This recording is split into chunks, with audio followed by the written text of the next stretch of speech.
zangu usilie tena, moyo wangu usibabaike.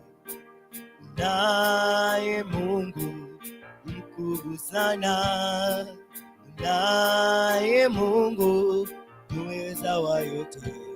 Aliingia rohoni mwangu, kanipa kutulia, kaniambia ewe mwanangu usilie tena. Aliingia rohoni mwangu, kanipa kutulia, kaniambia ewe mwanangu usilie tena. Ninajua shida zangu mimi nitazitatua, bila Yesu mimi ni mtu bure, bila Yesu mimi ni mtu bure. Kati giza Yesu mwanga wangu, kati huzuni Yesu ni mufariji, kati vita Yesu mwanga wangu, katika njaa Yesu mkate wa uzima. Yesu kimbilio, hatawahi kuniacha. Yesu mwanga wangu, mahali pa kujificha. Yesu kimbilio, hatawahi kuniacha. Yesu mwanga wangu, mahali pa kujificha. Anajua shida zangu, yeye anazitatua. Bila Yesu mimi ni mtu bure, bila Yesu mimi ni mtu bure.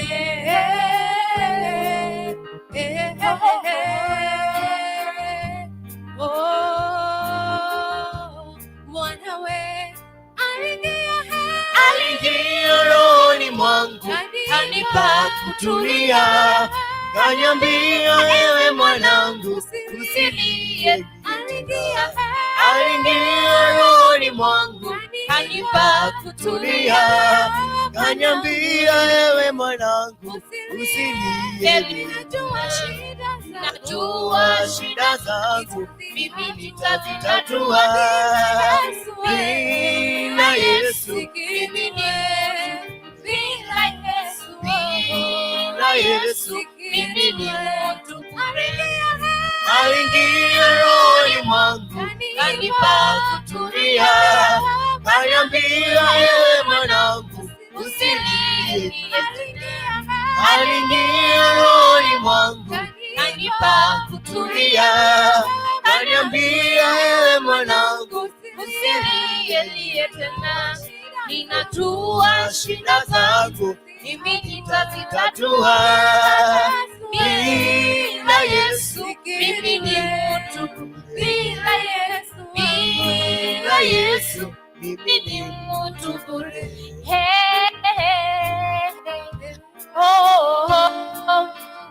Ndani ya Kristo ninaweka tumaini langu. Ewe Bwana wangu, ningekuwa wapi? Ndani ya Kristo ninaweka tumaini langu. Sijui bila wewe Bwana wangu, ningekuwa wapi? Yawe wewe yote kwangu, Yawe wewe yote kwangu,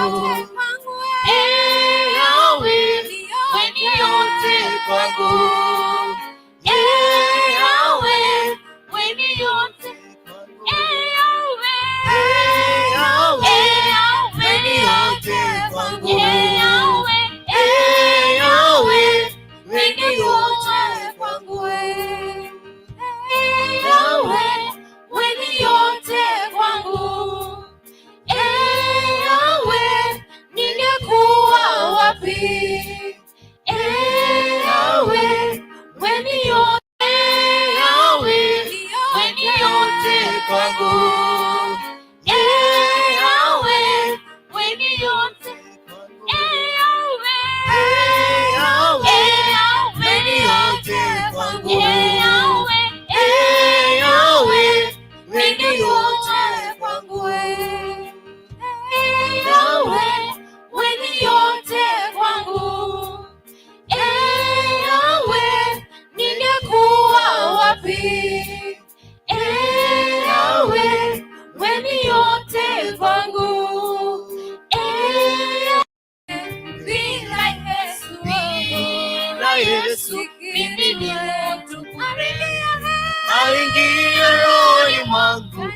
kanipa kutulia, kaniambia ewe mwanangu usilie.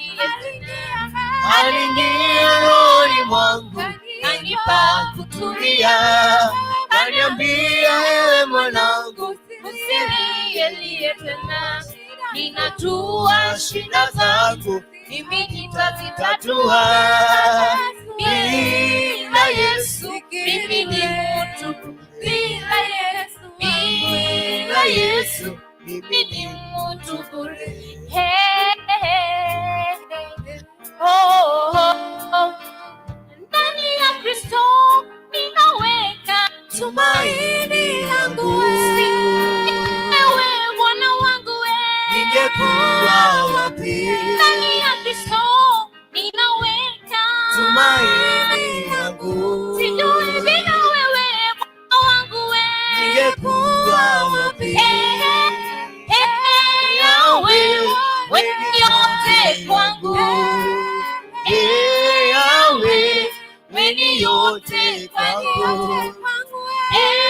Yahweh, wewe ni yote kwangu. Yahweh, wewe ni yote kwangu. Yahweh, wewe ni yote kwangu. Yahweh, wewe ni yote kwangu. Yahweh, wewe ni yote kwangu.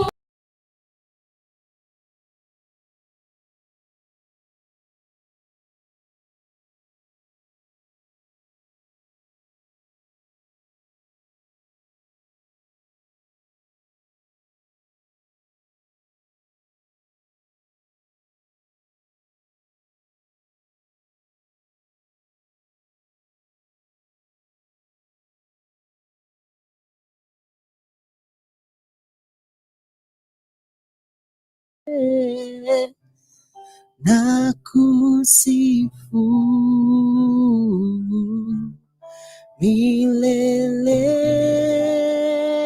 milele na milele.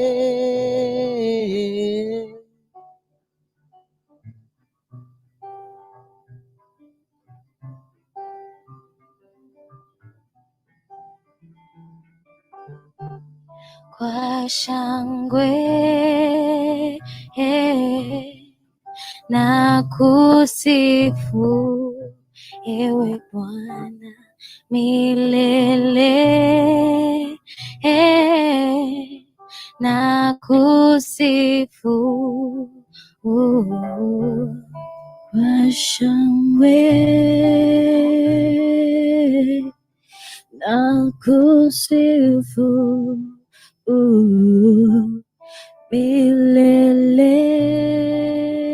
milele na milele. Shangwe na kusifu milele na milele. Kwa shangwe, Kwa shangwe na kusifu milele na milele. kwa shangwe, Kwa shangwe na kusifu milele na milele.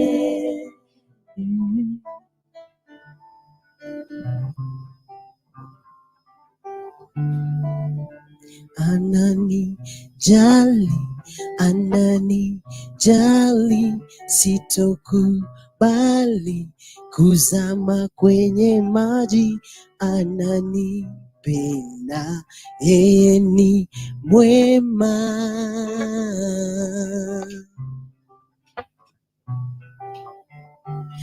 Nimeomba tena siyo mara moja, kwa roho na kwa kweli, bali sijapata majibu yangu kuyaona. Nimeomba tena siyo mara moja, kwa roho na kwa kweli, bali sijapata majibu yangu kuyaona. Adui shetani muongo asema ya kwamba Mwenyezi Mungu yeye hanijali, bali siwezi, sitomkubali. Ninayo hakikisho ya kwamba Mwenyezi Mungu ananijali, ananijali, sitokubali kuzama kwenye maji. Ananipenda, yeye ni mwema. Hey, ananijali Bwana, ananijali, ananijali, sitokubali kuzama kwenye maji. Ananipenda, yeye ni mwema.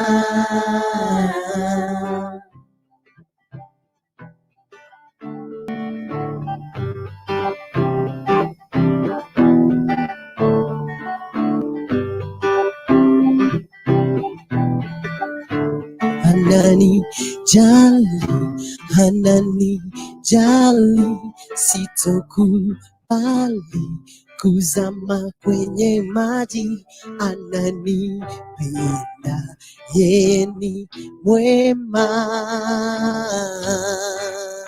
Hey, ananijali, ananijali, ananijali, sitokubali kuzama kwenye maji. Ananipenda, yeye ni mwema.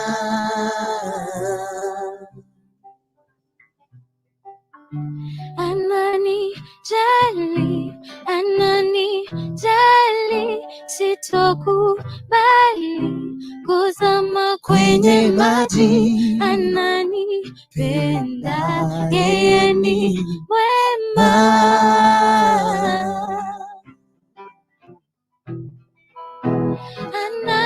Ananijali, ananijali, sitokubali kuzama kwenye maji. Ananipenda, yeye ni mwema.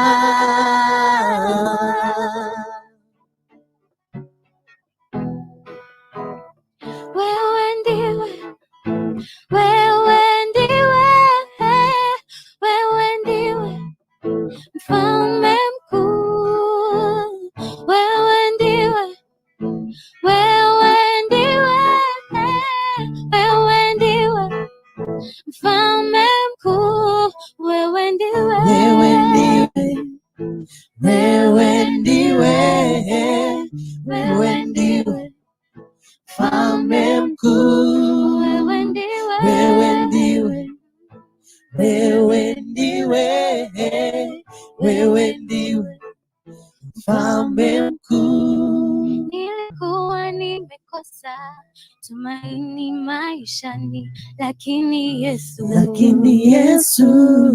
akaniokoa. Nilikuwa nianguke, nipotee, lakini Yesu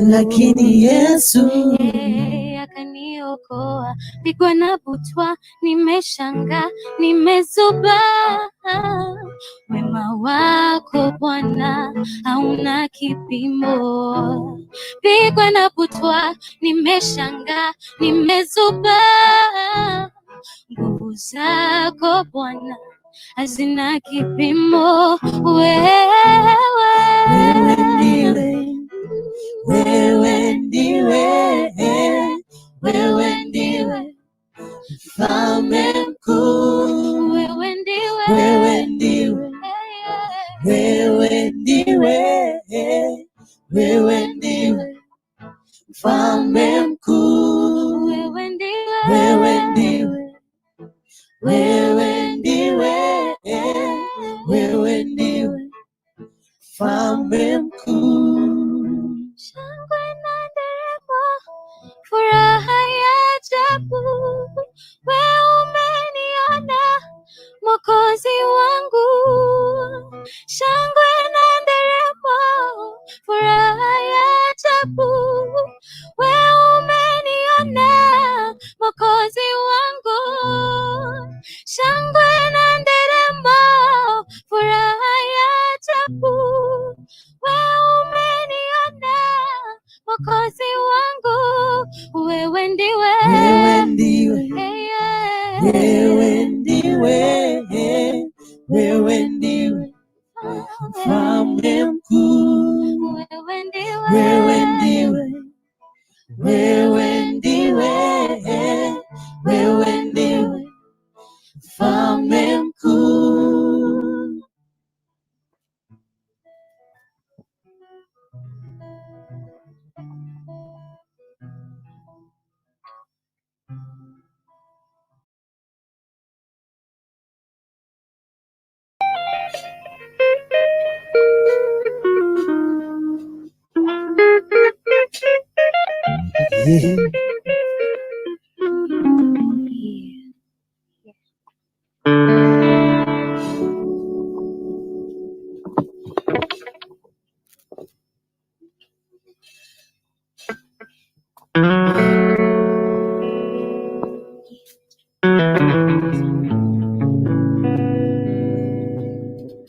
Yes.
Nakuishi kwangu ni wewe, kulala kwangu ni wewe, uzima wangu ni wewe, maisha yangu ni wewe, Baba ni wewe, uzima wangu ni wewe. Hata kama sina pesa, hata kama sina mali, hata kama sina mapenzi najua utatenda. Maisha yangu ni wewe, Baba ni wewe, uzima wangu ni wewe.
Karibu sana ndani ya Kisi Hot TV. Unapowakilisha rekodi yako tafadhali, karibu sana ndani kama kawaida. Wakiwa wanatutumbiza hapo ndani ya nyumba wanaita An African Melody Band wakiwa ndani ya Kisi Hot TV. Nakaribisha popote unapowakilisha maeneo saa 5:11 Afrika Mashariki tarehe 8 mwezi tarehe 12 mwezi wa 8 mwaka 2021. Nashukuru sana Mwenyezi Mungu. Karibu sana ndani ya nyumba. If you're in the house, welcome your friend, welcome your neighbor, welcome your enemy, everybody in the house. Karibu sana.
I tell you in the house. Wananipamba watu bana, napambika nikiwa ndani ya Kisi Hot TV. Wanawakilisha wapi? Karibu sana. I tell you. Okay. Fanya hivi, funga macho yako nikwambie kitu kimoja. Mtakatifu Yesu mbinguni, pokea sifa, tukufu na mamlaka. Asante kwa nafasi hii, kibali hiki na wakati huu Bwana. Pokea sifa kamidio milele. Asante kwa maana umetuwezesha kwa kila jambo Bwana, kamidio milele. Wakati huu tunapenda kuanza katika mjadala wetu wa siku hii, tukatuongoze, kutushike mkono, kwa maana wewe ni Mungu juu mbinguni. Naombea watazamaji, mashabiki wote na kila mmoja mtakuja kutazama baadaye. Naombea kila neema na fadhili kutoka kwako Bwana. Asante Bwana, pokea sifa na kamidio milele. Katika jina Yesu tunakuamini. Amen and amen. Karibu sana ndani ya nyumba ya Kisi Hot TV. Kama ndio mmeingia ndani, sema kwamba niko locked in, I'm pleasant. Tunapoenda kukuwakilisha moja kwa moja, tunapoenda kusonga mbele pamoja ndani ya Kisi Hot TV. Ninashikilia papa hapa kama kawaida, na mtu anaitwa ni Dennis Nyapito maarufu. Ukipenda kurutu ama kukurikuntu, nitakuwa ninaitika pale, sitakuwa ninakataa. Na wakaribisha nyote popote mlipo, popote mnapowakilisha. Nafasi hii naichukua tu na mkasa kuwakaribisha ndani, niombe kwamba jaja ndani ya nyumba, msiache mtu yote pale nje. Ukifika ndani, ila tunakuomba kitu kimoja mtu wangu. Ile kitu tunaomba mtu wangu, ukiingia ndani hakikisha kwamba umeshare, umetumia hiyo link kwa watu wawili watatu. Tunapenda kuanza katika mjadala wetu wa siku hii ya leo. I want to welcome you guys all. Karibu sana ndani, tuweze kuzungumzia 1, 2, 3. Kama unawakilisha rekodi yako tafadhali, na kukaribisha ndani ya nyumba kama kawaida, tukaweza tukupiga mambo mawili matatu hivi leo, ikiwa ni siku ya Thursday. Nimepakisha some minutes tuweze kugonga mwendo wa saa 6, tuweze kufika siku ya Friday. But ila tunakukaribisha popote unapowakilisha mtu wangu, karibu sana ndani ya nyumba, ndani ya Kisi Hot TV. Hapa ndio nyumbani, hapa ndio kunako wakilisha. Nakwambia kwamba area code yote inawakilisha ipo ndani. Kila kitu kipo shwari. Hakuna maeneo pekee hakuna kitu kipo shwari. By the way, nakwambia hii Kenya kuna vituko na vitu na vinafanyika. Mimi waili na kufahamisha mawili matatu yaliyojiri. Uliona mzee mmoja pale alikuwa na nyang'au ameweka kwa mgongo, amesema mume hii waje watu ile wajue wazi mimi ni mchawi. Kwani iko nini? Amepepa tu ameweka kwa mgongo. Kwa hiyo clip na itafuta nitakuchezea baadaye, ila tunakuambia kwamba wakilisha rekodi yako kabla ya kuanza mjadala wa siku hii. Leo salimia watu wawili watatu ambao kwamba tupo ndani ya nyumba kama kawaida. Mimi nishafika hapa, nishawaziri hapa. Sijui uko wapi, unawakilisha wapi, maeneo yapi pia bado unawakilisha. Njoo tukaweza kushika kwa pamoja, tukapige moja kwa moja tunafikia wapi mtu wangu. Hii ni Kisi Hot TV, ikiwa tu unakuwa driver wenyu leo akiwa ni Dennis Nyaputo, ukipenda hali maarufu Kukurikuntu. Sitakuwa ninakataa. Papa hapa ndio ninafanya mawili matatu kwanza kuhakikisha kwamba hadi iko shwari. Kila kitu kinawakilisha kwa njia iliyo safi, moto tena maridadi kabisa mtu wangu. So jaja hapa ndani tukaweza kuanza kwa pamoja. Kwetu watu watatu tuanze kwa pamoja. Kwani iko nini? Hali inawakilisha things ilivyo. So that's how it is. Meanwhile, I want to welcome you guys wherever you are. And nikiangalia upande huu nilikuwa nahakikisha kwamba nazidi kutumia watu wawili watatu wanne watano link na tuweze kujua kwamba washafika ndani ya nyumba. Lakini ila tunakuambia kwamba karibu sana popote unapowakilisha. Mimi nishafika hapa, ingawa iko rate kidogo, but I don't worry. You don't worry too, because tuko papa hapa mpaka kieleweke nayo. Kama ni asubuhi tutafika, kama ni alfajiri tutafika bado. Tutakuwa papa hapa ndani ya nyumba. So mimi hapa nashikilia tu steering, nitakuwa nakukaribisha, nitakupatia hii topic ya siku hii ya leo. Although tumetumia kizungu kidogo, kizungu kimechanganywa pale kiasi, lakini tukufafanua mchada wa siku hii ya leo. Meanwhile, before that, there's something here trending. Kuna kitu leo mzee mmoja ametoka, sijui nyang'au yake ilikuwa nani alikuwa ameua pale kwa barabara. Leo amebeba tu wazi akaweka kwa mgongo, amesema mumeua nyang'au yangu. Mumeua. Wacha mjue kama mimi ni mchawi. Na alisunguka nao sana. Sijui ni maeneo yapi yale, but I don't know what that phrase is that. Mzee amesema kwamba unajua mimi ni mchawi na mmemaliza nyang'au yangu. Mmeua gari yangu. Let me just look for that. Hiyo clip niweka hapa saa hii. Wacha niweke clip hapa saa hii by the way. Hiyo clip iko hapa. Watu bana, hatuogopi. Watu amuogopi bana. Amuogopi watu wangu bana. Vipi yani kwani kumekuwa aje? Let me just play this clip, ndio naitafuta hapa. Nikipata tutaweza tukudisplay hapa. Nishapata clip yenyewe. Simama hivi nikwambie. Yani anatembea na nyang'au kabisa tu hivi, anasema mimi waili naleta hii nikienda kujipanga katika mjadala. But huyu mtu yeye yani mmeenda mbali bana. Mmekuwa digital mpaka mmeanza kuroga usiku, mmekuja mchana. Wacha nikuletee hiyo. Elizabeth Igoro. Ati uchawi ni kazi. Let me just give you this. It is here. As well as I'm waiting, I'm giving the link out. Okay.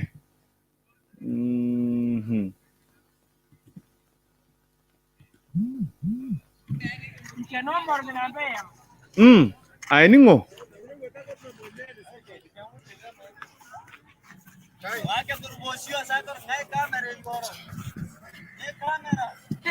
Yana kushituka mchana peupe.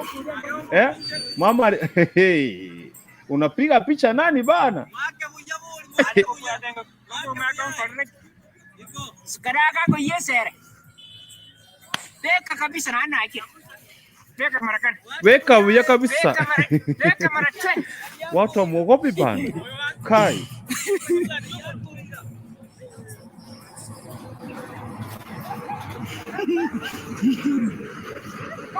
Beka ya marakan.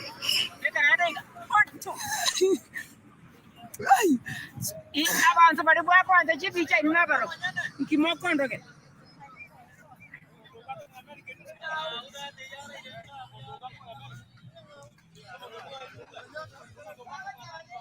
Staba kama mbwa aitoka twara mu America ribake nyako ayana mabie cho nyako these are animals of the God.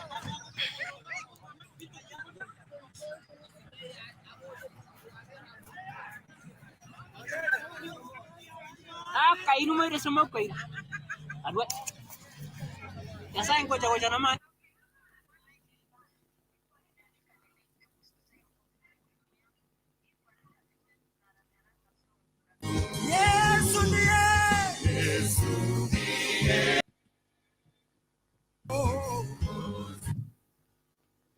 Okay, hey.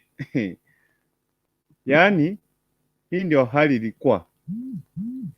Hivi ndio hali ilikuwa. Hivi ndio hali ilikuwa. Huyu mchawi bwana. What is not happening? Yani watu hawaogopi, mtu hawaogopi kabisa. Kwamba mtu haogopi.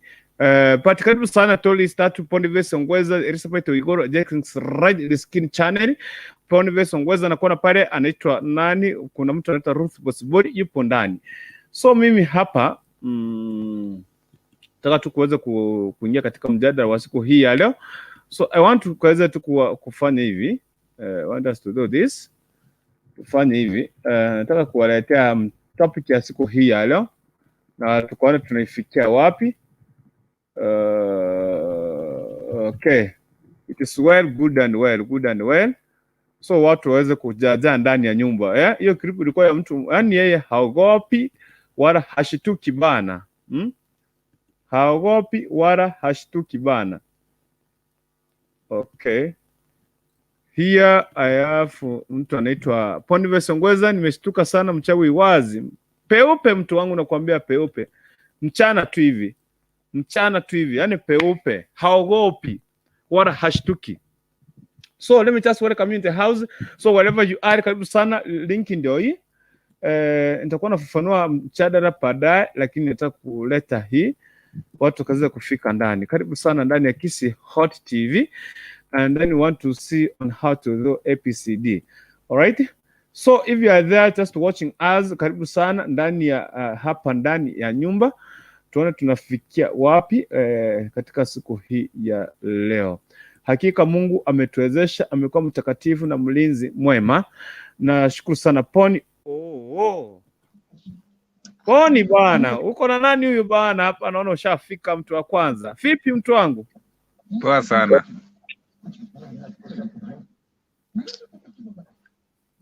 Una swapati? Kurukuntu. Poni? Bibi, kwema kukoje mtu wangu? Jambo? Vipi jambo bwana? Naweza kuongea kelele kidogo tu jamani. Washaenda hawa. Washaenda. Yes, karibu sana Fefad, jambo. Kwani uko kwa giza? Poa sana. Fefad, mama. Poa sana poa. Enyewe umeandika. Hebu endelea kufafanua salimia watu wawili watatu. Kisha harika watu wawili nifafanue ama mimi ninasema tu vile nime imagine watu pale nje wanakupata. Naam, karibu sana.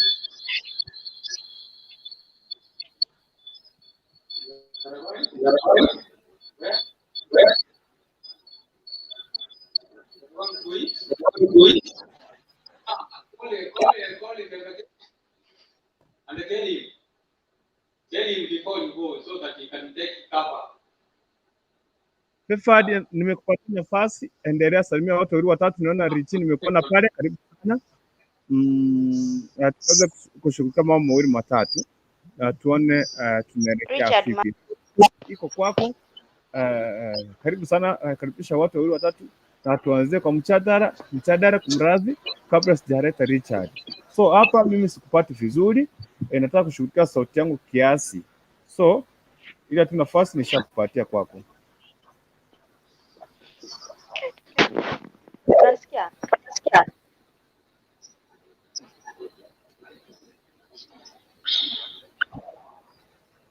Okay, Richi, mambo? Jambo? Poa.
Yes, go to 2009 fire alarm. Go and check.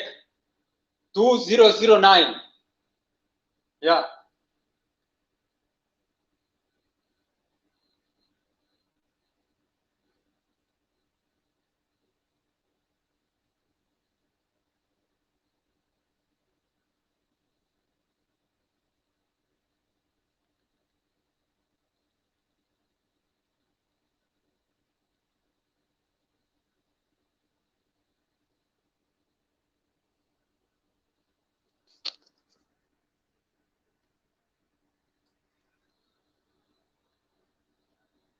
Yeah, there is a fire alarm from 2009.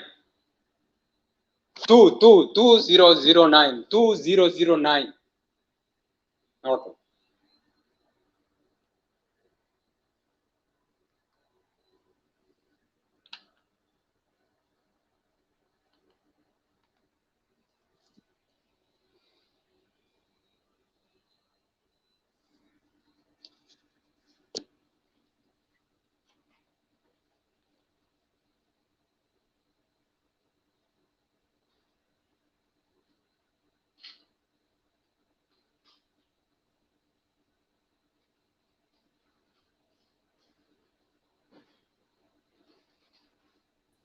Samahani sana kwa sababu network inaleta shida kidogo.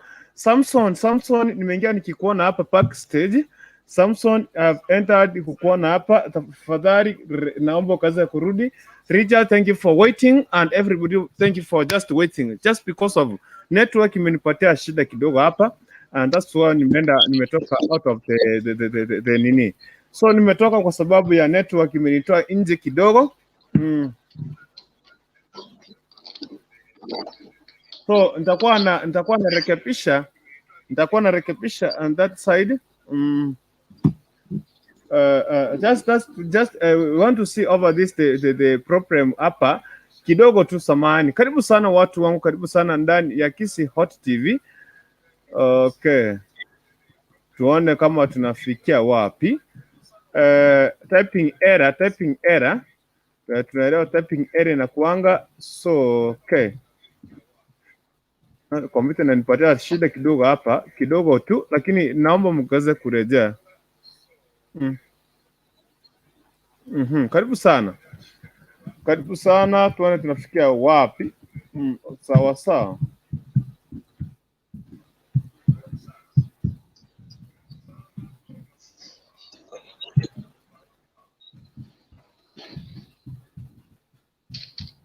Kwa kinanipatia shida, lakini munielewe, uniruhusu jamani, lakini naona inakuwa sawa. So So I want us tukaweza tukufungua poni na kuona hapa. Thank you for coming. And tutaweza kuanza tu kwa pamoja. I hope everything it will be well, good and well. Karibu sana ndani ya Kisi Hot TV. I think topic imerekebishwa pale. So Poni, mambo? Poa sana. Vipi mtu wangu? Siku umekuwa aje? Tuko salama kabisa. Yeah. Labda wewe?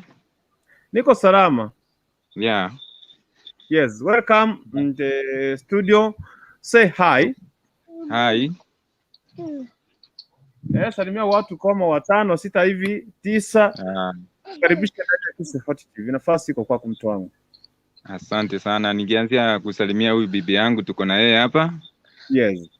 Nisalimie mamangu Elizabeth Kwamboka, Kristobo Ngwesa, wote wakiwa huko Kisii wana tune in. Na marafiki zangu wote nawaambia karibu sana kwa Kisi TV. Asante sana. Ya, na wakaribisha wote. Ukimaliza batia wewe watusalimie, karibu sana. Ndio huyo. Asiwakupe kuzungumza bana vipi? Mambo. Wacha kutoroka bana. Kwa kamera bana tusalimie kai. Una ameogopa. Hata mtoto tusalimie bana. Kai vipi bana? Kai ta.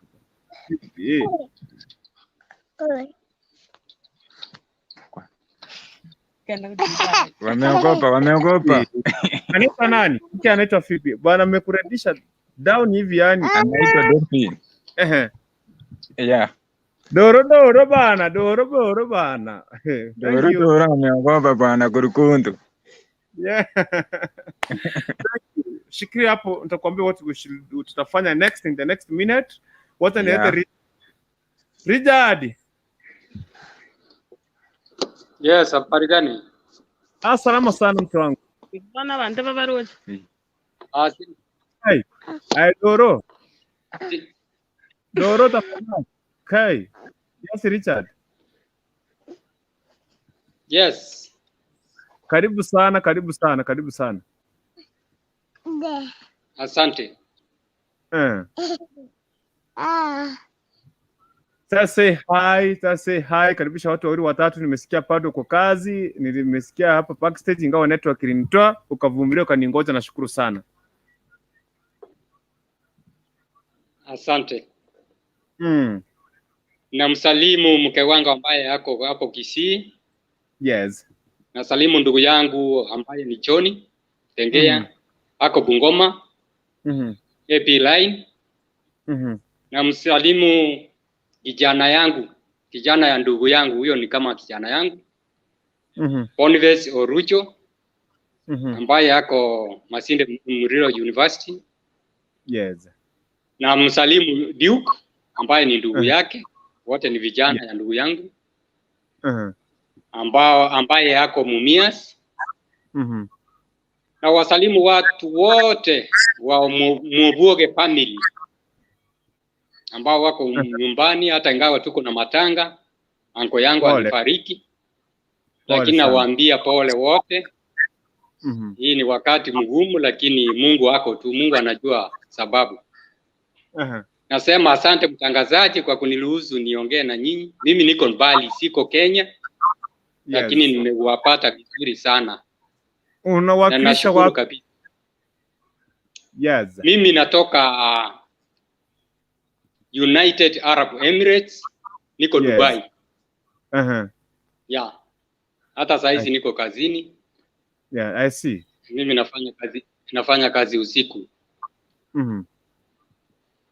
Nashukuru sana familia zenu zote, na waombea Mungu awabariki.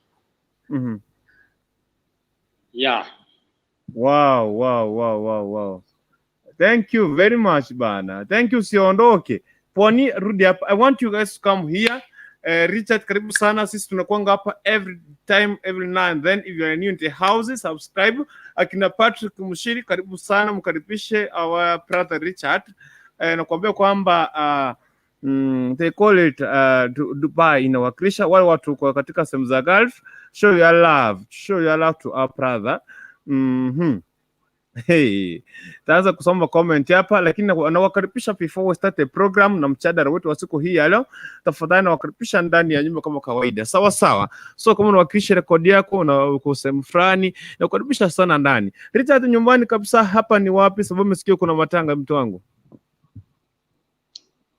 Mimi kwetu ni Nyamira, Kibirigo, Nyankongo village. Ya, hapo ndio nyumbani. Ukisimama Viongozi Center unaona nyumbani ng'ambo. Ya, jana nilikuwa Nyamira bana. Nakwambia Nyamira Kibirigo inawakilisha ndani ya nyumba. So if you are in the house, watu wakuja hapa na nimekuambia akina Jenkins right. I want you karibisha hapa bana. Karibisha hapa unaweza pata ni friend yako pale neighbor pale side nyingine karibu sana. So let me just shikilia hapo usiondoke. The next tutakuwa tunaanza mjadala. I'm waiting somebody mwenye alikuwa na mjadala wa siku ya leo tafadhali. I've just given you 2 minutes. If you want to disappear or happier, sorry, I will just change the topic of today. So this is 11:37. Just let us skip time. Mwenye alikuwa na hii mjadala wa siku hii ya leo tafadhali, I want to welcome you. Officially, we start together because of the time. So I've given you just 3 minutes to come. Link iko pale. Yes, link iko pale tafadhali. Just come and we save time, okay? Nikitoka kwa comment, I see you on the other side. We'll do ABCD. Okay. Anaitwa watu niingia kwa comment section kidogo tusome comment, na if you want to join and greet people say hi. Umekaribisha sana, link iko pale, kuze hiyo link kuleta hapa ndani and say hi. Lakini mjadala hatuchaanza. Officially hatuchaanza mjadala. Sawa sawa. Thank you very much. Anaitwa Ruth Bosibori anasema kwamba niko ndani. Ruth Bosibori anasema kwamba meaning what? Maana yake utaambiwa hivi karibuni, sijui kama uko present. Siku hizi unanificha white bana. Nowadays unaandikanga comment and you disappear, you go. Utakupiga fine ya shilingi 5,000. Unasikia? Boniface Ongweza anasema kwamba tuned in. Are you present Boniface Ongweza? I don't know. Are you present? Are you present in the house Boniface Ongweza? Boniface Ongweza, we are present in the house. Na ukaribisha sana ndani ya nyumba. Anaitwa Riskin anasema kwamba hiyo topic iko aje sasa, advantage and disadvantages. That's the topic and that is the whatever, the difference. Anaitwa Jenkins right anasema kwamba locked in. Karibu sana. Are you present Mr. Chairman? Uko pale ama bado hauko? Elizabeth Oigoro anasema kwamba siku hizi uchawi ni wazi. Siku hizi watu wanafanya uchawi wazi. Hawaogopi bana, hawaogopi kitu yote ile. So kuna mtu hapa anaitwa Boniface Ongwesa, tuko ndani. Karibu sana, kama uko ndani karibu sana. Anaitwa Doris Tatu anasema vipi? Mko oje huku ndani? Tuko poa sana, karibu sana mtu wangu. Anaitwa Boniface na kwamba nimestuka sana, mchawi wazi. Huyo mchawi alikuwa wazi peupe mchana bana. Are you present Boniface Ongweza? Anaitwa Patrick Mshidi anasema kwamba hi, it is night stand or stand. It is night stand or stand. It is night stand. It is night stand. Yes, I think nimerekebisha pale. Patrick anasema kwamba hey Kurunto, Kisi Hot TV and favorite fans. Yes, hey to you my brother, umepotea sana. This title is in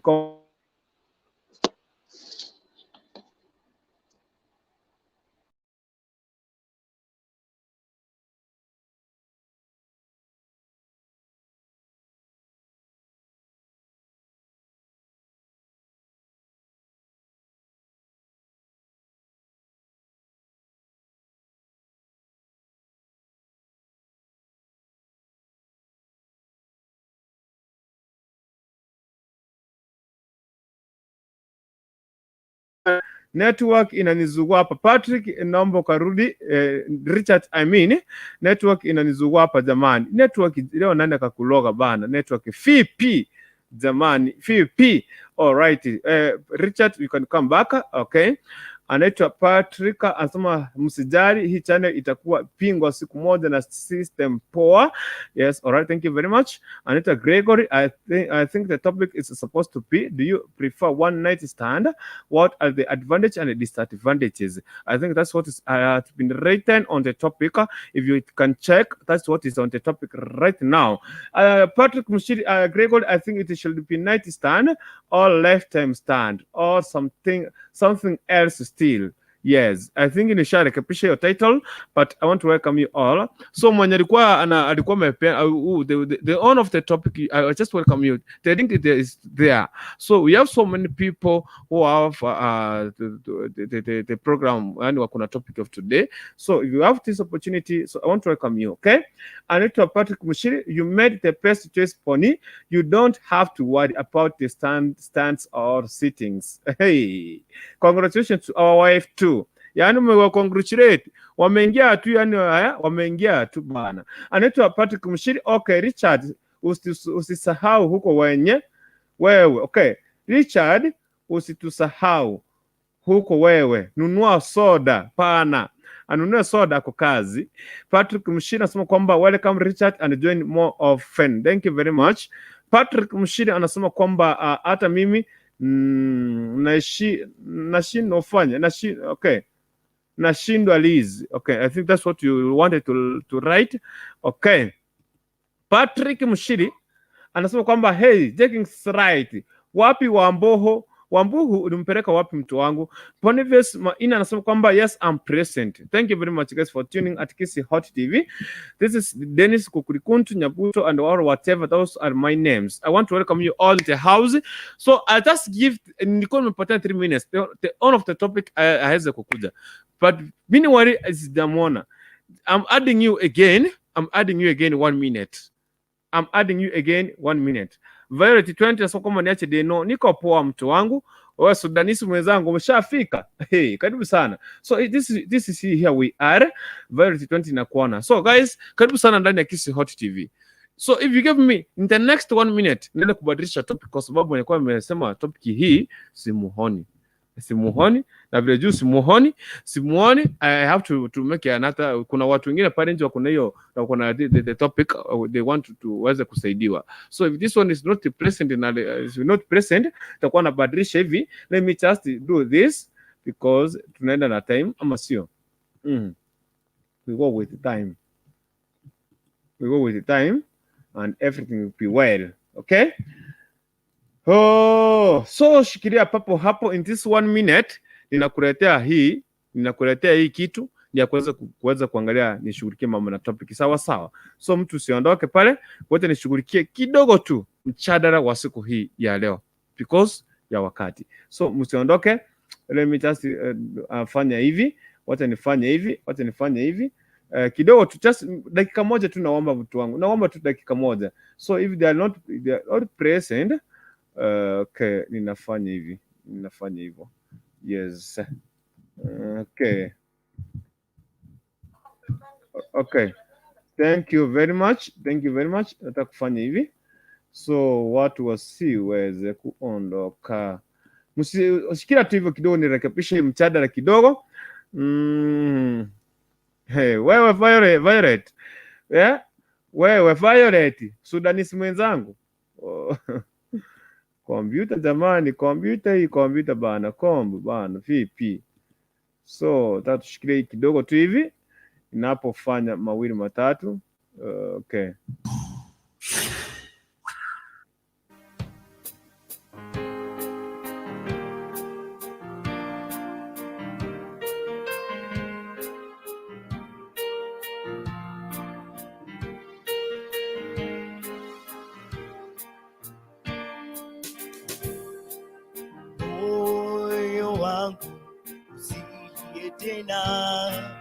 Moyo wangu usibabaike, naye Mungu mkuu sana, naye Mungu muweza wa yote.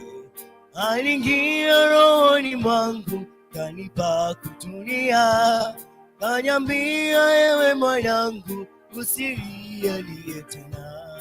aliingia rohoni mwangu, kanipa kutulia, kaniambia ewe mwanangu, usilie tena, ninajua shida zangu mimi nitazitatua, bila Yesu mimi ni mtu bure, bila Yesu mimi ni mtu bure.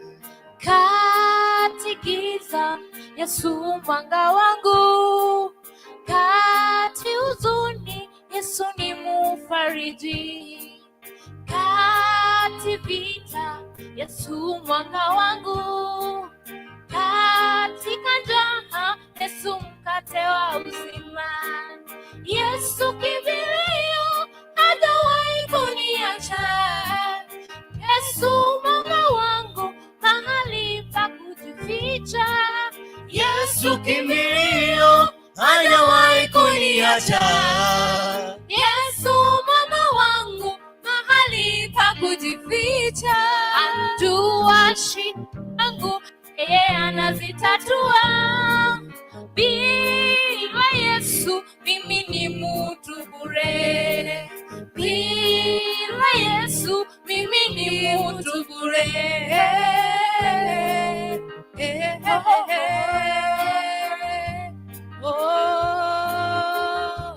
Mwanawe aliingia rohoni mwangu, kanipa kutulia, kaniambia ewe mwanangu, usilie. Aliingia rohoni mwangu, kanipa kutulia, kaniambia ewe mwanangu, usilie. Najua shida zangu mimi nitazitatua, bila Yesu mimi ni bila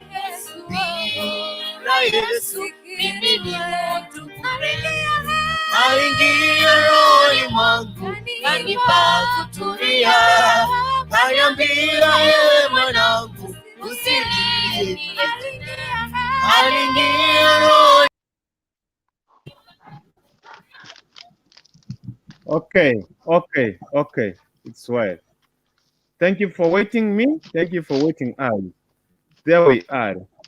Here we are. So I see akina Patrick na wana pale. Thank you very much. Thank you very much. So in a first huyu, I want to give it to this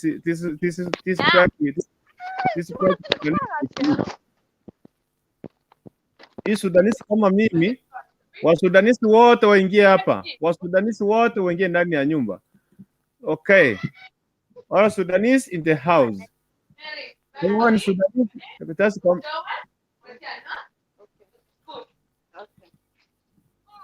Okay, all right. Thank you very much. So, at this moment, I want to give this opportunity to more Sudanese. Where? Favored Sudanese. Mambo. Ulikuja ukachipaka rangi, sasa ndio maanake unaniachia Sudanese. Karibu sana, nafasi ni yako kama kawaida.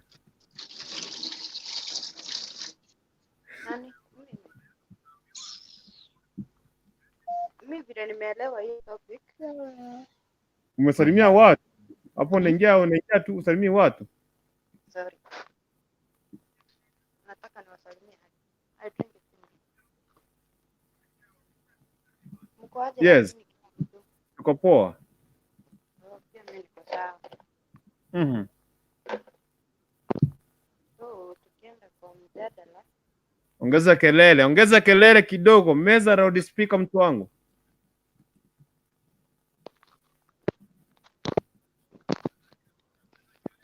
Tukienda kwa mjadala. Yes. Usifanye nicheke. Punileta kikombe. Sasa hiki kizungu umeandika bana na tuko huku kwa kazi. Unasema nini?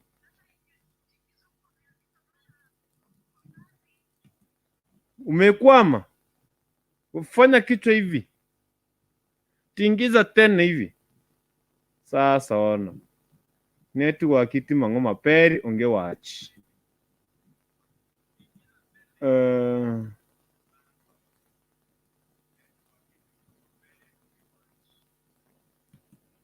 think network imeleta shida kwake, so wacha nikimbie kwa comment kidogo tu. Peps, nimekuwa na hapa Sudanisi ameingia hapa. Okay. Wewe No, I'm not playing. Peps, ufungue kamera nikurudisha hapa ama tukosane. Chagua moja. Huenda network inasumbua ndio maana mtu anafunga kamera. Na mimi network inasumbua sana. Hata Sudanisi mwenzangu akinielewa. Sasa na wewe ndio unajua katika nyumba yetu ina nini network na unaniangusha. Unajua Wacha mimi niseme vile nimeelewa hiyo topic. Yes. Lazima mungoje eti mwenye alipeana hayuko. Hiyo kusema hivyo ni ile kupatana na ni kufanya sex na mtu na mtawaionana na yeye wala mtapatana, hakutakuwa na communication. Hiyo ndio maana ya hiyo one night stand. Ngoja kwanza, rudia tena tafadhali, naomba kuandika chini hiyo notes. I'm writing down. According to me, ninajua ni sex yenye mtafanya na mtu mara moja, na mtawahi patana na yeye tena na mtawahi ongea na yeye tena. Ni mtu tu mmepatana, mmeelewana tuende. Wacha nikuulize. Wewe unapatana na yeye hivi, ulikuwa na dress pair na unamwambia niko na dress pair nipatie. Exactly. Kuna koroga whatever. Exactly.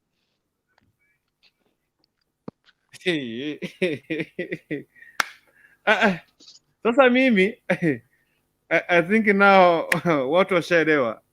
Wasa kuanzia wewe, kila mtu anaelewa kivyake. Wacha kusema watu washaelewa. Vayo Peps, umeelewa? Wewe si unajua kivyako? Kila mtu anajua kivyake. Moja. Mimi nimeshtuka kama kuna mtu unaweza kutana naye nimwambie usinipe na anipe na tuende hivyo. Tusiyaongeleshana. Eti umeshtuka. For example, hapo umeepa acha hizo. I didn't hear you ask. How? So you mean one this night stand? Yeah?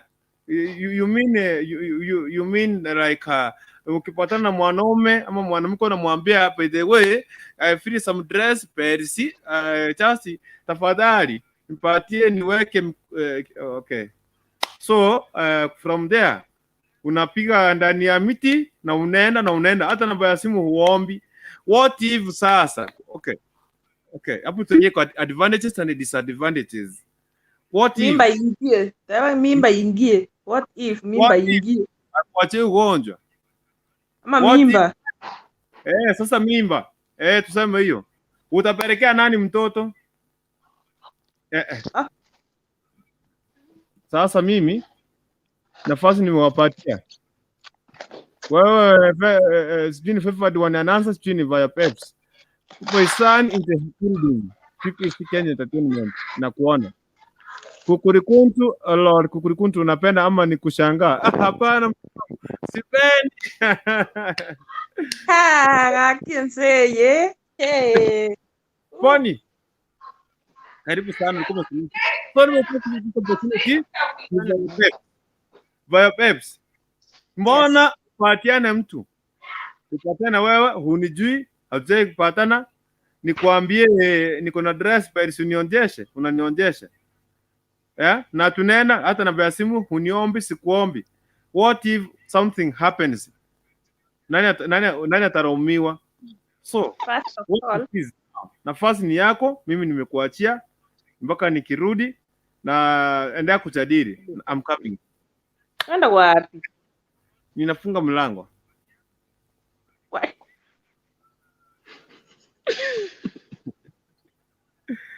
Yes.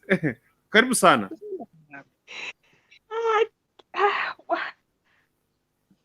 Okay, that's first of all, that's side of yeah, next on that. Disparate. That's a level of being desperate. You can't tell me that I have met with you, Bonnie, today, and you are there just telling me, oh my God, I want you, I want to go with you, just one night.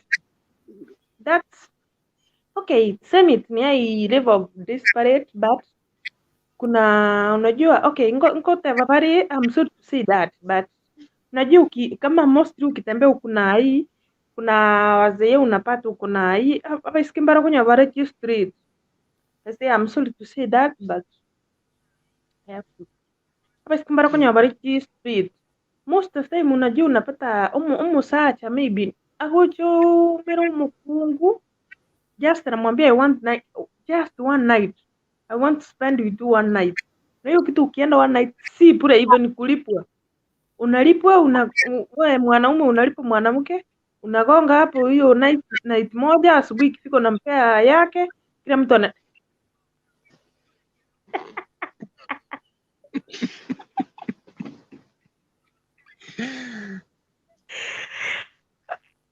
akiboni isiwache nionge.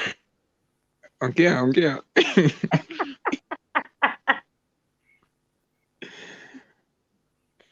Na bokorosa. Abokorosa mwana mindo. Bokorosa kaki. Akakwane meteje ninda aneli nyama sekonde bono igo kwanza. Ndokumanyete. Okay. Bana konyoru musacha. Unajua sometimes unajua bintu brito ndo kotebe kimaene. Imiti kuseme binasi side yana kere kimaene kuseme binabandi. Abiskimbari ebuna nata from the beginning, I'm still to say that. Konyoru musacha. Nabanyo mete maybe ati kitu musacha mukungu gusi ari gusini town Nairobi. Na as usual unajua wa nini kuna madem, I'm still to say that actually. Kuna madem wanakanga hapo street na oyo one night. Era ugo spend wa just one night. Musacha uko chabu kwa mwagamba mwana ligo. Hakuna kupagaini nipe namba nipe nini. Oino yo one night, just one night. Mwana chiba sanirenga. Wagenda gwachweri bakamambi. Muna mboko kamambi kwa mwikire kiae. Musacha gwe utano mukungu euda. Nandi tisi. Guy, umejaribu. Nomo. Kagestigan kuane. Kwana. Congratulations. Mukungu euta musacha euta. Musacha uska kurwana ndoga ndo munga. Lakini akikutoka kwa night nini. Meta hapo sometimes ni kwa advantage na disadvantage. Kali ikabu de nomna kwa advantage na advantage. Yeah, advantage na disadvantage. Number one advantage yebu kata no meta kintu kiri musacha by them mwana umeni yana nero konyore benefit actually. Asingi nchukuna nyanda one night shift. Yani era ngo iwaro ubuansubori we one night shift. Guy tolko iwa.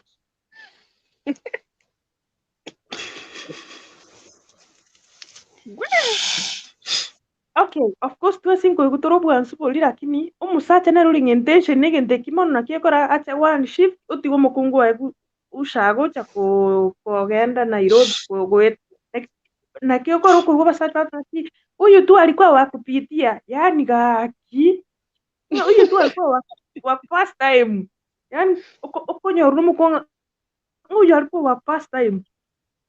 Hey, you aim one thing yani hiyo sacha nto banje tepira kina moja mwara atokosera kitali mangana halafu disadvantage tinde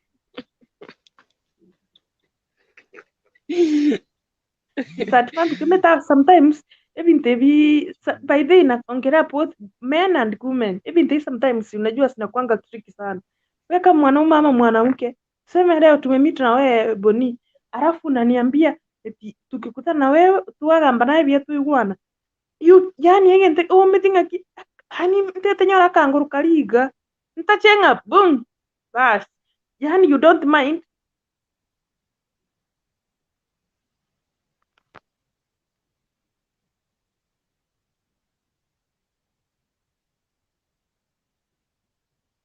Wede no ni nini unacheka? Ninafurahi bana, tuendelee na pambika hapa nje. Kai.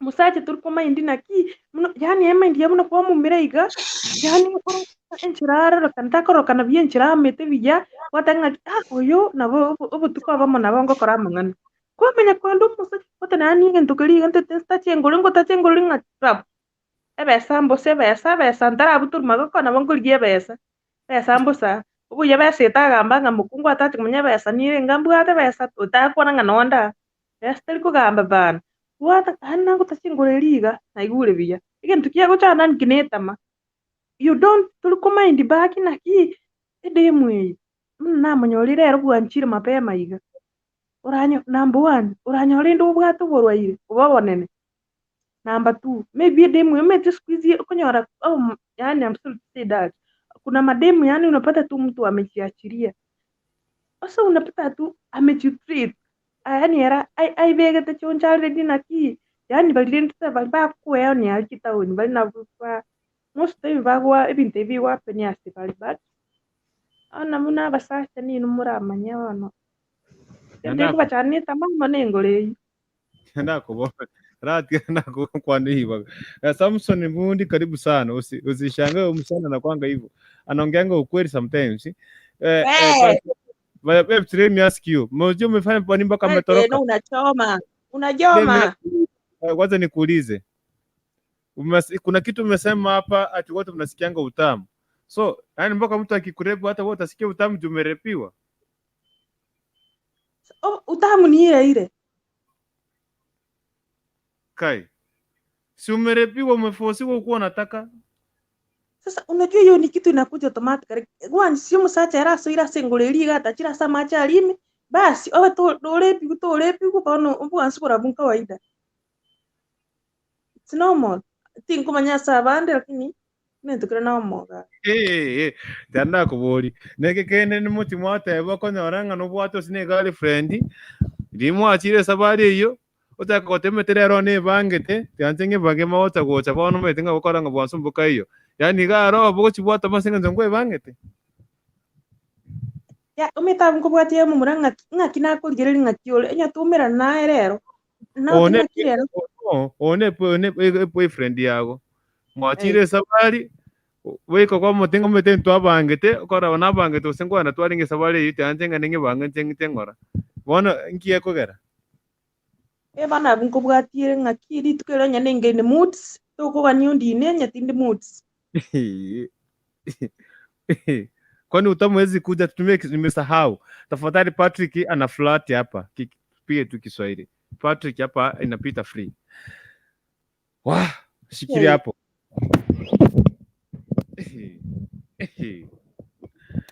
Shikilia hapo nileta Samson Mbundi. Samson. What? Samson? Yes. Mambo. Nakiwairira. Wairire buya. Ona umere shoga ndare temandi kimaringa okwanera nakinataka narategerambe brief imbe familia ne topic mabwate but tinda ibata buya mankiarenge. Okay. Okoboliga. Salimia watu. Okoboliga. Bayo. Ayabuka Samson. Guburia. Atiache grupu? Yes, salimia watu alafu kueleza. Samson salimia watu wawili kisha tupatie Bayo akueleze, afafanue. Kwani abantu babere batatu kumanya koko fafanuero mjadala. Ngata kwani abaibori bane barenkari nyamira na mukungu na mungina no rega Nairobi na bana na bakwani ndonse asemara bana mpiyanga tembe bare ino be studio ngate mbya mogenrete of course never for long internet ko so on rain lakini inda na dada unda songa mana kai kurukuto ikire ko chinewe mchadara yayo ko. Sawa, karibu sana. Vaya Pepsi. Igorege Yes. Naomba kwa Pepsi tupige tu kwa Kiswahili kwa sababu Patrick hapa kisini kidogo. Pasoria chini hivi. Sema ukweli, karibu sana. Jajua ukweli yote, pia mimi nafunzwa. Okay, tuko tunasema hivi Samson, tuko tunasema hivi. Okay, wewe kama Samson. Yes. Umewahi kutana na mtu dem umtamani umwambie nataka tuende night shift moja. Yeli tuko elimo iwo mwaka na mkorane.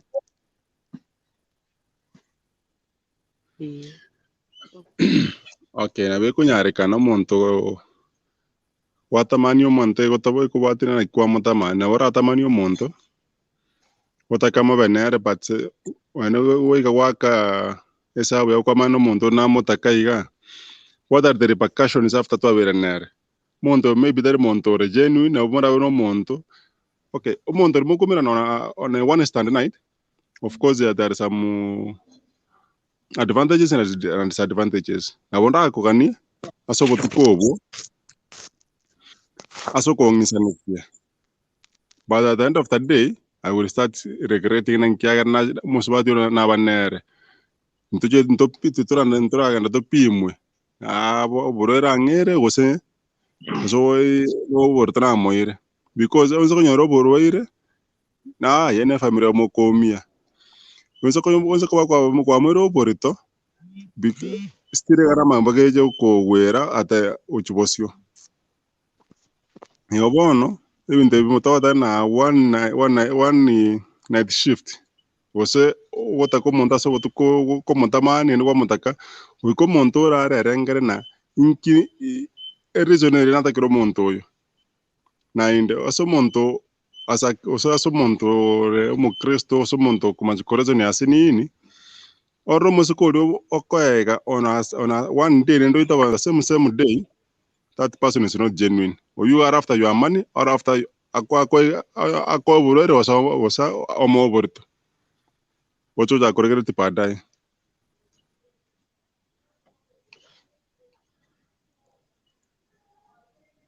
Wah, Samson vuni moni yako shikilia hapo.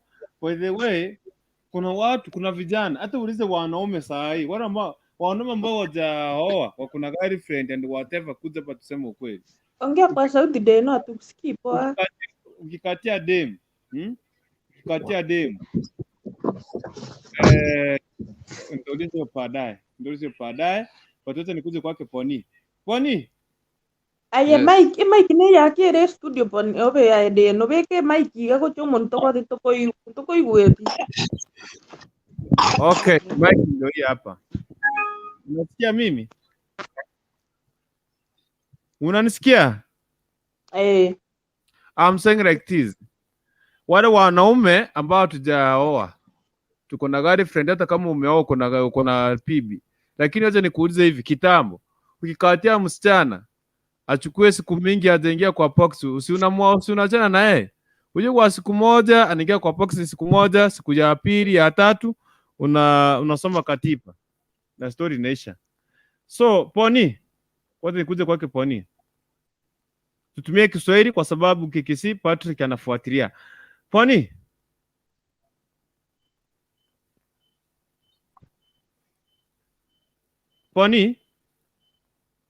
okay. Babes, wewe kama mwanamke umewahi tamani hata siku moja usiku upate mwanaume night shift hata siku moja? Mwanamke anatamaningi kitu kama hiyo? It's normal.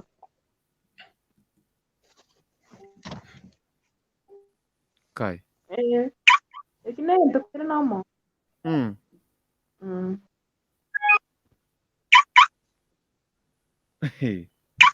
Okay. Poni, wacha patene watu linki hapa, sijui mwone yako ni yapi. What are the advantages and disadvantages of night shift and or whatevers? Night shift, night stand.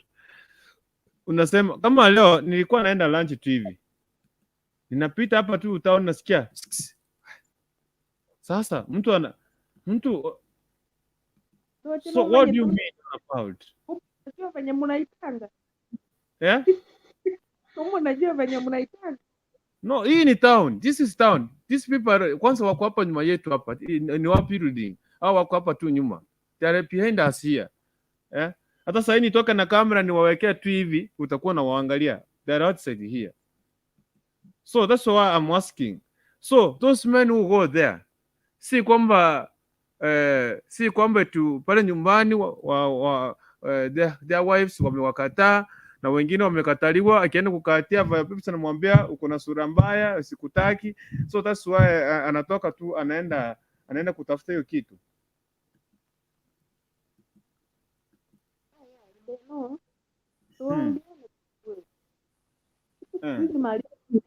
Tunasumbua watu wengi ni tamaa. Hebu piga kelele kidogo. Hizi kitu imesumbua watu wengi ni tamaa.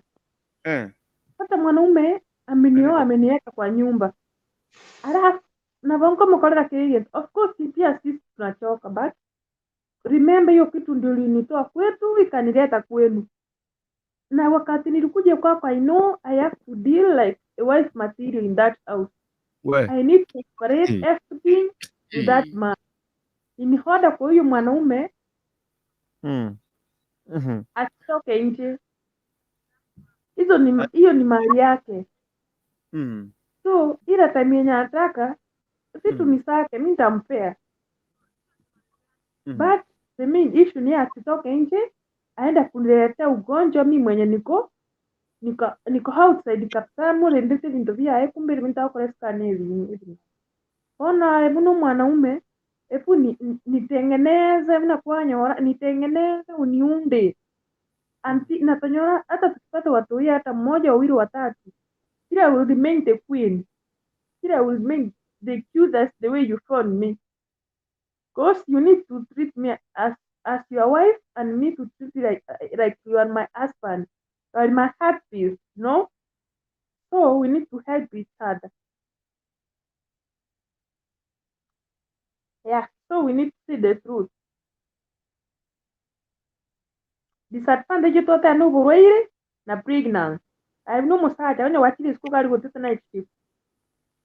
Don't expect uruto munengu o expect ibikombe usikiba kuli. Expect yo mwana.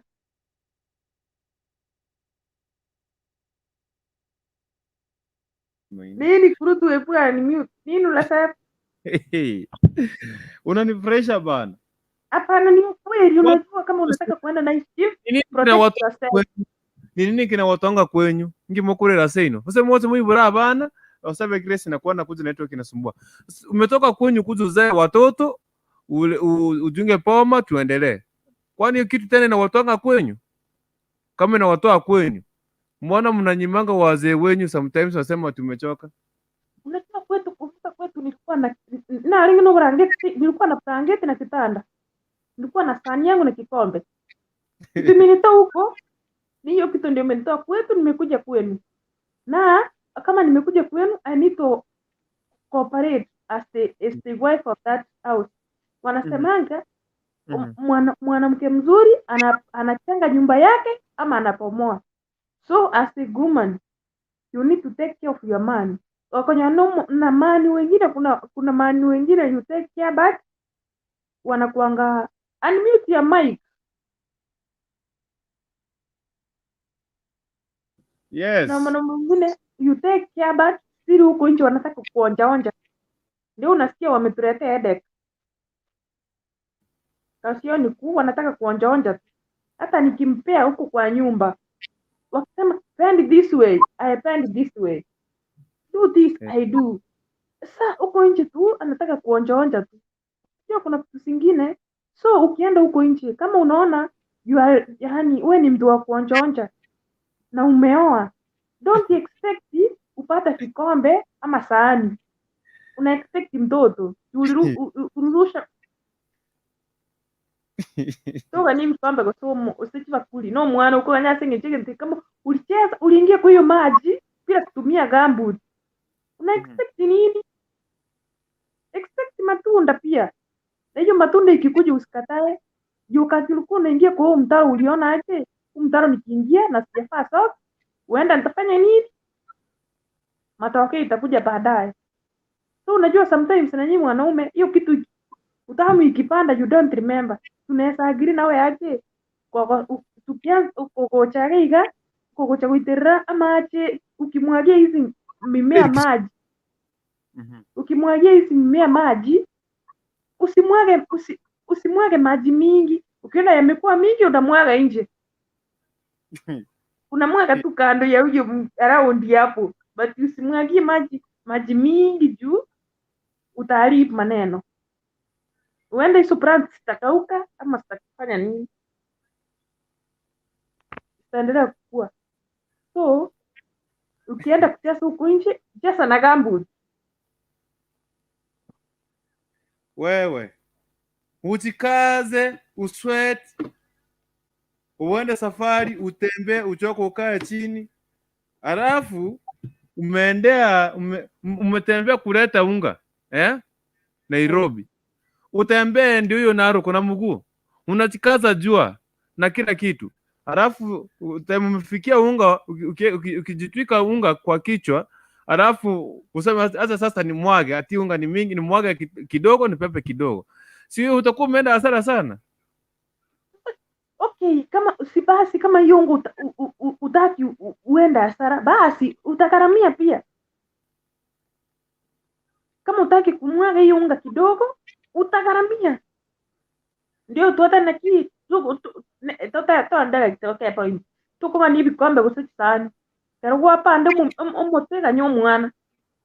Tuko ni mimea. Okay. Karibu sana ndani ya Kisi Hot TV. Nimeweka link pale. Chukua link, that link, just answer. If you are new, take that link Kisi Hot TV. Iko hapo juu ya Osave Grace. Hiyo link itakufikisha hapa ndani. Nyaps na kuona hapa, karibu sana. Osave Grace, mimi niko poa, nilikuwa na wasalimu juu nimewamisi, otherwise muwe na usiku mwema, bye. Unaenda wapi? Tafadhali Osave Grace, tusikosane. Njoo hapa. Anaitwa Osave Grace Hopes, kila mtu ako ndani. Thank you very much. Kongweza network leo ni mbaya. So, Nyaps. Mambo? Sasa. Poa. Niko vipi? Uko vipi? Uko poa? Niko poa kabisa. Wakilishe rekodi yako, salimia watu wawili tuingie kwa mjadala. Hata mjadala yenyewe unafikiria hata sijashikanisha. Baba atakueleza. Yeye hapa hizi vitu anazielewa.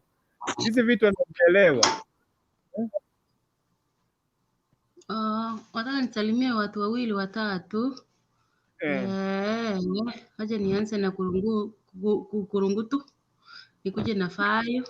Wasee ingia hapa network nini wacha ipembeleze tayari inomote igoro. Niliona akina King's Light, sijui kuna mwingine anaitwa Patrick Onjiri. I think wanatupata loud and clear. Kuruga iga Hot TV niko Kisi Hot TV. Teta mada ya leo basi. Jamaa tuneke wagonde tunakona. Take us through.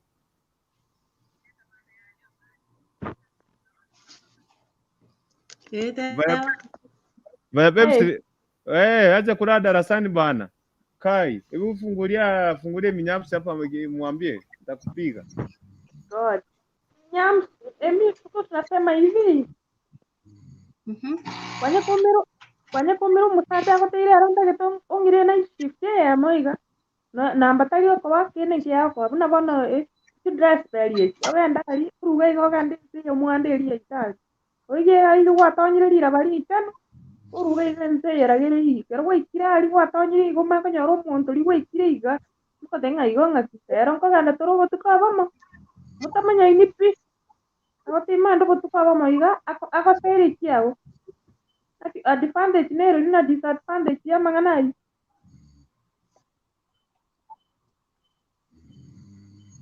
Ngaki tango nara limigente kena sukari. Na tonyira ali airport. Na stranger from nowhere. Etiante inana ki. Etitoka ndo gotukabamo. Na kibona mpima. Gotukabamo iga. Na kibona by the way. Nikura chukura no muntu tamaita stranger mo mbrane rinse. Na ina banta to gode to online bukete the first time mo kwa na mo ganda kuchabu so minute. kama miti murara aliyevichotororo muongeongee.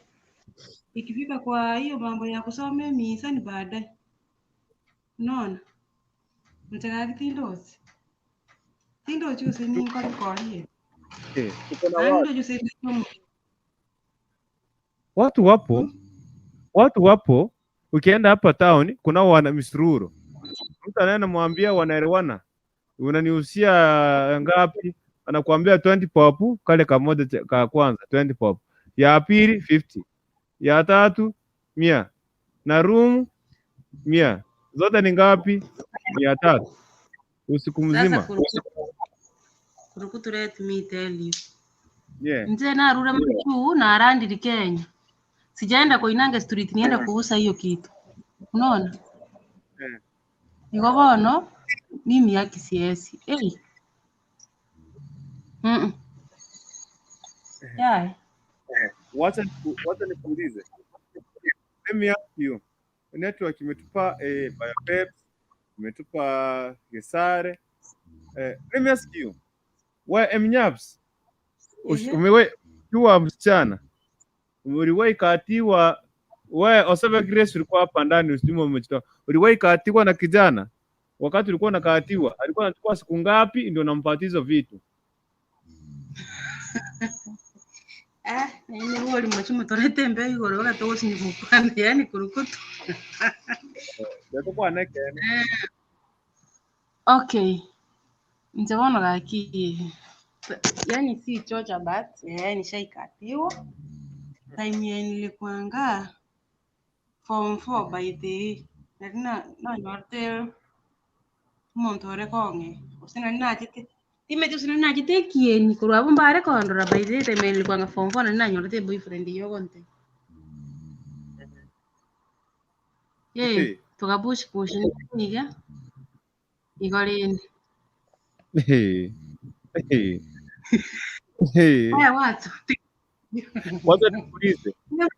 Wacha nikuulize.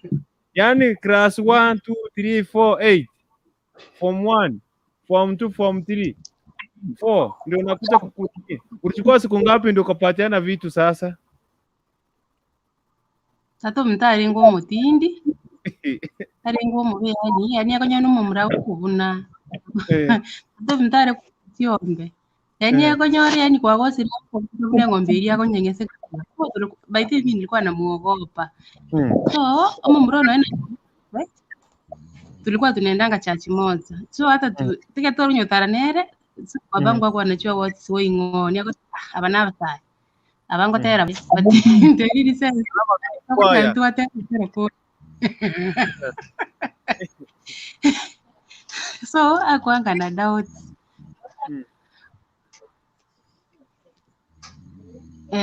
Kono kwa tena ngalinga kwa ile to mwenye kuomerana.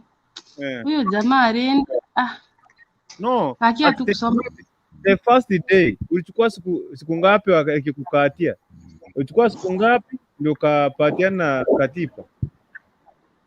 Aya ntwara unchanetinere nandi pakakaranda bodiri ko sorry kera naro chingi mtu byane kwanda bire isikonga tsanga ta kai hala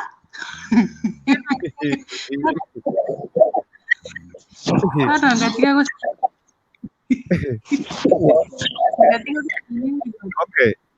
Okay. Mama Chantel, naomba punguza sauti ya simu yako yote kabisa. Punguza sauti. Itwa echo Mama Chantel. So wacha nibaje sababu tunazungumza nikuje kwake Mama Chantel, nikuje kwake Kevin, kwake Fifth One. So Samson, nimekuja kwako nafasi kwako.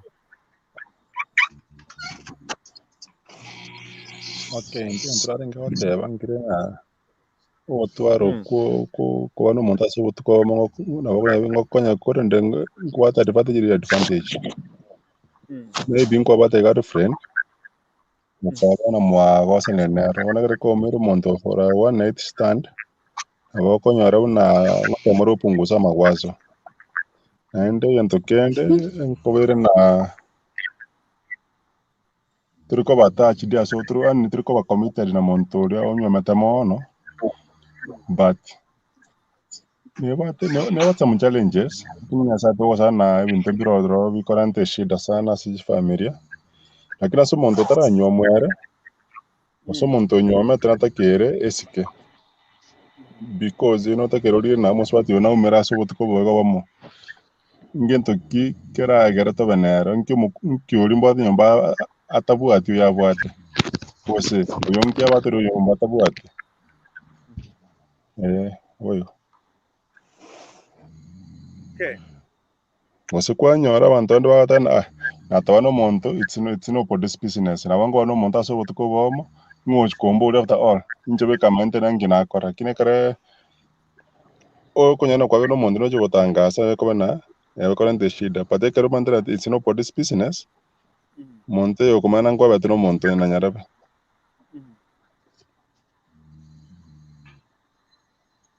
Okay. Mama Chantel. Mambo.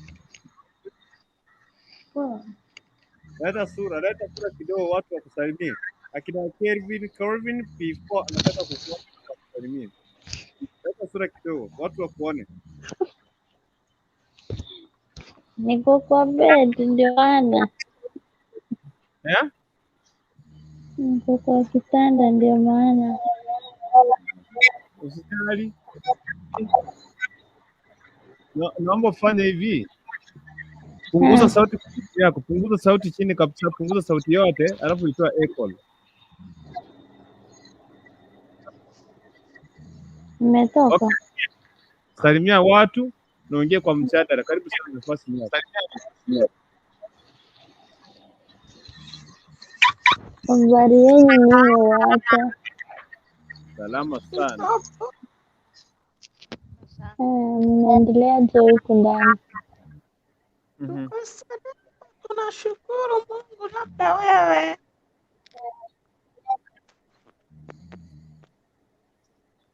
So, karibu sana. Thank you. Tukiingia hapa sasa kwa mjadala. Maoni yako ni yapi?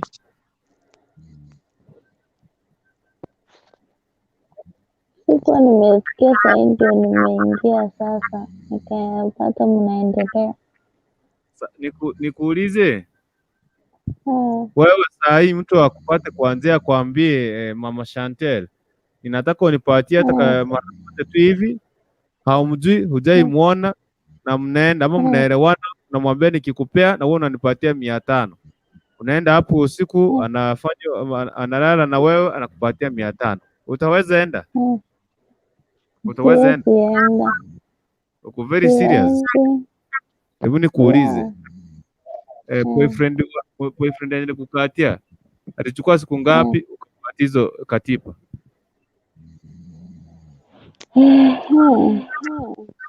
Alichukua muda, sio rahisi sana. Siku 2 ama siku 1? Miezi. Hapa tunakataa kusema ukweli. Ni kweli. Hapa leo nitoka hapa mieke manengeli na ki. Katiba mtu asomangi haraka, lazima mjuane hadi mkaende mkapimwe 3 times. Alafu kama mnasoma hiyo katiba ndio msome. Okay. Mnatoa wapi wakati wa kwenda? Mnatoa wapi akili ya kufikiria kuna kupimwa? For example, umepatana na mtu kwa gari. Network. Hatukusikii kwa unakata. Umesema wacha tukule nini? Tukule lunch. Ndio sababu Kelvin anataka kuzungumza, naona aende Favored.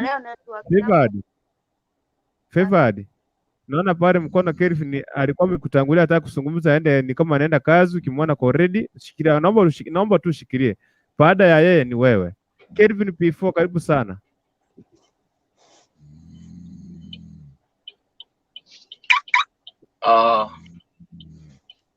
Itanga nimbi ya mona seliva ka Kiswahili anetiangira liva ka. Okay, first of all, let me say thank you for giving this opportunity, and I want to say thank you na nichukue ifunza ni wazalimu studio na mimi kwa maoni yangu, kuna hii swali ambayo umeulizia ya mwisho, I want to start by reacting on it before niongee 1, 2, 3. You know, if ladies can be open, vile nani hapa anataka kukua open, yeye aseme ukweli. Actually, mimi kitu yenye nilikuwa nasema ile harakati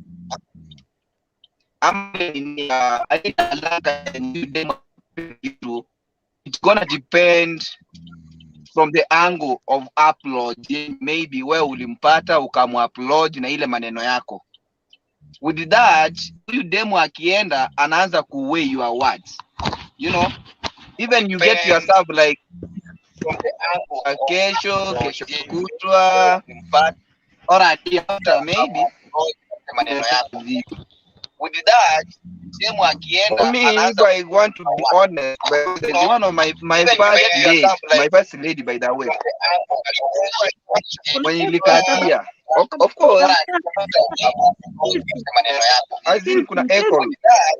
Demo akienda if I want to be honest, kuna echo. Nimeshughulikia. Yeah, kuna mtu mwingine ako na simu mbili. Ni Samson, number reduce volume Samson. Yeah, sasa Yes, ndio maana nasema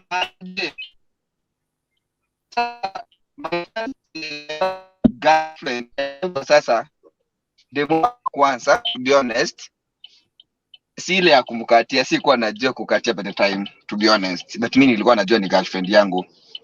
Huyu dem tulipatana na yeye kikavula tu, sijui hata tuliingiliana aje. Nilikuwa nimetumwa somewhere nikampata na yeye alikuwa anatoka kwa dadake. Over process na tukakutana pop tukapatana na yeye. Making matter to be more worse, babangu alikuwa anatengeneza jikayaba. So nikasema nitamuupload aje. Na mimi nikafanya ujinga wangu, nikaanza kumfuata mdogo kutoka nyuma. But sikumuongelesha hata because sikuwa na ile nini, sikuwa na ile courage na sikuwa najua like kukatia ni nini. Sasa nikamfuata mdogo with my younger brother. Nikamfuata mpaka tukafika almost karibu na kwao. So karibu na kwao because nilikuwa nataka nijue kwa by the time nilikuwa form 2. So nikamfuata tukafika karibu na kwao. Sasa kufika karibu na kwao, huyu demu akastuka. Ni kama huyu demu alikuwa ananiona akienda kwa dadake. Kwao si mbali, alikuwa ananiona akienda kwa dadake. So akageuka nyuma akanipata niko. Hakuniongelesha, akaenda akapae jeeps hapo na mimi nikatembea kidogo nikatulia. Sasa ile kutulia tena ni muongojee nione anaenda wapi. Huyu demu tena akakuja. Sasa kukuja ndio akanipata, akanisalimia, akaniambia okay, unaitwa nani? It seems like nakuonanga somewhere. Are you from Waterbury? That's my village. That's where I come from. So nikamwambia sure. Akaniambia oh, just like you look familiar. Unaitwa nani? Nikamwambia jinangu. So si ameanza kuniapologize, akaniambia yeye anaitwa nani? Nikamwambia is okay. Nikamwacha tu, hata mimi nilikuwa na ile uoga, sasa nitamwambia nini? Huyu demu akafanya nini? Akatelemuka akaniambia is okay, nimefika kwetu. Si tutapatana? Nikamwambia is okay. Sasa huko kwetu kuna buying center ambao walikuwa wanachukua chai.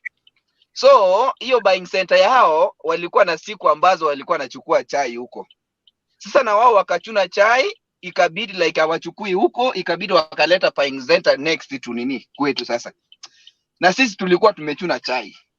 Sasa sisi tulikuwa kwa shamba, kumba ameniona tukichuna na mamangu nini chai na mabangu with other ladies. Sasa kuchuna, mamangu akaniambia tutasindikana mimi na wewe na one of the need tuchukue chai. Kuchukua chai, kumbe mamaka amemwachia chai ya Linde, gari ikikuja afanya nini? Whatever. Akarudi akamwacha tu huko. Sasa wakati tulienda na mamangu akaniona akacheka. Sasa kuniona akacheka na mimi nikafanya nini? Nikatulia. Hiyo siku gari kukuja, kulinyesha. I think mna understand huko Ushago. Kulinyesha.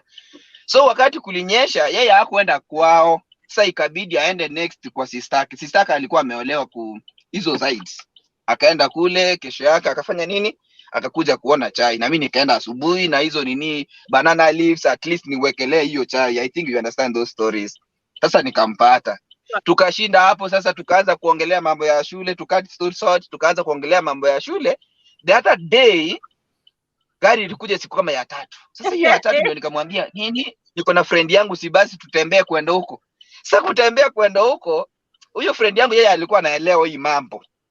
Sasa akaniambia yeye akajua ni demu wangu, na mimi sasa nilienda at least nijionyeshe mimi niko na dem, but sikumkatia hata hivi neno moja. Sasa kuenda kule, si huyu aka understand like nimechukua huyu dem date, si akatoka tu. Sasa wakati alipotoka ndio hata mimi nilimfuata nikamwambia jamaa, huyu dem nimempata hapa, nimemwambia like tukutembelea. Akaniambia ndio ufanye hivi na hivi. Akaniambia nikaenda nikamuongelesha. Hiyo ilikuwa siku kama ya 4 hapo ya 5. Si dem tulienda kwa bed. Sasa kwenda kwa bed sijui everything. Sasa tukachangua everything, you understand? Sijui kabisa. Sasa mimi nikashindwa nikakaa. Akaniulizia nini, demu akakaa like akajifunika blanket, alikuwa amejifunika blanket. I'm sorry to expose my nini, but it's well like you know. Lakini sasa ile nini harakati akaningojea na mimi nimekaa nikimwangalia. Sasa akaniulizia shida iko wapi. Sasa nikatumia excuse ya nini. Akaniambia so you don't trust me? Nikamwambia of course I do trust you. Hiyo siku ikapita. Sasa mimi nikakaa nikijua ni demu wangu. Sasa wakati nilianza kujua ilikuwa ni siku nyingine nikaenda kuulizia mawaida maboys, you understand, vile tunaenda kuulizia mawaida ndio akakuja nikafanya nini whatever happens. Kumbe na yeye ilikuwa ni siku yake ya kwanza.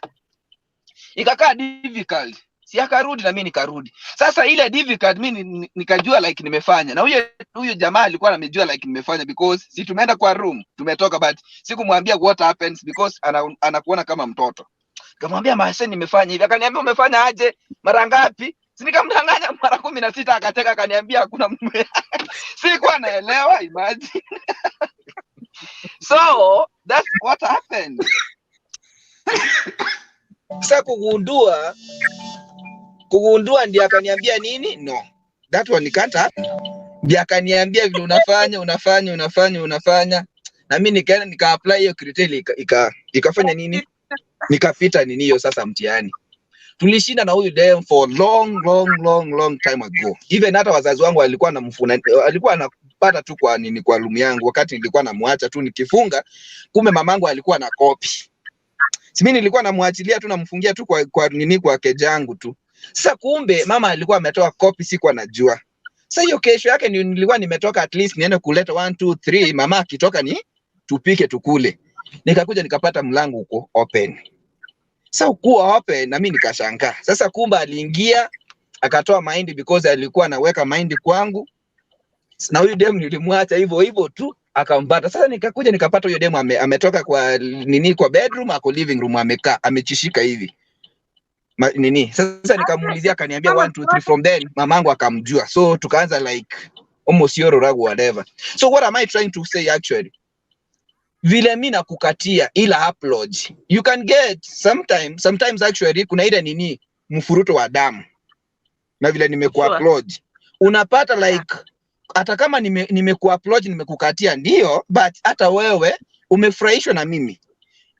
Either ways umefurahishwa na vile maybe nimerusha mistari, vile maybe naonekana. So like hata wewe unajizi like useme like ni siku gani huyu jamaa atanipeleka date. Si atusema kile kitu tunafanya vitendo wewe utajua. Si ndio? Yeah. So from then you get hakuna kudanganya hapa miezi sijui nini ama month 3 months. Hakuna mtu akikuupload mzuri hivi. You know? Hata kesho yake kama siku 2 3 na upate huyo jamaa anatoka village nyingine ama nini. My friend, utapata yourself like you are in that trouble. Sasa nikikuja historia kitu nini mara moja. I remember there's my ex-wife. By the time sasa alikuwa ametoka kwetu, alikuwa kwao. Na mimi nilikuwa katika zile urikahulika za kufanya 1 2 3 nikuje penye niko. Nilikuwa hiyo siku nilikuwa nimetoka Kisumu, nilikuwa nimejelewa Kisumu nikarara huko. Nikatoka asubuhi nikakuja Kisii nikafanya 1 2 3. The following day nilikuwa na travel kutoka Kisii kwenda Nairobi. sasa niende medical hapo village market karibu na nini. Sasa nikatoka nikaenda, nilikuwa na medication, tunaenda siku 2 consecutive days. Siku ya kwanza mnafanyiwa 1 2 3, siku ya pili mnafanyiwa everything, namaliza. Sasa kuenda kule, there is one of the lady nilimpata kule, na unajua appointment ya medical ni 6 sharp, na penye nilikuwa naishi kwa anko yangu sasa ni huko Karen.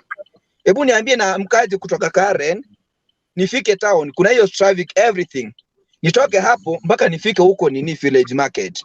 Sasa advantage yenye ilikuwa hata people they used to advise us at least tupata nyumba huko. Sasa na kupata nyumba huko siku moja, because wanajua mtu mwenye anaenda medical anaenda huko majuu, so wanakucharge siku moja 4,500, na hiyo 4,500 ni karu mwingine. Sasa unaona like utaweka mahindi huko, but hiyo ndio room yenye iko available, na hizo room unalipa like kama unalipa hii siku na siku ya kesho unalipa 6,500, unalipa hiyo siku na deposit ya 2,000 the following day.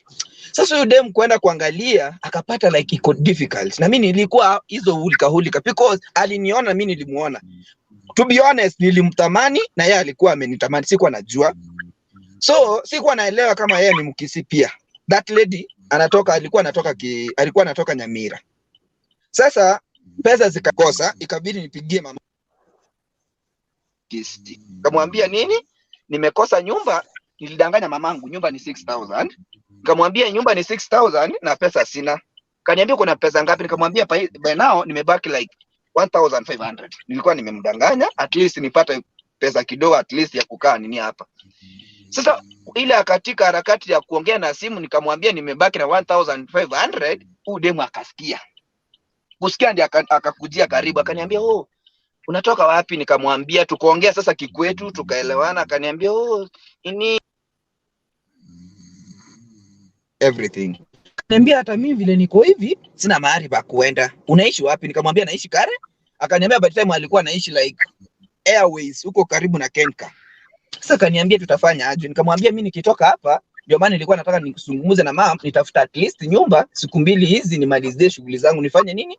Nitoke hapa niende tu Shago direct. Akaniambia sasa ukimaliza hapa si utarudi kuanguka kae? Nikamwambia hapana. So tukaongea, akaniambia okay, si basi twende tutafute nyumba pamoja. Si tukaandamana na yeye.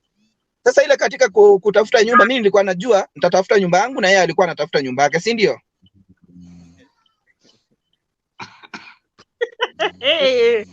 This phone of mine. What happened?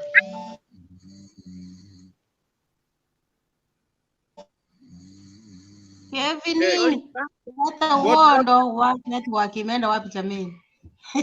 Na banye imepamba story pamba na safari. Kuza.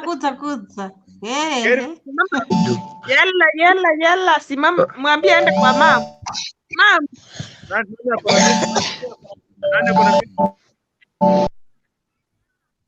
Watu wa nini? Waweke background music off. Taking right ninge join party amsko. Ana Kelvin before Kelvin bana watu wanakuuliza. Nilikuwa nataka kusikia hiyo story sasa, nimeenda. Bye. Tuonane wakati mwingine. Wanaweka kufanya hapo kwa muda ati anakuja, najua anarudi. My brother come back. Wacheni kujifanya hapa ati tuanze kupenda siri zenyu hapa. Tutaamwaga hapa mpaka mwanze kutoroka. Wacha kutudanganya hapa ati unataking 4 days, yani 1 month, 2 months. Ukora tu. Nadhani sisi ni wajinga. We know. Aya deno. Kasi ngito na mogo toira. Ngito na mogo tokolite. Ndakeka tu atabiri 1 month, yani 4 months wakani. Basi ngicho mito na mogo toira. One sikuwa mina nino monto kasi ne private room. One wacha kutua matunda ayuga. Hivi nyansi ni sabire. Bana kiwanya katoka hivi. Kelvin ochile kakira. Yes Kelvin, watu karibu wanimalize bana. Karibu sana tuende. So mimi nilikuwa najua like yeye atatafuta nyumba yake na mimi nitafute, because aliniambia twende tutafute nyumba. Yes. Si tukaenda tu. Sasa ile harakati za kuenda tukaanza kutafuta hapo nyumba karibu na village market, because mwenye alikuwa na 1 2 3 vile tunafanya kazi alituambia tusiende tutafute nyumba kwa club, at least tutafute nyumba penye tutaamkia asubuhi, because alikuwa anataka tukae. Si tukatafuta nyumba because yenye nilipata 4,500 by the time, kumbe imechukuliwa. Sasa kurudi huko imechukuliwa, so sasa tukaanza kutafuta. Kwanza nilikuwa jeep by the time ilikuwa ni 5,000. Sasa nikamwambia mimi wacha tu nichukue hii at least. Sasa kaniambia na huko penye alienda yeye alikuwa anapata like 6,500 a night. Imagine, na hapo tumemaliza shughuli za siku, tunaenda kwa nyumba like kitu kama saa 9 saa 10. Na saa 11 hivi mtu ameamka tu anaenda ni hizo shughuli zingine. Sasa walikuwa nadai like 6,500. Akaniambia Eric, because actually we don't want to need to waste money. Wacha tu tuchukue hii nyumba at least tulipe pamoja, tulipe 2,500. Nikamwambia hata mimi saizi naongojea mama nimpigie simu aniongezee pesa zingine, then ndio tukufanya nini. Hakuna boy atakata, because hata mimi nilikuwa nampenda, sijamkatia na yeye atanionyesha anything. Sasa ikabidi tuchukue nyumba pamoja. Tukachukua nyumba hiyo tukalipa pamoja, but mimi nikamwambia ngoje nipigie mama simu. Sikumwambia kama niko na pesa. Akaniambia no, niko na pesa zingine hapa, wacha tu at least tulipe to book. Akikutumia tutafanya nini? Utanifund. Nikamwambia okay, nipe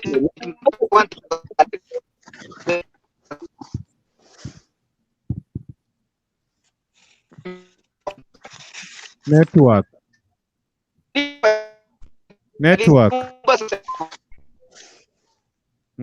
aki network imetukatisha story. Wow.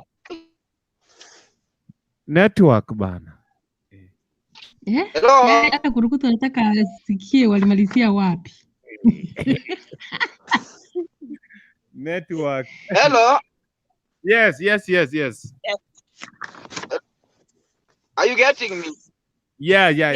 So ikabidi like sita tumelipa nyumba. Sasa yeye amelipa mpaka ameshika nini deposit ya siku ya kesho. Mimi nilikuwa nalipa 5,000 zangu na yeye alipe 5,000, sikae 10,000 siku mbili zenye tulikuwa tunakaa na yeye huko.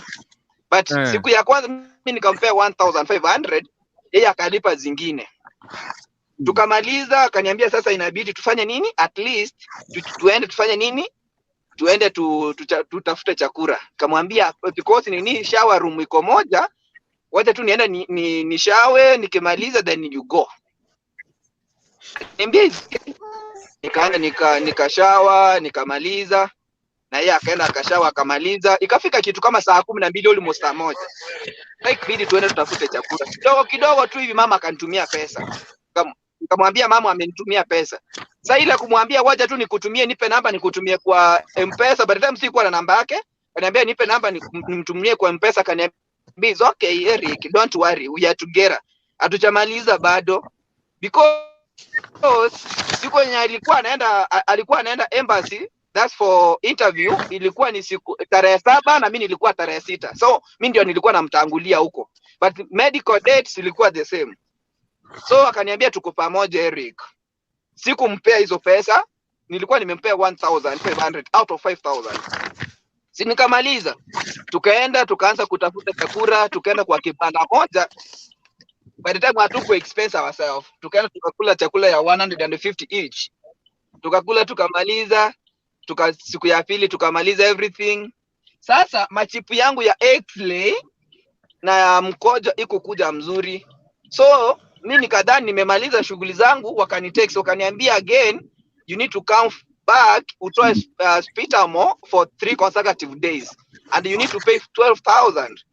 Sasa hizi siku 3 nitafanya aje, nitaishi wapi?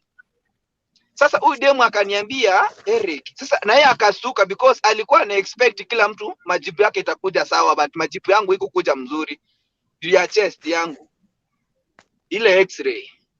Huyu demu alikuwa ni mwanadada mzuri by the way. Akaniambia no, by the time nilikuwa nimebaki na 5,000. Akaniongezea pesa, zikakaa 12,000, nikaripa, nikamaliza, nikaanza hizo shughuli, nikamaliza day 1, day 2, day 3, nikamaliza on Friday. Tuko pamoja na huyu demu, imagine. Kumaliza yeye akaniambia, Eric, kama unaenda Karen, enda tu pumzika, hata mimi nataka kurudi nini, ama anko yako kama hataona vibaya, wacha tu tuende basi atuaccommodate, tumalize kesho, tupitie Kenka, nichukue vitu zangu, tufanye nini, turudi ushago. Kamwambia is okay. Sasa penye nilikuwa nakaa, ango yangu pada alikuwa ameajiliwa kwa company. Sasa hapo ndiye alikuwa na dhara. Ali excuse friend yake, nikaenda kulala huko. Na hiyo friend alikuwa ni watchman. Alikuwa ameajiliwa na G4S. Sasa usiku alikuwa anatoka na acha tu. Nikaambia udem, sasa tunashinda tu, huyu ni akitoka because alikuwa ameniachia ufungue everything. Naenda tu naleta huyo dem. Nikaenda kamleta hiyo siku, kesho yake huyo jamaa akakuja akatupata hapa, akatuninia, akatupikia, akatufanyia bati, tukatoka na huyo dem. Tukaenda tukaleta. Sijamkatia, imagine. Sasa kitu nilifanya mpaka nikamkatia, sasa tuko kwa gari tunaenda pamoja. Na unajua huko bedroom, si mnaelewa hiyo gari bedroom huko nyuma. Sasa huko bedroom ndio sasa akarara akaniwekea mguu. Sasa ile kurara kuniwekea mguu, mimi sikuwa nimelala because simu yangu ilikuwa full charge. Sasa ila ya kutext my friends, mimi na ama tu, ile furaha sasa. Sasa demu akafanya makosa akaniwekea mguu hapa. Na mtu akikuwekea mguu lazima jama nini. Sasa ile kujaa nikastuka, hata mimi namtazama naanza namwazia wapi, namwazia nini wapi.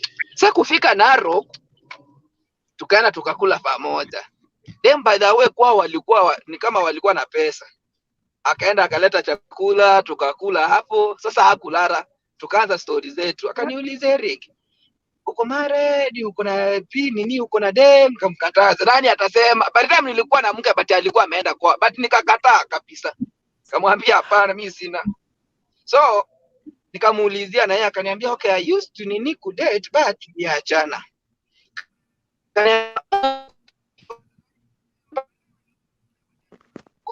Kamwambia vile nasikia huko ni kugumu, sijaplan hata.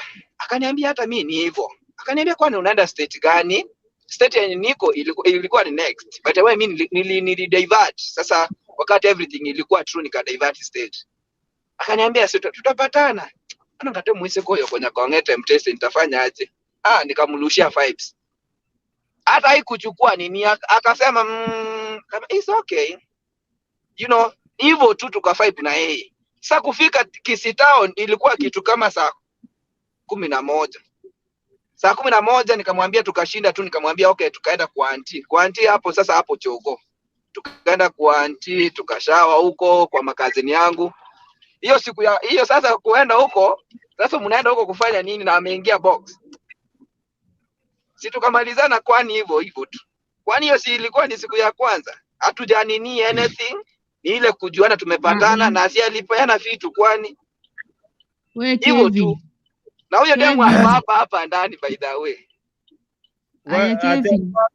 Yes. Hebu turudi nyuma. Mukakomboa nyumba. You showered, tegari showered. Sasa mkarara ati kama msasiroti. Hapo sasa ndio umeenda hivi. Akimwararete. Hapo umepa. Kana lia mativu. Azin? Yani gabu tikana da kubori. No, by the way, to be honest, kulikuwa na bedi moja. Ono kiretu akomboete nyumba like huyu sasa mwenye alikuwa anajua like we are couples, but sisi hatukuwa couples. Tulishinda tu. Yeah. Sasa yeye alienda kwa bed, nikakaa kwa kiti. Akaniambia Eric, enda tu kwa bed, nikae kwa kiti. Yeah. Of course, to be honest, hiyo siku mguza hata. But ni ile tu like ile ya kumwangalia. Asubuhi, to be honest, ile sasa harakati ya basic Mungu itube vitambaa hivi. Ndio nilimuona hizi kwenda hapa juu. Hivyo tu. Na alikuwa smart, hiyo sasa ndio ilinifutia. Ulikuwa unakula kwa macho. Lakini sasa hiyo haikuwa one night. Si mmeenda siku 2 3 hapo. Chichi my friend. Oiro moto kwenye mwana ingekuwa one night. Nilimkatia on Kevin, sikiza nikwambie, one night ni ile nishuke airport. One night by the way it happened by the way. Nani waje nikwambie.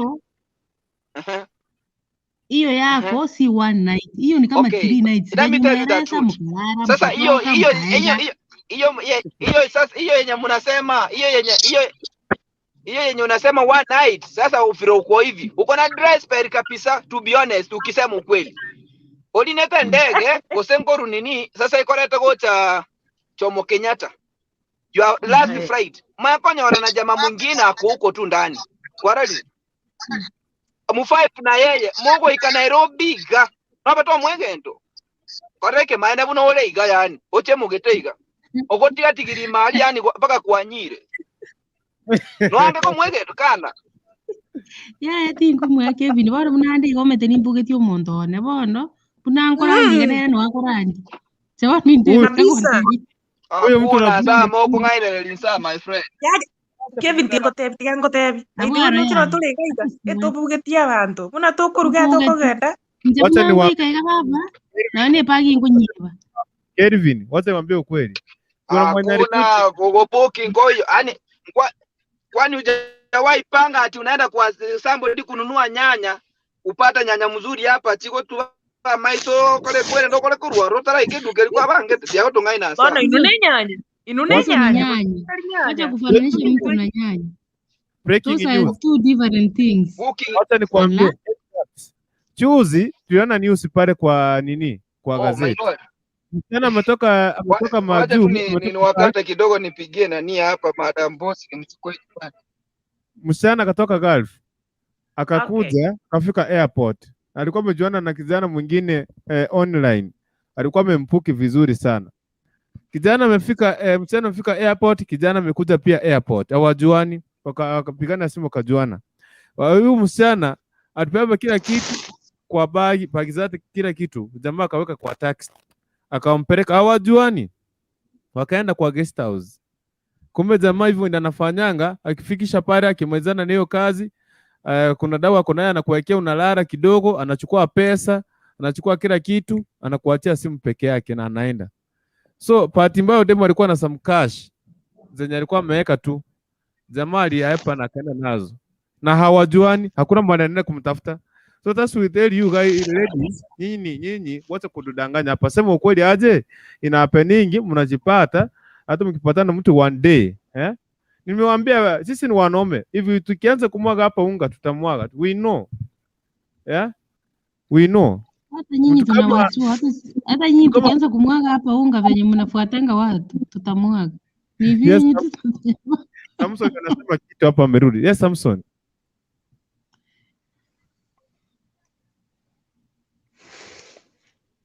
Hello? Abakorosa. Unazungumza kitu? Unasema kitu? Na borosate. Wono. Abe kunyare entrango tawa jango kwa nekega. Kende yo dana o mero monta sa utuko mo benende nara. Ne what the advantages and disadvantage. Yes. And cha entra janga nyora na wakunyare kano monto mo amanya ni for long. Yeah. Maybe Montare was there within Kenya out of the country. Yeah. But more communicating there. But the time Monto yago icha, I am aware of my communicating for long. Magambi mo iwana na you are the right person. Take care of Yeah. Na nabe ekunyare kana Monto nore within the country or in your country as well. Almost go very man for long. And almost go to some challenges. Unaro the right person, aso maybe so kunyo also for that night one night stand. Juno monto that ko mama ina umumuro yo ante na antagete. In character na kiere. Ako so mimbo yao. Ako kore in case when I can watch Covanere, ako man kyo monto no to abanere na moran in and out. So in John again don't recommend dinner. It's not good konyor komira no music on the first day. When on that same day. It needs you to or arrange your consciousness no monto you to omira na nere. With what kind of a person is this? Omuntu rabana tate maybe because tinda nyoma. I am planning to get married. Is this the right person? Muntu ko te nante na wanchire. O te nenje ko nenje na wanchire ko ko lindo muntu ko to anjana nere. Muntu yo tari muntu kwa tari muntu oro ko trust. Tira ko wancha. Bakacho kontra otua uno maybe yokondo senegasi. Uno ko mutiga nyomba ka komero muntu na mate omwanchire stina wakandra wanchika. Kiara mantena tabo atimo simamo. Lakini muntu ru wasta dribuya. Na bana na utiko mojo ko banero butu one night stand. Na boko mana kio muntu na to banero this is the right person nenda boko bakwa very attracted nera banya kwa side na ko monyoma. Kio no muntu ko ira nyomba agenda o mana no muntu ra nyoma okondendre family ose to na tabanere. Kona mutika nyomba ni matana security na roro tere muntu na tika nyomba na ndenga kruisi mikoro magana moswa tiri 40 to moswa tiri orega iya neke nikiruka njia tari muntu straightforward. Before you make your decision, before take kurara no muntu, take your time. Study that person well. Umano muntu yo embwa ya ine ririye. Umano ko banere.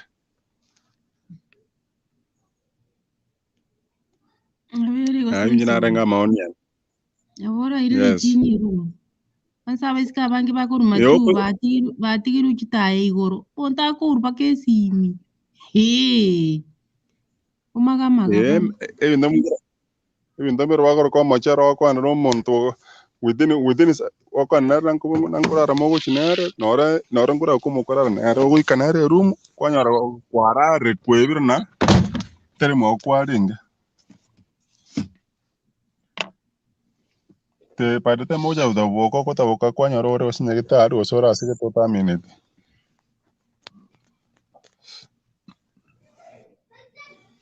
Chai kingi si right. Jambo. Bari yako? Mzima mkwaje? Tuko poa, tupe maoni. Ya one night stand. Ya. Unaweza patana DM umwambie One night stand ni vitu za kawaida manze. Hizo ni vitu za kawaida. Kama sisi watu wenye tumefanya biashara za barabara. Hizo ni vitu tumekutana nazo in a daily basis. Saa zingine unapata unafanya kazi town. Mtu amelemewa mahali. Anakuja anakuambia acha tu nilale kwako leo peke yake niende. Unaona?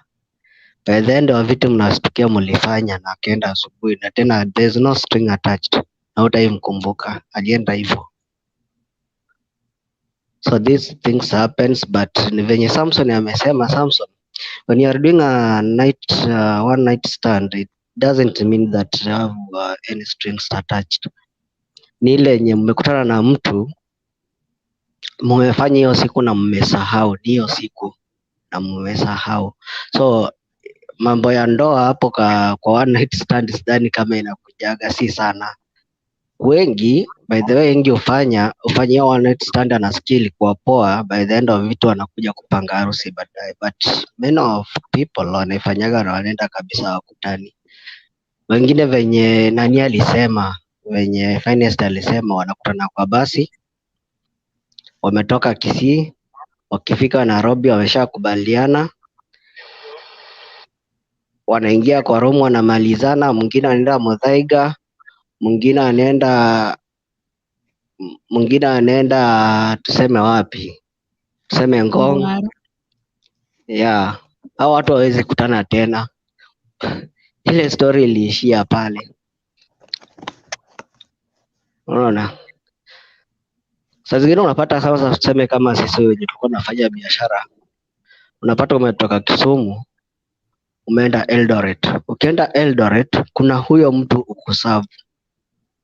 Na mtu umekuwa tu ukimtaka huyo mtu kabisa. Na by the end of it, siku yenye utampata that night, only that night, utakuwa umetosheka na yeye. Hakuna tena siku utamfeel. Wako unajiuliza nilikuwa natafuta nini? So what one night stand ni ile yenye nakuaga there's no love, you just needed to satisfy yourself, kwa sababu either your spouse is not around ama hizo madry spells zenye mnasemaga. Sasa uniambie mtu saizi atoke Saudi ama atoke Qatar ama atoke Dubai, tuseme Middle East at large, amefika Kenya, amepata chali wake hayuko ama manzi wake hayuko, obvious that is what she or he will do. Yo one night stand ndi atafanya na mtu, but hajamfanya naye kwa sababu anampenda, hapana.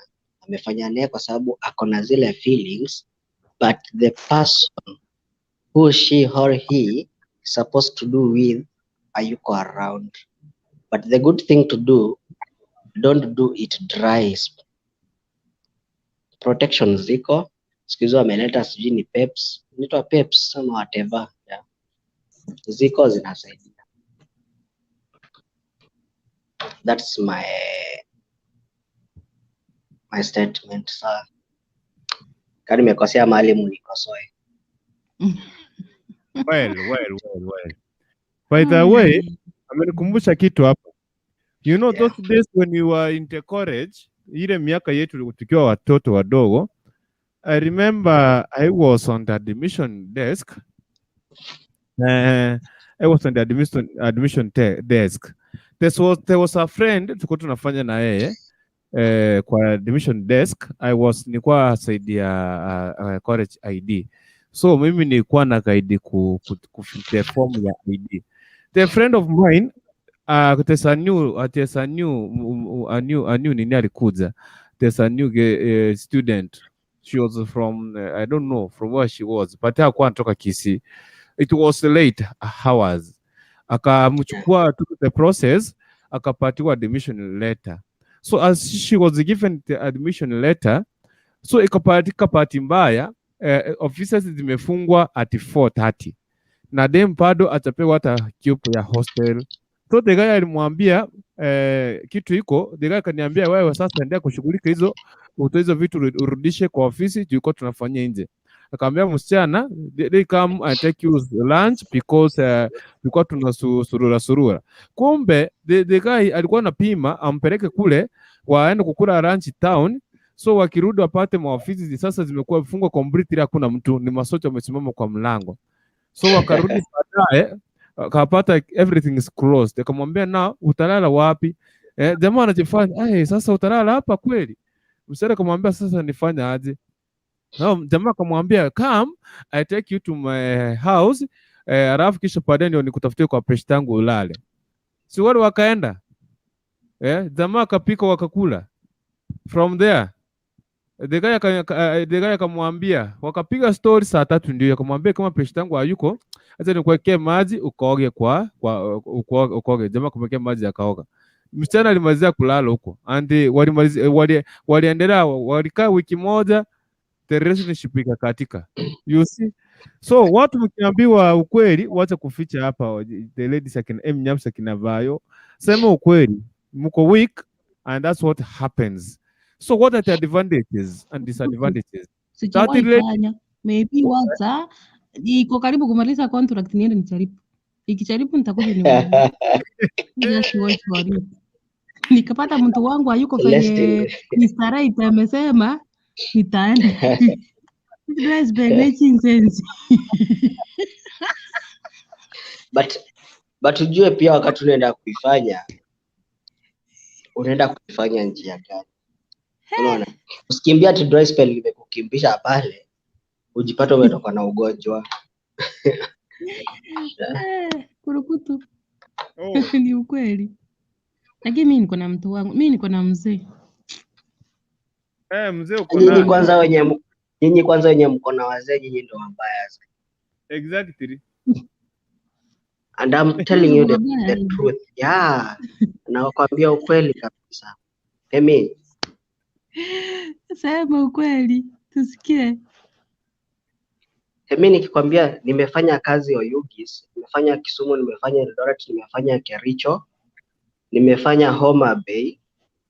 Nikikwambia hizi town venye nimezitembea, watu wenye wanasumbua watu zaidi ni wanawake wa watu. When you see a young man like me walking around with a company car, you think is mine, and your husband somewhere is not providing for you a fish for lunch. You want that fish for lunch because you know Mr. Right can provide it. No. So unakujia Mr. Right, si ati intention umependa Mr. Right, no. Umeona Mr. Right anatembea na gari ya kampuni na neza pata ka kitu pale. Unaona? Do you know these ladies? Ni ngumu sana huyu msichana, hata tukisema yo one night stand, unaweza leta msichana akwaka kuombe mahali pa kulala, but ya kukauze usiku mzima asikupatie chochote, ukasirikiane usiku mzima hapo, hata anaweza lala kwa kiti, but mwanamke wa mtu yeye ndiye atakuvuta kwa kitanda. These things are happening out here. Yeah.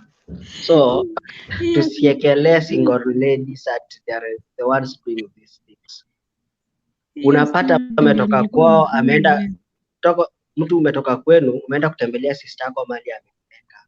When you reach there, you get a guy. This guy is fit. This guy venye mnasemaga muscular whatever, akona kifua fiti, umemmezea. Unajipata wewe ndo unamkatia. Wewe mwenyewe si ati yeye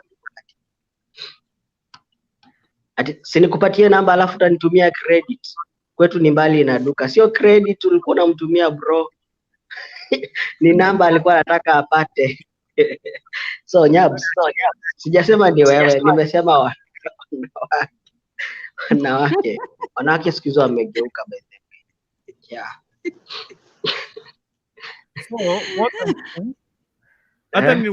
hata sasa niliwaambia hii town kuna park streets ziko hapa, hata ikuwe saa 7 ya mchana. Siku moja nilikuwa naenda field, niko na pagi hapa, niweka kamera ndani, so sikuwa nimeenda na stand, nimepita park street ndio naelekea field, ndio nasikia sasa. Nadhani mtu anakuja na kitu, kiangalia napata mtu ako kwa corridor kwa giza, anakuambia sasa hivi ni waulize Miaps, ushaona mwanaume amesimama kwa corridor anakuita kwa ndani ya giza? Sasa unaongelea watu wenye wanafanyanga kwa inang street, lakini kuruto na wewe wewe ni mwanamke. Ndio, acha nikwambie Nyabs, ukienda nini Nairobi, the most women wenye wanafanyaga kwa inange na hao wenye wanafanyaga kwa bar, au kuna hao wenye wanakuwa kwa bar, mnakunywa alafu kuna room hapo inalipiwa, mnaingia. Those are wives to people. Ni mabibi za watu, lakini bwana zao wajua wanafanyia kazi. Anategea bwana ameenda kazi, naye pia anakuja kazi nyingine. I saw the documentary, sijui ilikuwa channel gani. KTN ama it was from KTN, that documentary. Yeah, I wondered there are people's wives. They have kids, they have families, but they are doing that. Mpaka cameraman alijitolea akapewa hiyo service ndio aweze kuchukua hiyo akachukua. Exactly. Yeah, cameraman. Yeah, exactly. Kumbe uliona. Did watching that one. Yeah, cameraman did that na akaenda na mwanamke hadi kwa room. So ndio nakwambia Emi, unaona nyinyi sasa, nyinyi wanawake wenye mmejificha kwa ndoa, nyinyi you are the most dangerous people. Sijasema nyinyi wote, some of you. No. Sijasema nyinyi wote, some of you, but most of them. Unaona? Okay, my point was, kwa sababu ungeona ile documentary venye ilikuwa covered. Yeah. 90% was someone's, yani some people's wives, ndio? Married people with the rings. That even the wedding rings. Say kings, wewe nilikuwa nasema si eti yani niko married, ni ile nilikuwa nasema, unaona, tuseme nilikuanga friend wako, unaona, nikakuacha Kenya nikakuja maju. Yeah, niko na boyfriend, unaona, si nilikuacha Kenya, bado still we are communicating. Si wewe ni mtu wangu jamani, si nikirandi bado nikujia. No. Is not your person. Is not your person. Si wako. Nikwambie kwa nini si wako? Sahi sijui sahi anaweza mumunya mimi by the Emi, lakini nikirudi ni wangu. Emi nikwambie kwa nini si wako? Did you watch that episode? Yani that talk of Faith Murage. Sijai watch. Imekuwa kwa Jeff Koinange na imekuwa Tuko. That lady alikuwa na pesa, anatumia bwanake pesa yote vizuri nyumbani. Ameacha bwanake na watoto nyumbani reserve. But alipigwa shock wakati alifika Kenya, akapata bwana yake anaishi Nairobi na mwanamke mwingine. Watoto wanateseka nyumbani. Unasema Did you heard that story? Hiyo ndio mwenye alichoma. Huyo mwenye anaongeanga maneno mingi. Hiyo naitsa. Ati? Naitwa. Si huyo mwenye alichoma huko. Yeah, ndo nakwambia don't be sure unless you are there. Haya, wala mimi sijamwajua. Kitu tunasema just have hope. Have hope but don't be sure. Yes. Yeah. Yeah, this one. Lakini uzuri ni aje nikwambie nani. Dela yanakuona pia. Mimi sijaolewa na mtu. Nisikize vizuri. Sijaolewa na mtu. Unaona? Yule dem alikuwa ameolewa. Ameachia bwanake watoto. Mimi sijaolewa na mtu na sijaachia kijana wa mtu watoto wangu. My kids wako nyumbani na mamangu. That's my boyfriend.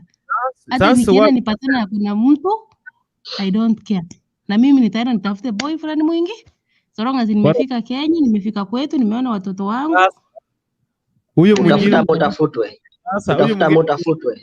Huyo mwingine unatafuta sasa, mnapatana naye kesho anatoa dress pay. Huwezi patana huwezi tafuta mtu uko na dress pay uanze kufumbilia miezi mitatu ati. So unasema utoa dress pay ndio tuendelee kusungumza. Hii itakuwa ni one night. Sasa na nani? One night stand. Na mtu mwenye sijui. Emi ujailala na mtu mwenye hujui kabisa. Mimi yani huwezi ni convince kabisa niseme yes mimi hapana. That means Emi. No. You know when a man akikwambia akitaka sijui muende, hawezi kuambia sasa no mnyaps njoo twende tulale. No.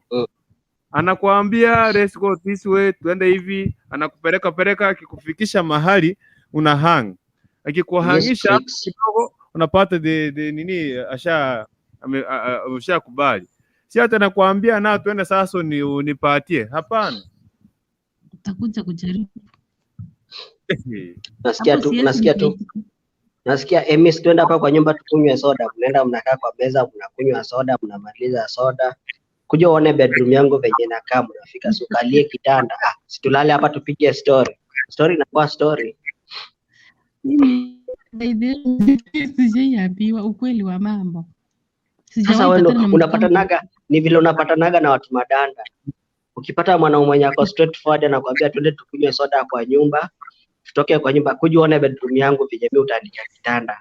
Unafika unapata kitanda imetandikwa. Juu alikuwa anajua unakuja. Then mnakalia hiyo kitanda, nakwambia haja gani tukae hivi tukichoka, tulale hivi tukipiga story. Unafikiri story gani mnalala mkipiga? Umesikia? Mimi sijawahi. Acha nikwambie, let me tell you the truth. Mwenye ni confusing hivyo ni my husband. Unaona baby daddy? Ni yeye mwanaume. Wao na kwetu haikuwa mbali sana. No. Acha niwaambie. Naona Kurukutu unasema nini? Hiyo ndio sasa tunasema hiyo husband alifanya. Yes. Yeah, let me tell you the thing. Baby daddy by the way like a month. Juu ndio nilikuwa nimemalizia form 4 by the way. So, alikuja akaniconvince akaniambia hivi. Hivyo nikapata by the way tumefika Kenya. Kwenye tulifika Kenya tulienda. Hatukwenda straight hivi tufuate barabara. Juu tukifuata barabara nitajua njia ya kurudi nyumbani. alini twist. Unaona hiyo yenye umesema Mr. Right, alini twist maze. Tulienda like 2 hours na kwao. Tungeenda tu straight 30 minutes ama 30 minutes. Lakini tulienda 2 hours. Mpaka nikachoka. Sasa kufika kwao by the tulikaa penye umesema. That's Sitting what, room, yeah. bedroom. Kidogo tu sina nguo, sina viatu, sina simu. That is exactly. By the way, hiyo ndio that was my point. Yes, hata mwanaume akitaka kuoa saa hii. Mr. Right, mwambie. Hata mwanaume akitaka kuoa saa hii, hawezi kuja kuambia now I want to marry you. No. You know, a friend of mine alikuwa anaoa, huyo mwanamke alikuwa anamtwist. Siku moja akamuita Sunday. Vile alimuita Sunday, wakakaa kwa nyumba saa 8, saa 9, saa 10. Jamaa akamwambia nakuja kwa sababu kwa ilikuwa mbali. Jamaa akamwambia acha niangalie ng'ombe. Jamaa kaenda kaangalia ng'ombe saa 10, saa 11, saa 12 akarudi. Akamwambia unataka nenda kuangalia ng'ombe sasa ndio nimerudi.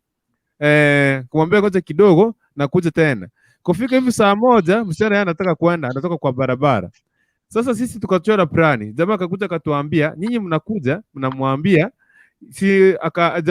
tukachora plani na yeye tukamaliza na vijana wengine. Sasa tukasema utatupigia simu. Ukitupigia simu useme tusindikishe huyu kwenda kwa barabara, aenda kupanda sijui bike ama aenda kwao, tutamwambia kuna press nyingine mbaya sana huko kwetu, mbaya sana ikifika saa 2 tu hivi mtu hawezi pita, hata bike hawezi pita. Inakuanga hatari. Sasa jamaa akatupigia simu akatuambia, tumechora plan tumemaliza. Sasa akajifanya ajui enda tena kurudi kwa nyumba. Akatuambia, "Horo, mko wapi? Naomba mkuje kwa nyumba kuna kitu naomba mnisaidie saa hii tafadhali njoo mbio." Njoo mbio. Sasa sisi tunachofanya hapo tunaenda mbio kabisa, tunaenda mbio tunafika kwa nyumba. Oya kuna nini? Kuna nini? Akatuambia huyu mgeni anataka kwenda saa hii. So nataka mnisaidie tafadhali. Please, naomba tu mnisaidie tu. Najua hapa kwetu ni hatari. Naomba tu mnisaidie tumsindikishe tumfikishe sehemu fulani, alafu ndiende. Sasa sisi kusikia tu hivyo tulikuwa tumechora plan. Tukamwambia brother, tafadhali mimi sasa ni mapema sitaki kukufa. Mimi si kila mtu akasonga nyuma. Sababu msichana kusikia hivyo tena akaogopa akasema, nisaidie tu simu nipige home niwaambie kuna mahali nilienda nitachelewa kurudi ama nitarudi kesho. Si kesho ikakuwa kesho, mpaka sasa hii msichana anangoja kesho ifike ndio arudi kwao. So that's all. Mtu unasikia? Wazi ambiwa straight forward. By the way, hata mimi by then tulianza kudate venye nilimalizanga shule exam. Nilikuwa namdanganya nakuja kesho. Anakuja kwetu tunaongea, yani si kwetu, kuna mahali tulikuwa tunakutananga. Tunaongea naomba lakini kesho nakuja. Kesho ina. So hata mimi by the way, hiyo Sunday ndio inakuanga na maneno. Si ukuje tukutane mahali fulani tuongee, nikaenda. Tuende. Kumbe mtu anachukuliwa. By the way, hata mimi nilienda hivyo, nikakaa huko, nikazaa. Sasa kutoka hapo sijaipata tena mtu mwingine aniconvince. Tapata tu hivi karibuni. Rudi Kenya, mtu ajue kwa kama ajibu. Convince na utapata. Sasa niko hivi karibuni. Kwa sababu unajua mwanamke akikusumbua sana, amekusumbua akili, unamuita hataki. Tumia another trick. Naweza mwambia hata nimekununulia simu, hebu kuja tukutane mahali fulani nikupe simu yako. Natuma moto umeta. Kama niko mgonjwa. Yeye atakuja, atakwambia kukirecover. Wengine ndio kichwa ngumu. Unaona mnyapso unaweza mwambia ati wewe mgonjwa akuje huyu. Yeye atakwambia kurecover. Lakini kuna yule mwenye damu itakuwa imemguza anaweza kuja mbio. Lakini ukimwambia kuna kazawadi mahali kuja tukutane mahali anakuja kabisa. Hapo sasa ndio trick inaingia. Unaona? Nyinyi sio, yani nyinyi mnafanga mwambie sijui kwa nini wanawake they believe in lies than the truth. Why? Nimai jaribu ku understand these ladies. Eti? Hiyo psychology yenu ya kudanganywa na kubali kitu. Mbona? Tunadanganywa hata. Ukijaribu kuambia mwanamke ukweli, ukataa kabisa, unaona? Hebu jaribu ukija kwanza kunidanganya sasa nisikize. Tunadanganywa unajua aje? danganya, unajua unakuja kama umejipanga. Ukujagi tu hivyo tumefika hapa, tumeanza tu hapa. Kurukuntu akichelewa saizi kuja. Cheki, Kurukuntu anaweza kuwa yuko studio. Ya? Umempigia wewe demu wake, unamuuliza uko wapi, anakuambia kwa studio. Kurukuntu kumbe ako mahali na mtu. Hawezi kuja akwambie ati hapana nilikuwa mahali na mtu. Lazima ataongea na Dan, ambia mtu fulani saa fulani nilikuwa hapa nikifanya hii na hii na hii. So that the time utakuja kuuliza Dan, you have the correct answer. Unaona? Umenielewa Nyaps? Kwa sababu akikwambia ukweli hautakubali.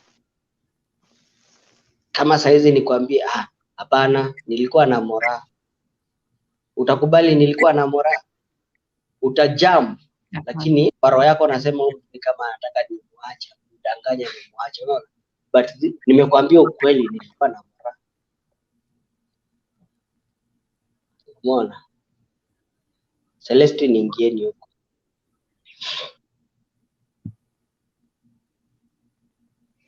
Rewind up. Sikia. Mimi hata sijui hivyo ni kama tuko wiki. What can I say now? Hivyo wewe one night stand umeenda mara moja peke yake. Emi. Nimeenda mara moja. Yes, kwa sababu unasema ulidanganywa ukafika after form 4. Hapo no hapo nilienda na nikakuwa okay. Huyo jamaa by the hiyo time alikuwa anataka kuoa. Unaona? So venye nilienda hiyo sijui one night stand hiyo yenye mlisema nilienda na nikakaa. Sikukaa tena nitoke the following day hapana. Nilikaa huko 7.5 years na huyo mwanaume. Huyo mwenye alinidanganya hiyo one night. Nilikaa 7.5 years. So nguo zilikufuata ama ulinunuliwa huko? Okay, huyo jamaa by the hata siku kuja na nguo. Mamaka alikuwa ametoka States. So alikuwa na vifuruzi. So alipeana mimi nikamwambia okay, kama kijana wako anataka kunioa, aje niende home nilete nguo. Si huyo jamaa alikuwa anajua tu venye nilikuwa nimemaliza form 4 kulikuwa na nini? Nitaenda Corets ama niende hizi manini nisome. Akasema nguo nitanunua. Nguo hazina shida. Huko tumesikia njia rahisi ya kuoa wenye hatujao. So mamaka alitoa pesa nikapaiwa nguo hivyo. By then nilikaa almost 2 months ndio ni communicate kwenda kwetu. Sikuwa naenda Mtoni. Next wedding next marriage tunakuja wedding ama? Yangu. Sasa si itabidi kwa sababu ulitoka au kuhaga wazazi. Well, Mr. Right, tulia sahi. I'm not ready. Sijaanza kumingo there's nothing like ready. Who told you someone should be ready to get married? Sijapata. Ni kama mtu sema, let me get money, nioe. Hii pesa itaitosha? Haitawai. Pesa itoshi, but sijapata the right person mwenye nitafuta. Sijapata. Nikimpata tasema hapa kwa hii kisi ot. Sijapata. So meaning the person you are dating with, the person you are dating with is not the right person for you. Unajua, let me tell you one thing. Nikitoka Kenya by the way hatukuelewana kama okay. Kuna vile mnasongea na mtu but umwambii direct unaenda Gulf, unaona? Ile tu nilikuwa na mtrip na yeye nikasikia anasema Middle East hapana nini. All of a sudden nikatravel bila kumwambia. Amekuja huko. Haya sawa. Haya, poa.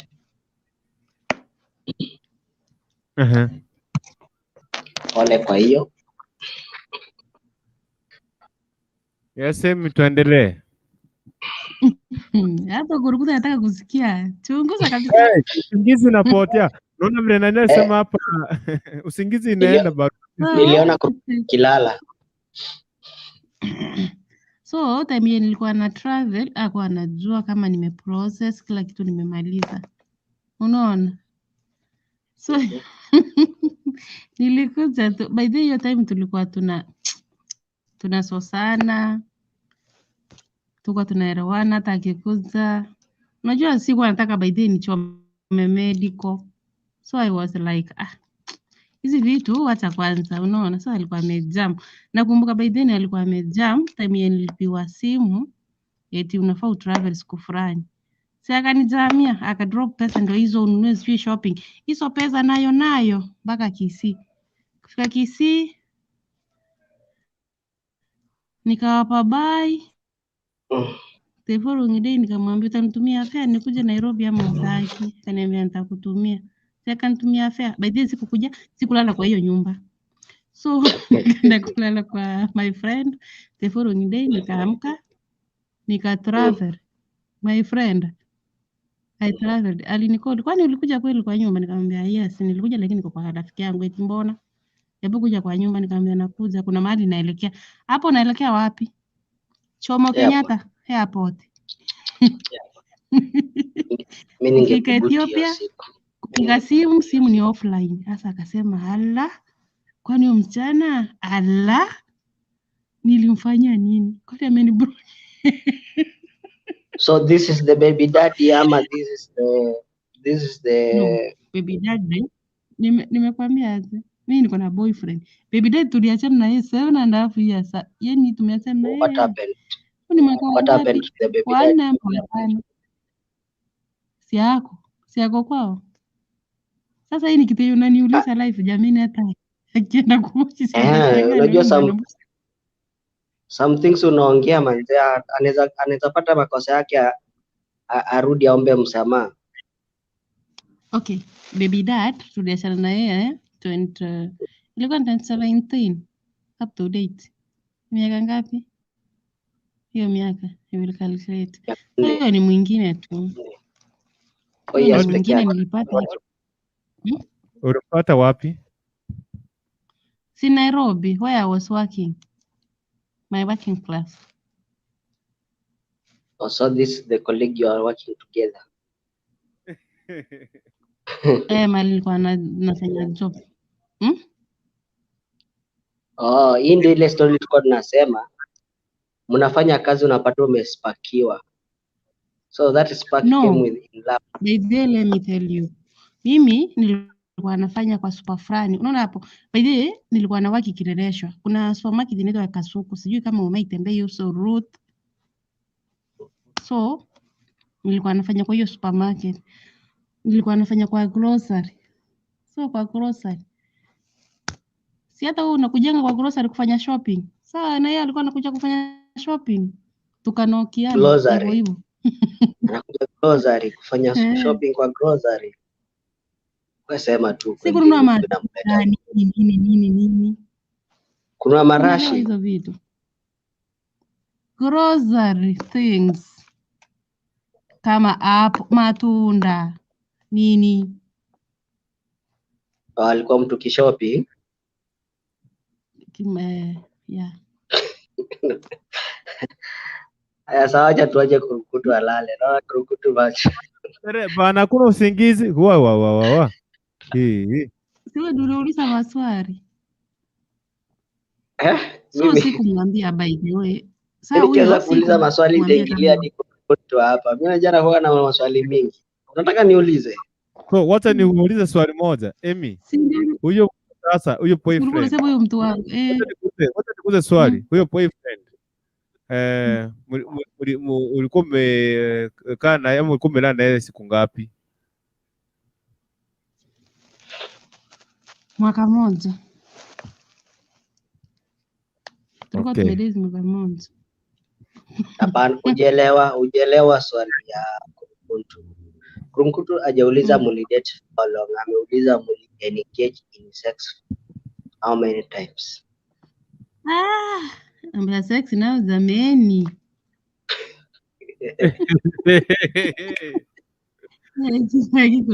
Ni mtu mwenye alikuwa na wapi? Kurunkuntu anaiuliza in direct. Baidhi alikuwa anakuja once. Alikuwa anakuja once. Alikuwa anakuja once. Hata aki sana sema. So that means tuweke ni several times. Tuweke ni several times. Si several times. Si several. In 1 year. Si several times. Na hesabu but kunichunguza nyinyi. Well, Mr. Man, wherever you are, if you see this clip, make sure umefanya kazi ya maana. Unasikia inahesabiwa. Saa hii ataenda kufanya.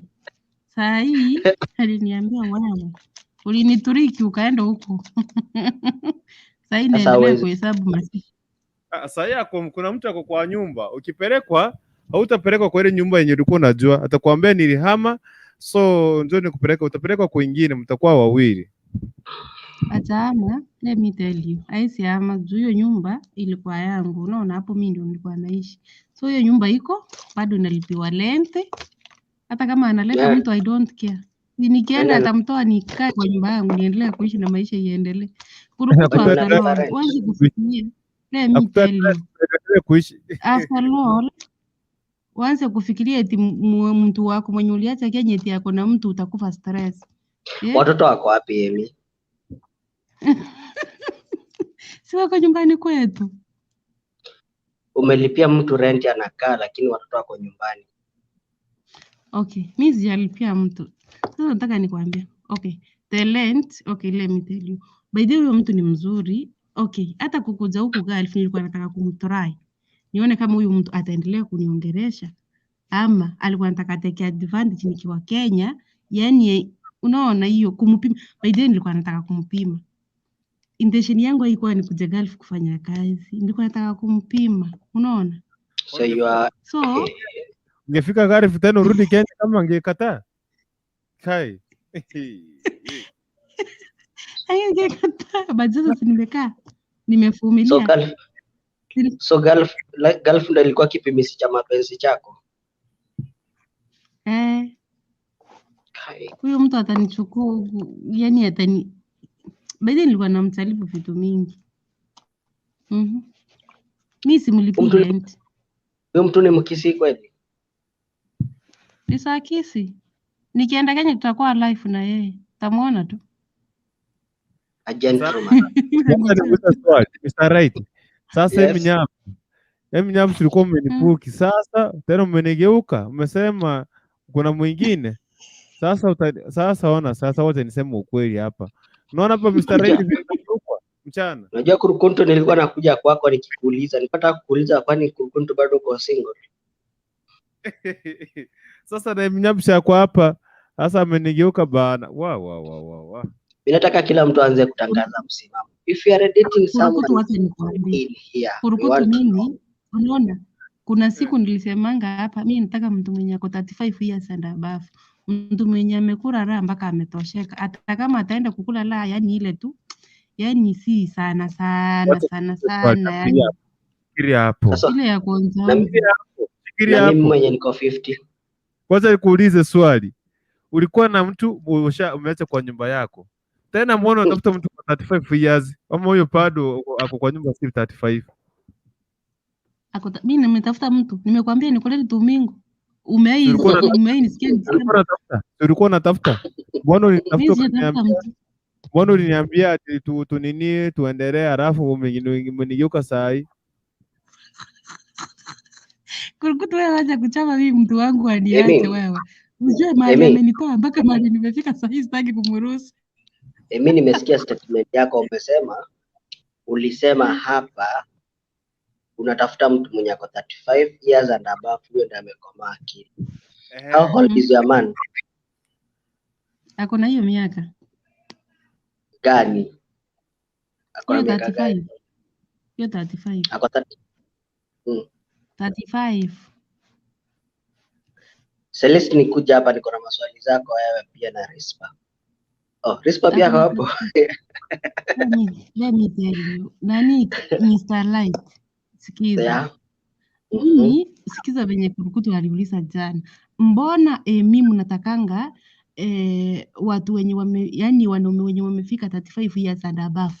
Hiyo ndio swali aliuliza. Mimi sikumwambia nataka. Mimi nilimwambia mimi. Mbona? Mbona mnataka 35 and above? Hamtaki 20 and above. Hao wasichana wote wanataka 35 years and above. So mbona mnataka 35 years and above hamtaki? Unaona kwa side yangu mimi mwenyewe. Mimi niliolewa nikiwa na 17 years.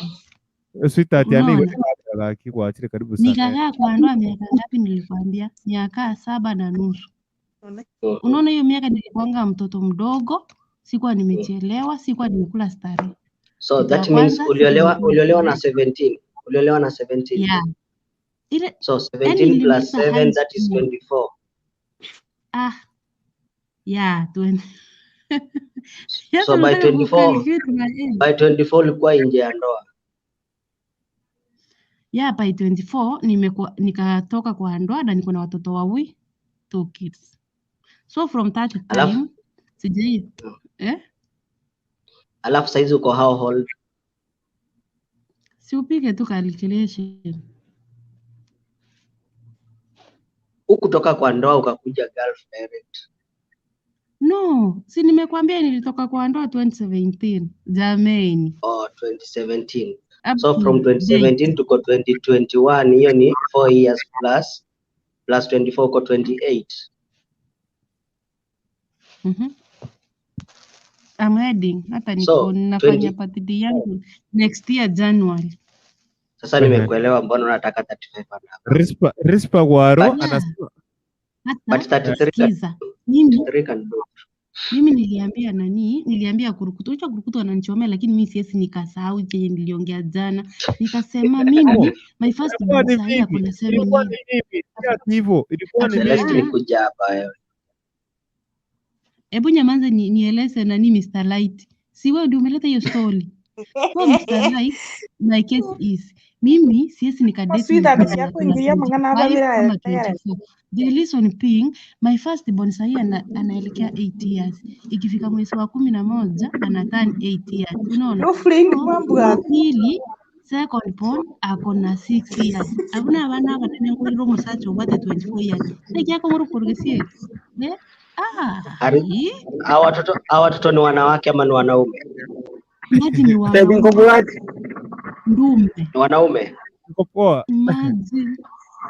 Ya sioni shida ukipata mwanaume 30 from 30. 30 si mbaya.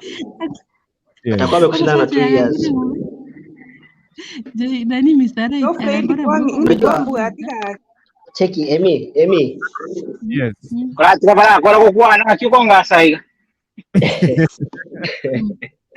Emi, the good thing in marriage is just love.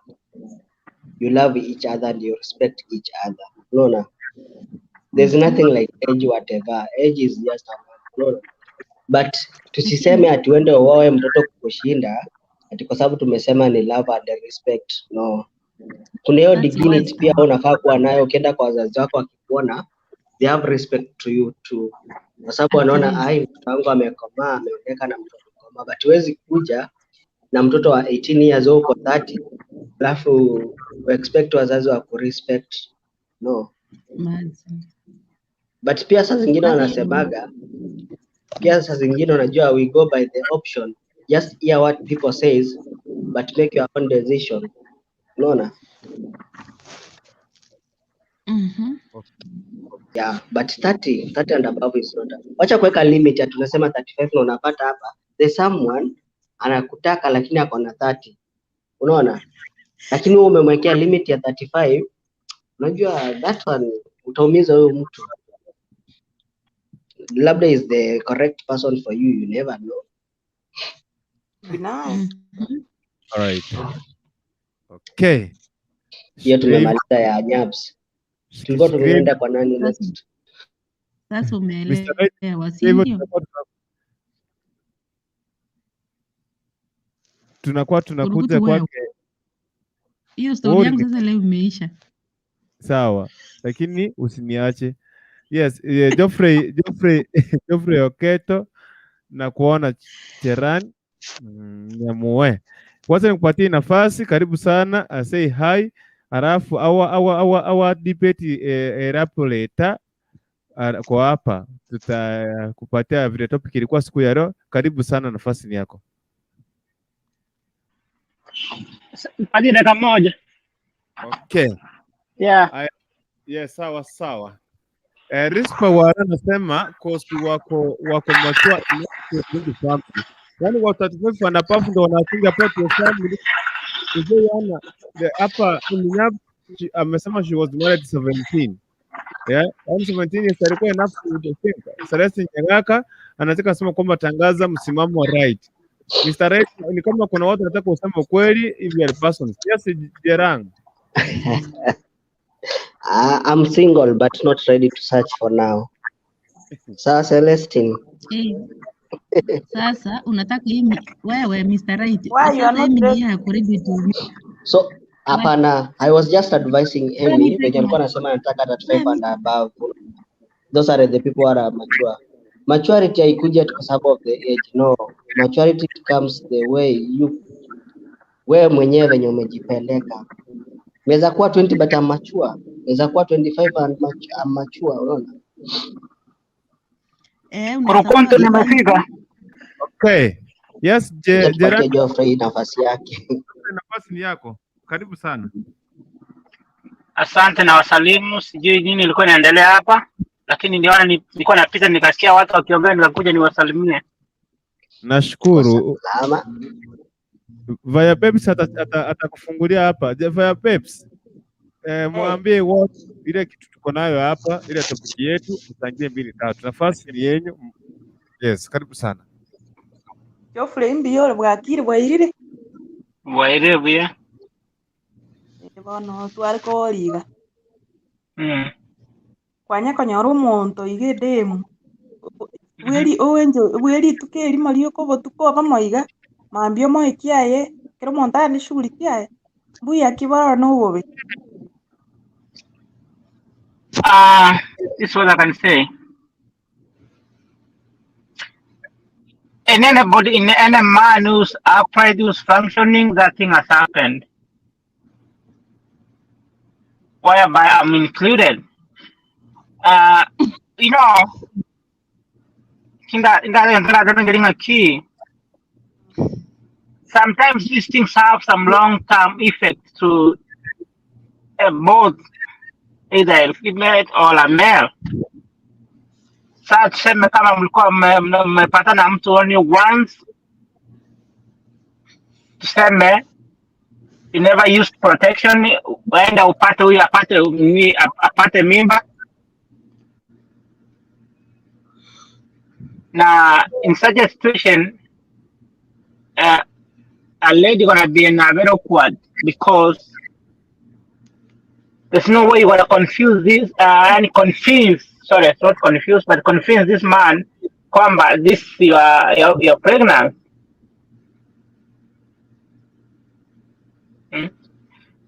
Another thing that's the same maybe, not only a lady, well, somebody he never use protection, napata mmoja alikuwa mgonjwa, mtu ni mwambukizane ugonjwa, so it's gonna be hard to know if you are such a type whereby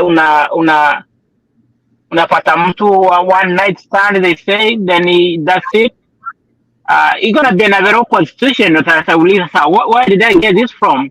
Because those things don't happen. Another thing is, sometimes women are so attached. Let me say this. Maybe msichana ulimpata once na you are not that serious, na yeye sasa unajua with everything ulimfanyia ukampendeza, then he just hang on you. And they say, whatever comes, I will stick on this man. I will fight it up to the last breath. Nimfanye nini? Nipate huyu mwanaume. So unajipata kama wewe mwanaume uko unapenda huyo msichana, lakini msichana amekupenda, then you start having some awkward moments kwamba so this lady asikuwa anampenda, ilikuwa one night stand, what can I do now? Na yule nasema, anajua sometimes wanawake when it comes to that moment ambayo amelala na mtu, they get so emotionally attached to that person, and this one, it affects them so much. You know, we men, I can say it's 1% out of 100% wenye atakuwa attached na mtu mwenye amepata one night stand. But ladies, it's a high percentage that they can be attached to that man when you walipata one night stand. So it affects them. I mean, those things do happen, but sometimes they have some long-lasting problems to each other, whereby sometimes before you decide to do something, it's better you look into a big picture. That's it. Hiyo ndio tasema tu. Maybe kama mtu ako na swali.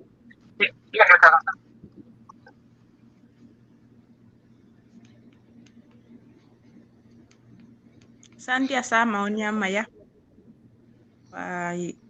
ya maya bwe. Kurutu libaganel yao. Asante sana. Kwa kwa nini ndeki ya wote. Unajua kuna vitu zina happen. Awesi kaba umeko redress pere munyarete obeku mure box. Umure uchigari and tomorrow magoteba I don't laugh. Ose mumro iko otebanga na timwanze tipi. Agozi kora mugaso awake bitugime. Otakoro sana imetete tikomora because of what? Ilikuwa dress pere. And that's why most of the time because sinabantu chibalimo chichokora abandu bade pregnant. Osomonte balimo ole ebalimo ko beteri ochubati egentako. Okonyora ari murito chukuburi wano ngoyore komwa. Maybe that's one night stand. Okay, thank you very much. 52 baada ya saa 7 tarehe 13 mwezi wa 8 2021. It's on Friday, Fraha Day. Eminyapsi kode kamera I buy peps. Ora ntu itanango tige bune minyapsi antiga. So nataka kupatana this first opportunity to eminyapsi o congruity gaki nento sinisho media we gitanda chimbe banchi manyabolere. Karibu sana.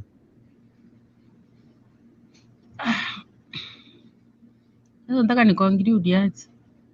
Sasa tumeongea vitu mingi hata I don't know what I can conclude. You conclude sema maneno yako unochira na somo gako inande. Will you go back? Ose neki ani ose noche orache dress pergi konyarete. Nora enane binte to se dress peri.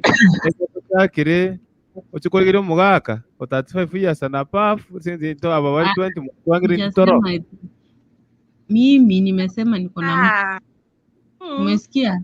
So mimi sitaki hiyo one night stand. Mimi niko na yangu ya full time.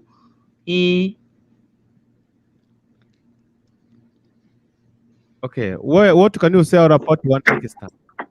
What can you conclude? Nimesema wanafanya watu wafanye for me. By the way, hiyo ni kwanga kwa wanaume sana kwa wamatumia. Nilikwambia acha tuwekelea. Inakuwa kila mtu. Hapana, inakuwa kwa wanaume by the Geoffrey. Ni wanaume wengi. Of course. Wewe nani? Acha nikwambie hivi. Nani ulikuwa unaongea kwanza? Ni Emi. Okay. Wacha niseme hivi. Let me put it clear. Unajua kama mtu mwenye amepitia campus, you know, people go out, mko nini? Yani people meet there that moment that then you forget about it. It happens. You know, wakati life ya college, wacha niwaambie life ya college ilikuwa hivyo, azini mnaenda kama mnafanya field work courses, mnaenda mkienda kwa field unapata kila mtu that time is looking for someone wa nini kuwatembea na hiyo siku, and that's it. After that there's nobody looking to anybody.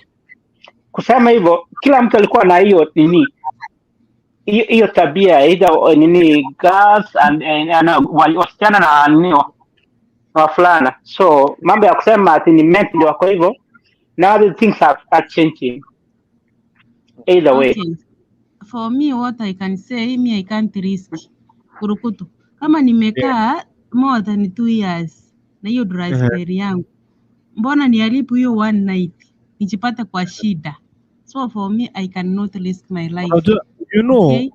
So my dry spell, I will one thing I keep conclude. Don't say you know. For me, I cannot.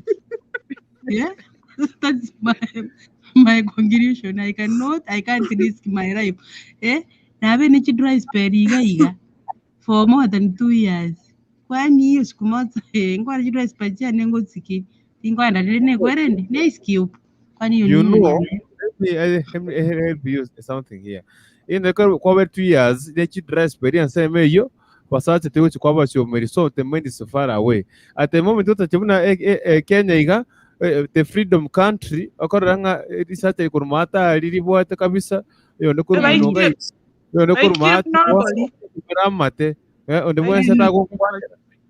Let me tell you kurukutu ebintu ebyo mete wanje omubiro ko gambere mete mundero wanje omubiro ko gambere to bugana ngiga abantu mbali ko kada bintu ebyo ntake bunango bikorande igongo soka litukeri mu kuruse nyumba yensoka ngende iskari ngore ibintu byane nande Kenya mbaganyike kwa igure ye bintu ebingo koro bitari na Kenya uko bigokoro hata huko watu wanafanya basi huko hata wakifanya wako nini wako na shida ile tu mtu anaiba, lakini unajua ukifika nyumbani wakati mtu anaongea na wewe anytime unataka, najua hapa kuna mtu anaongea na wewe umefungiwa kwa kazi, tuambiane ukweli. Kienda huko ukifika kwa airport hivi mtu aongee na wewe, that's when you say wow, umekuwa na freedom. So amazing. Kuna watu kutoka Kenya, let me tell you, kuna watu kutoka Kenya wakuja wakakaa kwa nyumba wakasema rais Pelton ndio mbelekeo miaka hivi, wakajitoa huko nje wanakulana mtu yani bantu mbao mbarengere tikoro yega, let me tell you, bantu barengere tuko kwa ntombaka. So no the reason lakini hata pale na barengere ligo abane paro barengere tikoro chieve, lakini uja wikaangalia kwa freedom yanga tabia ka kolira na bono wacha ikai kurati ndali maganande ndali ngakirega hiyo. Ndio nakwambianga kuna wengine watoka Kenya wakakuja kutafuta pesa. Yaani watu wote yani sikangitendie pesa kuni batende. Lakini kuna wengine walikuja bali ni ndege. Unabaigete wakamaliza mwezi mmoja. Akatabidi kunyara konyonga. Yaani siwezi nyonga na watu wako huko nje. Wacha nikwambie kitu. Kuna kijana chuzi amekuja kaniambia hapa kuna msichana ametoka Gulf. Walikuwa wamejuana online. Akamuona wakapatana wakaenda usiku kwa guest house wakalala huko. Sasa baadaye huyu jamaa anasema bana mimi nimechoka. Huyu msichana mwambia no, mimi sijachoka bado niko nguvu. Ndio maana tunakuambia wakati mnakujanga you forget. The mwingine alisahau pagi wakati anaenda kwa boyfriend wake. Alisahau pagi ndani ya taxi. Everything. Sasa ameenda kwa boyfriend wake ile time ametoa dress kidogo na nakumbuka pagi yangu. Whatever kuna pesa ndani ya nini. So ndio that's the time hata kwenda kutafutia taxi maliko. Kwa sababu ya nini? Kuja na dress zinampeleka mbio. Unafikiri upatane mtu yeyote on the way. Do you see?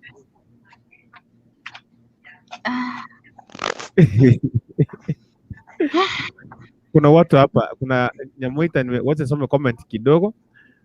Anaitwa Waro kosuwa kumacho enough to think about family. Nyamuita anasema kwa mambo ya mreminto. Biatori baba Rispa Waro mbiyamo sana. Nyamuita sielewi mimi hii mchadara mnamaanisha long nadhani umeelewa sasa. Rispa Waro, if you are not ready to love and marry, don't rush to sex because you can get what you ever wanted. and you will regret forever, or you will run away from marriage. Nyamoita, asante. Rispa, iko time ya marriage kweli? Mimi naongoza sioni. Yaani yeye amengoza time ya marriage haiko kabisa. Rispa Gwara sema yes, kuna wakati nasema I'm now serious to take care of my family. Rispa Gwara, yes, kuna wakati utasema now I'm ready to take my seriously. Rispa Gwara, usafi sio wa kuoga mwili tu, ila kuwa na mapenzi mmoja pia ni usafi, please. Umesikia? To have one man, hapo mpenzi mmoja ama mtu mmoja wife, it is hiyo ni usafi. Namuita, let me continue waiting now then until I feel like when I hit 40. Namuita, niko na mtu, by the way, niko na mtu hapa anataka mtu let me read this. Kuna kijana hapa anasema, aliniambia hiyo quality alinipea jana, ile connect ya jana, alikuja inbox akaniambia what is by the way, specifically aliniambia kama Eminyaps akikataa unitafutie mtu. So Eminyaps alikukrashia jana. Eminyaps mbona anakataa? Alikataa, namwambia kuna mtu anamkrashia hapa.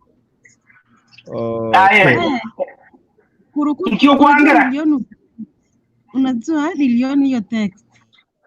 So nikasema iko inbox. Aliandika kwa inbox yangu hapa. So kuna message hapo kwa inbox. Sasa kurukutu.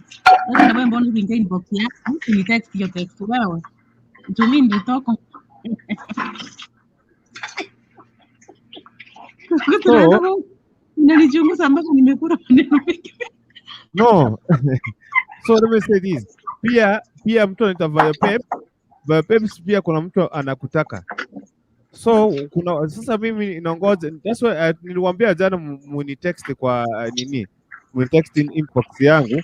So nilijaribu kuwafanyia kanini hapa, hakuna mwenye amekuja. Viopep. Hey. Kuna mtu anakutaka. Are you ready? Mimi sitaki kutakwa. Wacha. Utakaa kwenye yeye anataka si kutakwa, yeye ndiye anatafuta. Hapa huyo mwenye ananitaka achirata hapa aonwe na watu. Okay. Anakuambia inbox hiyo ya tatu. Aliniambia hivi. Nataka kusema vile aliniambia. Yeye aspirant MCA mahali fulani. Yeye ni aspirant, anaulizia MCA. So akikuja hapa live, sometimes itaweza mwakia tu kura somehow. So he wanted tuifanye kwa simu, we do everything, mambo ikuwe sawa. Kurukuntu. Yes. Kurukuntu. Wacha nikuulize hivi. Mtu anasema ni aspirant MCA, anaenda kuongea bonge na watu alafu anasema anashindwa kutafuta mtu. Huyu ni msiasa ako naye. It's not serious. Yes. I'm sorry to say that. Sasa what nitamtafuta kesho. See, you are sorry, that's the reality.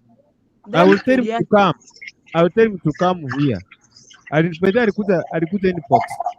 So pia when you feel like you are mature enough to get some money,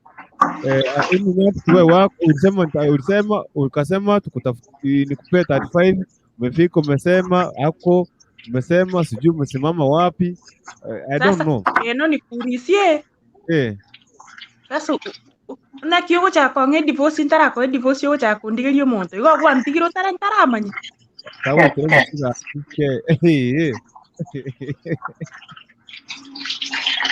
Aina yaanda bwana. Huyo Waitrobos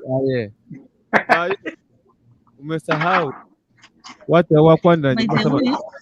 Unaona jana tukiwa live niliona hiyo text kwa nini kwa private chat. So mimi I was like hata sikuelewa ni nini text hiyo huko, but niliona imiki ikinini. No. Ndio naruwe tera ifungara na wana ngante tikora raki. Nyamoita. Mimi niko na Viopep hapa. Kama utanioa unipeleke kwenyu. Jo Viopep yako kwetu. Wewe kurukutu njako kwa na igaye ngoto kwa gole boot.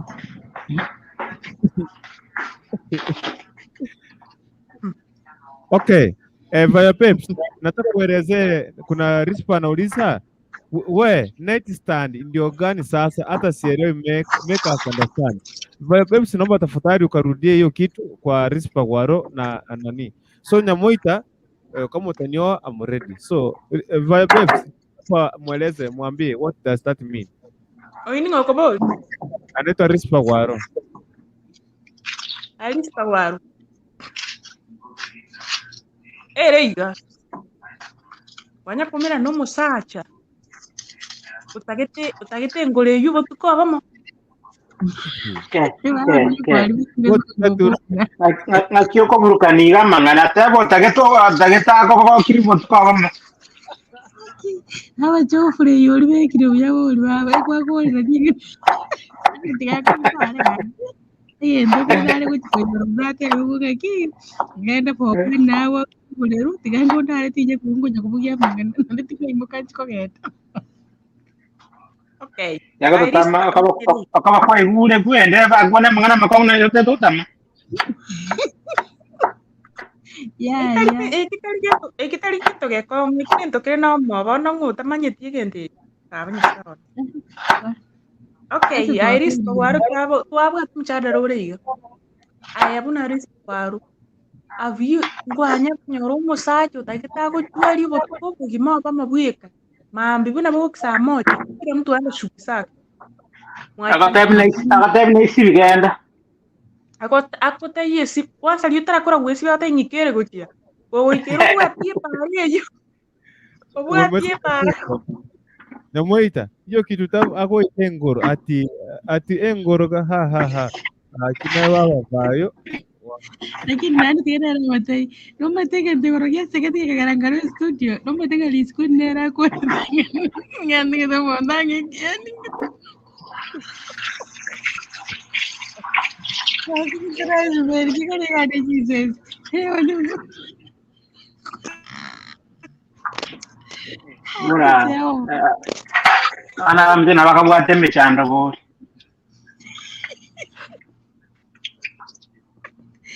Kaki echo freito bwate metari kidra isperi asokorara yani ko kubuka kwa yo mbi mugongo ko nyarite ko kuno ne ko na mena ali ko kiamu. Lakini leo tarehe maene mchana pingu salinsa kiane na muberone kana muntu ngogenda kunjia just a night. That's I never never can just one night. Endo ganda bataya banza bali bakwate kwende imoko genda mora yere ga kimwa genda ba mwatimwa tabatana kwa yoro mo ma kwa sa ko chandika mu Yega kimite buna tuturega 24/7 yuri nyumba ngwanya kora musacha moji keronde kama ko kiami kia ku kiami olere for the rest of your life. Yeah. One abeka neria antaba very careful.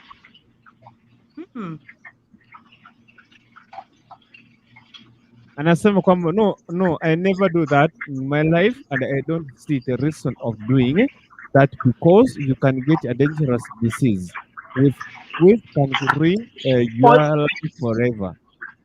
Ingo yuko kwana iko. Oris Pawaro. Ya to tonga ina tare ngai skuru ngi ya zo pebe kabire. Ada kore chapa ama canvas. Ya, kita so kwana iko na ibone ga chikata bo maena. Okwa jasi. Okwa jasi. Yeah. Meta banyambo to so meta banyambo to ga de bien. Bana to so meta isipota to kunye ko ko nga kimondo yengi munyari. No, আজি gamba tabiga. Ne bana associate ire ne kwende. Associate ire na ngambe grade. One time you did that thing. No man.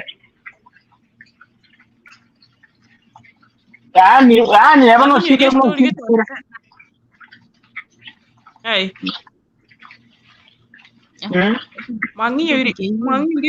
This story get one of my friends. She was married. Then wakapata watu wawili na huyo jamaa wake. So jamaa ikafika scenario where akaona sasa huyo atoshi mboga tena. She's not existing anymore. Wow. Akaona the best solution ni Ona the best situation is ni kutoka nje aenda arebi chips bana ibiriete chips bera on. I tell you huyu mwanamume alitoka nje akaenda akapata huyo mwanamke mwingine. Sasa kupush. Kaliya tauni tu ya ito sawa. Tauni ya ito gabugo. Sabuga se hostia itevekete manganae. Sasa akakutana na huyo demu akaanza kupush na yeye. Demu ye kamo bogorelia bongo. Bagasa rental house bagachaka ku station rental house. By then huyo jamaa alitoka kale. Alikuwa Iraq. Sasa penye alitoka Iraq chudo aspel chirocha akaenda akabana mukae wiki yemo agachaka murambusa. Agaka iska akaumira umonga yuro echi pesa chiri. Bakalala renta umuishikulia akamulia. Kujiricha moment. Umusacha uli akwira na guchinyomba asinga njoli isika akamwabiye. Uchikwira na guchinyomba. Mani wati mukaya nga owe ni opachasi.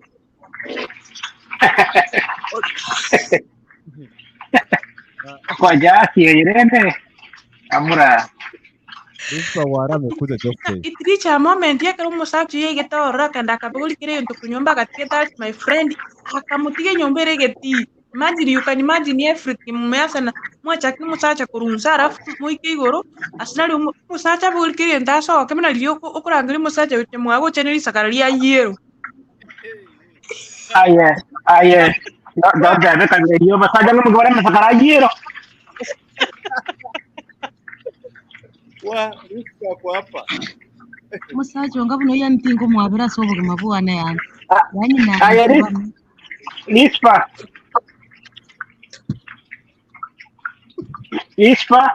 ngaya ndako je. Jofrey kwagerire nasoire mano nya natete gocwama. Karibu ama gomo biana wana Rispa ngo bodi ndaiga no maana na nkwanya kanya na one night stand kera kwa lega wane sukuru. Tamo maana ole tayo gukurwani. Aye. Ndetebine ki abana mbale bagukineta bauti ekobwati style yukiniri nabebuli bago n'amakipa yukiniri naro kwegure.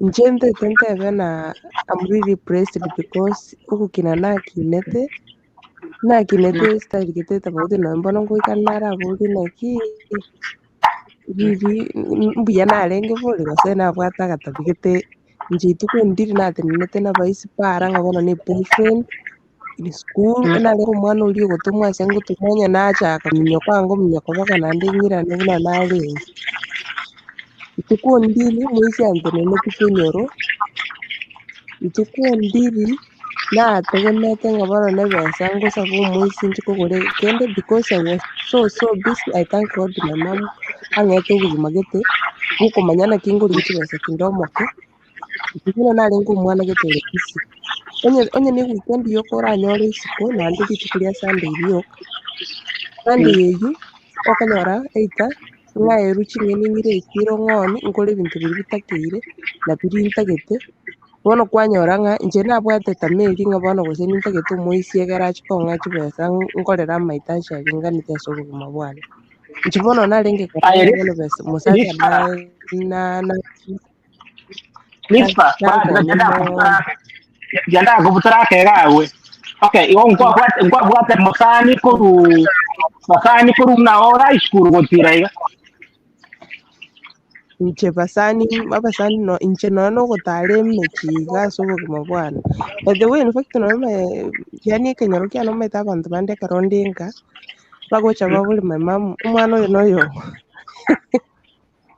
nje tuko ndiri nalingi mwana uli gutara ati bono nimbata basantu kunya gwita nitogende sijui wapi hapana ena ru school bakanga nankurunga ngenda onye nichingo nachikotenya mnyokentenye nichenge kasi eroro yani nalingi umuntu ubekire busy inde busy minded business limbonete gukora arafu ikintu kende nje n'umwana nakinerete kanisa ena akabwatire mnashikari twale basomi gwe kanisa kwarorire so nje namatenya Mwesidiye ukamugambire.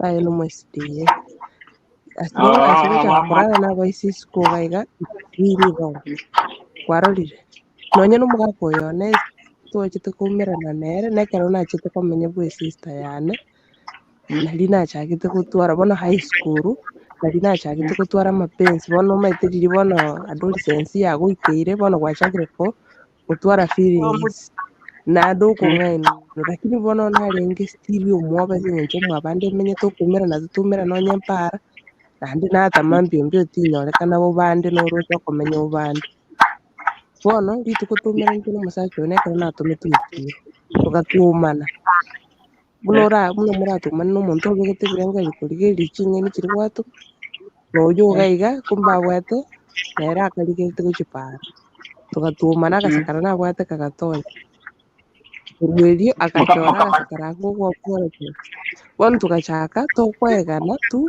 lakini mang'ana ya okwenda korara ng'a twende tuumerana tochie korara nabwate search time okay eweekend kero naenge bwa sister yane amache iga ang'usire narenge kogenda roche ng'a bono totebe gose namache ngochia koiyegera enyora akabaga gochia kominyoka tochia kuumerana nere esukuru ase nare gosoma ichuni girls na my sister mwoye noere ere next to na mwaye igo bono riria oratebe ng'a gose na esukuru nkorwa edistance nchie gotara inchera iga iga kuumerana na abanto ingori naende bono ekero twacha gosirerania togasirerania 4 years 4 years eyo bono nari nachakire gotwara komanya amang'ana amapensi ekero nachagete komanya amang'ana amapensi egento ndateba ngeri naki omosacha natwarete omosacha oyio iga anyuomete borongo okonyuoma tokabera nere eria bono twasireranirie na oyio bono orenge boyfriend yane kwarorire ekero twabera nere obogima bokatogendera bwatogendete lakini torikwa togapendana bado egento gioka kiagerete omosacha oyio agantiga gose togatigana because enachete iga iga girls ngamotiga kende agateba inche tingonyara gokogania lakini nase egento gioka ndatebe ng'a destiny ekarenge yanamo nere ntwagosanete ituko ndiria twagosanete ng'a bono ang'ite ng'ende sijui nini nini nere iga achete oboiri akang'umera ororo tokanyuomana just like that twaenda tokamenya obogima obuya obogima obomo okoromana kusa lakini twanchaine still igo love nero omotang'ani aye independence rispa nero omotang'ani kera egento igo bono igo mokamenya igo nero omotang'ani okomanyete okoigorete ebuku nere omotang'ani eria bono oroche twasiriraniri na omonto orenge suppose bono okobua omosani one ekero riaigete bono twasiriraniri na oyo iga bono oyo ore omosacha one right now oyio bono togacha togatigana nere kwarorire ekero twatigana nere inche bono mbura narusirie ebirengereri ase are ekiagera still nanyuomire bono nagenda na move on na obogima bwane Tuendelee Rispa, tuendelee.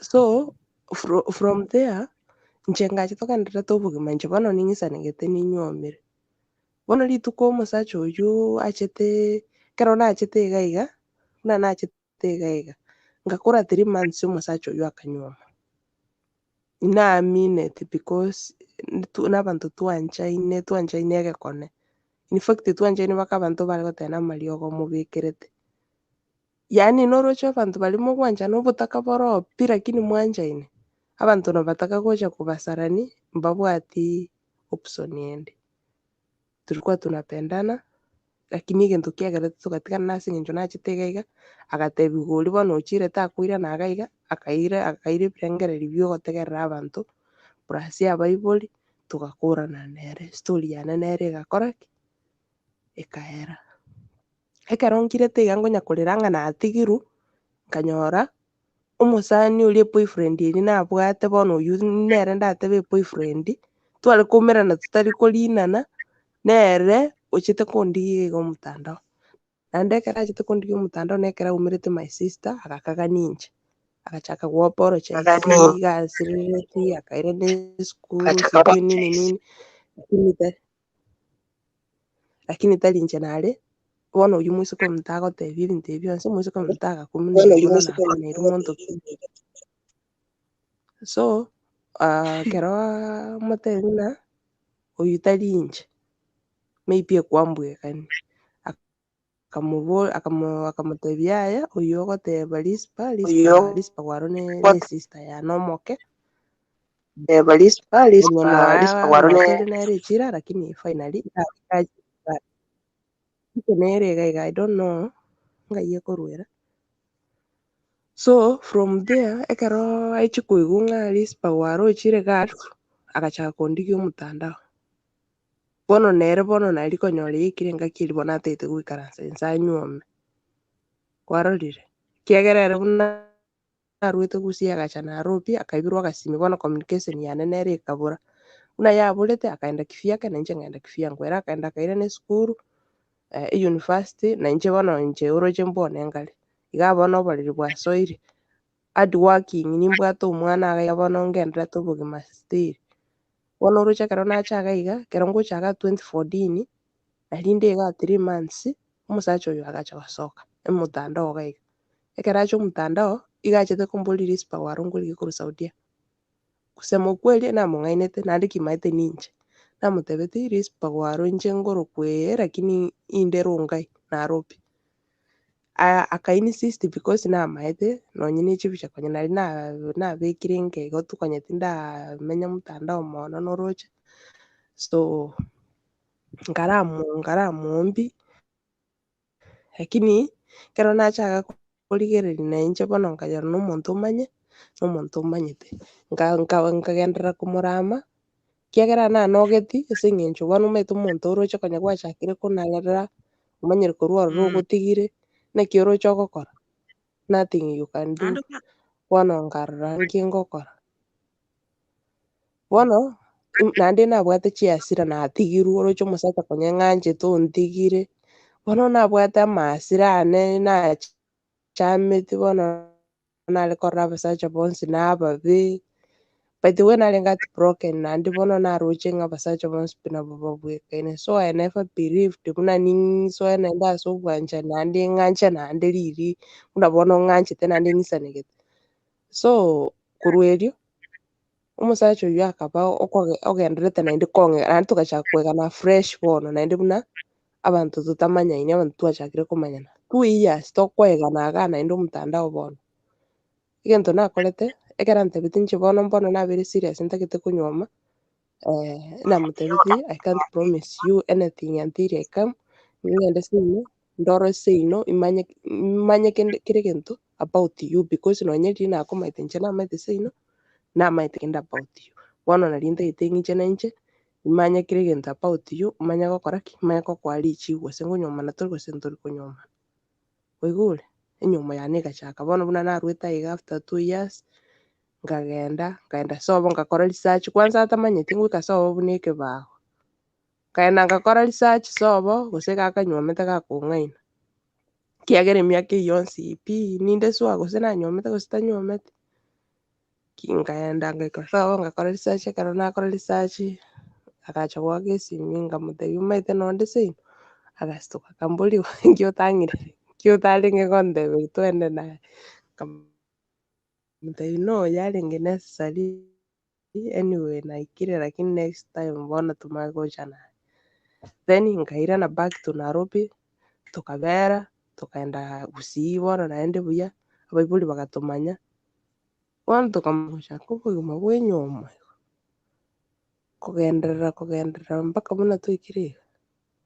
Nyasaye nomuya ntwaigwanaine twanchaine bono timanyeti ng'a yaani inche egento ndateba ngerina kera omonto na ebahati tari banto bonsi pi ng'a bono ase obogima bwaye ng'a lazima otware chiboyfriend. Inche nabelieveti ase edini mono naende naoboete my mom nomotindi orenge agotome akonyore na omomura nchera gose saa moja ekonyora enchera okonyora egeito kia rogoro na ekiamaete egesiekire naende kogocha oteba ase okoro.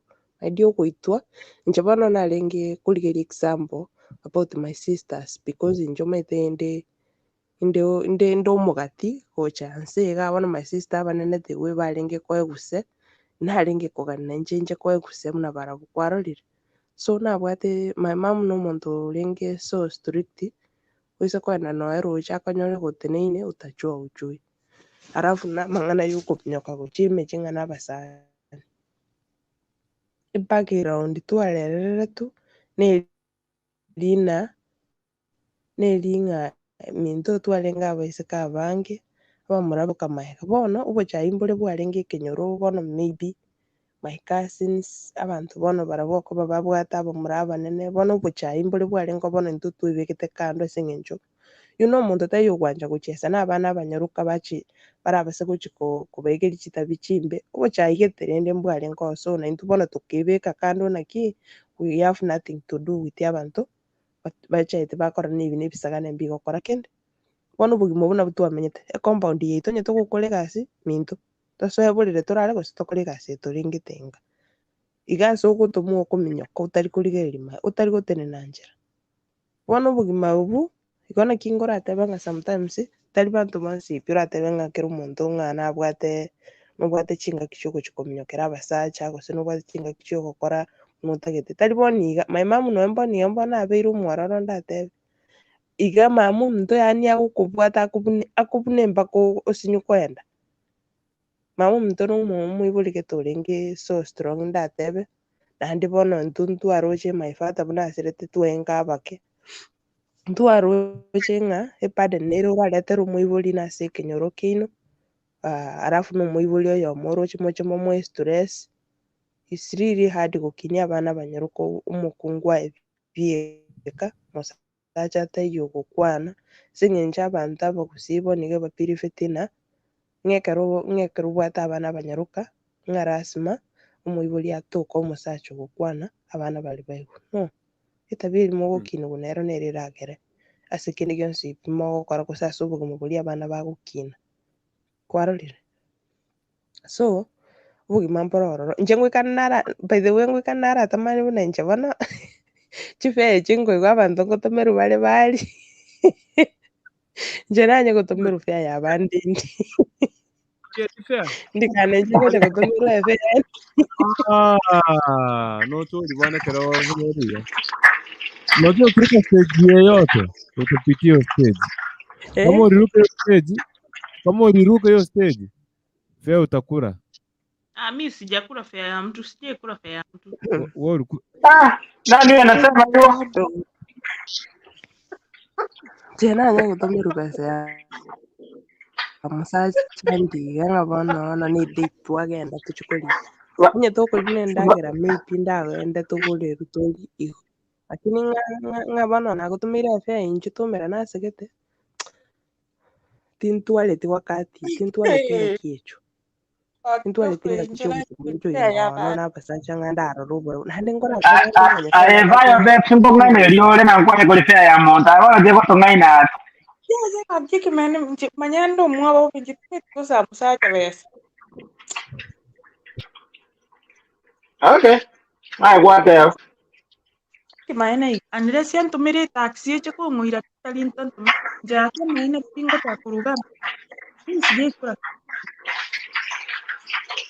ya anto bachire na yiri spato anya kuru tuende networking kwa network ya mutai na dispara na dispara kindre na iguna kineta aria sa mungrare ni motindi kata chidro nyora buende jagaki aro no jetindi tindanya kulipea ya mumuraro ya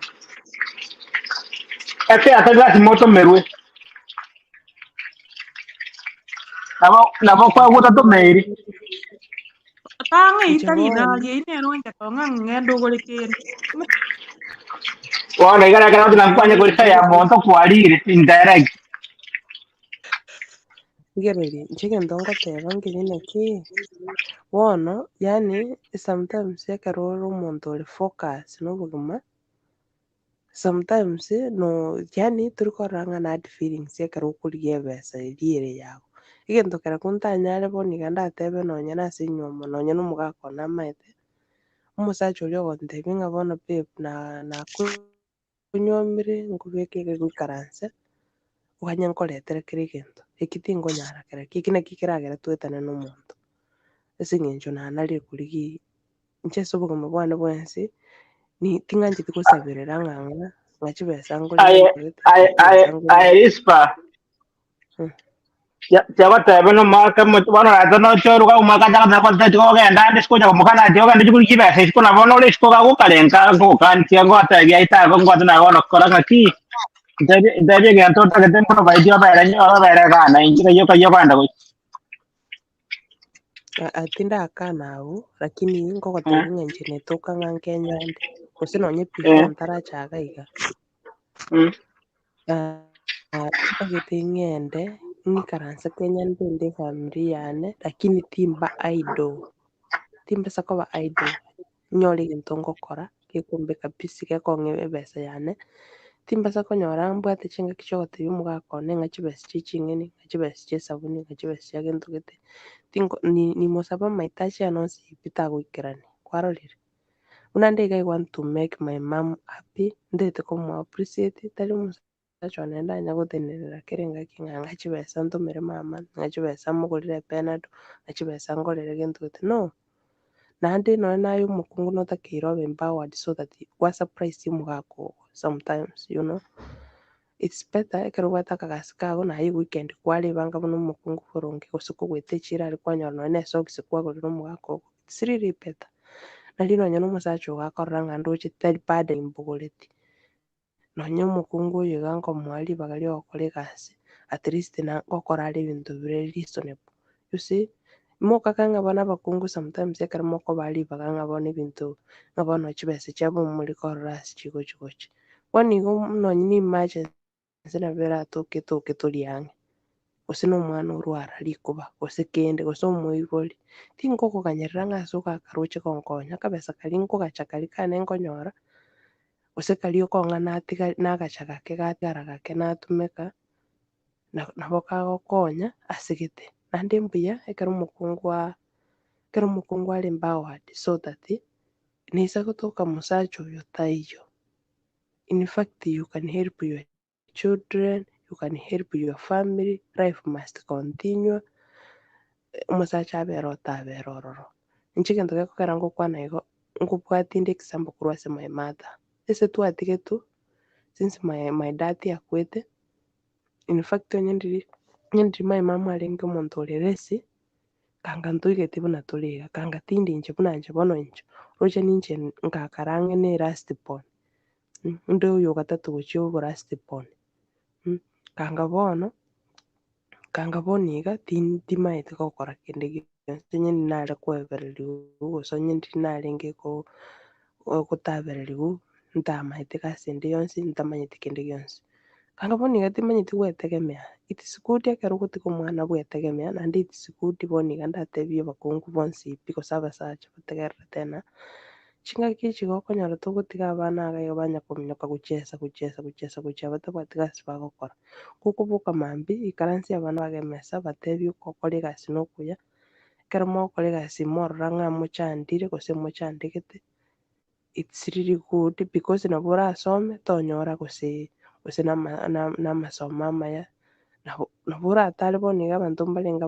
basomete batabwati chigasi ekero bwefundisete egasi ya okoboko gose ekero bwetegemete koerigeria egasi yago nabo okoekonya togotegemea chiobisi chioka ekero birasambe korwa obisi nabo okoirana ochake nonye na obotugi nabo okoirana okore nonye na oboremi nabo okoirana nonye na echianga so you see gwakonyire obogima bwago ekero bono iga ndategemea buna na omosacha ntegemete bweka kera egento amochani aku na abasacha bande ngochaka koreta nyomba bareplace ribaga ria omosacha oywo egere bankonya tingonyara bogima obo nanarete tabia naende tindochi in fact I really say okogwaka hard is really good because even now my mom is so strong and I work hard my mom bono iga ntwara omochando nabo ngomotebia mami kara ntomera 10k korwa abwo buna egosori nkonyora my mom ontomeire tari monto abwate okomoretera but and I work hard akona kabesa kake tari gotegemea abana nonye otosometiri ndagatokinia buya tatosambeti ande lakini egasi yaye agokora ya amaboko aye ekomwakana buya mono kobua omonto orikire kwarorire so ase obogima obo ntobwenerete gosoma ereseni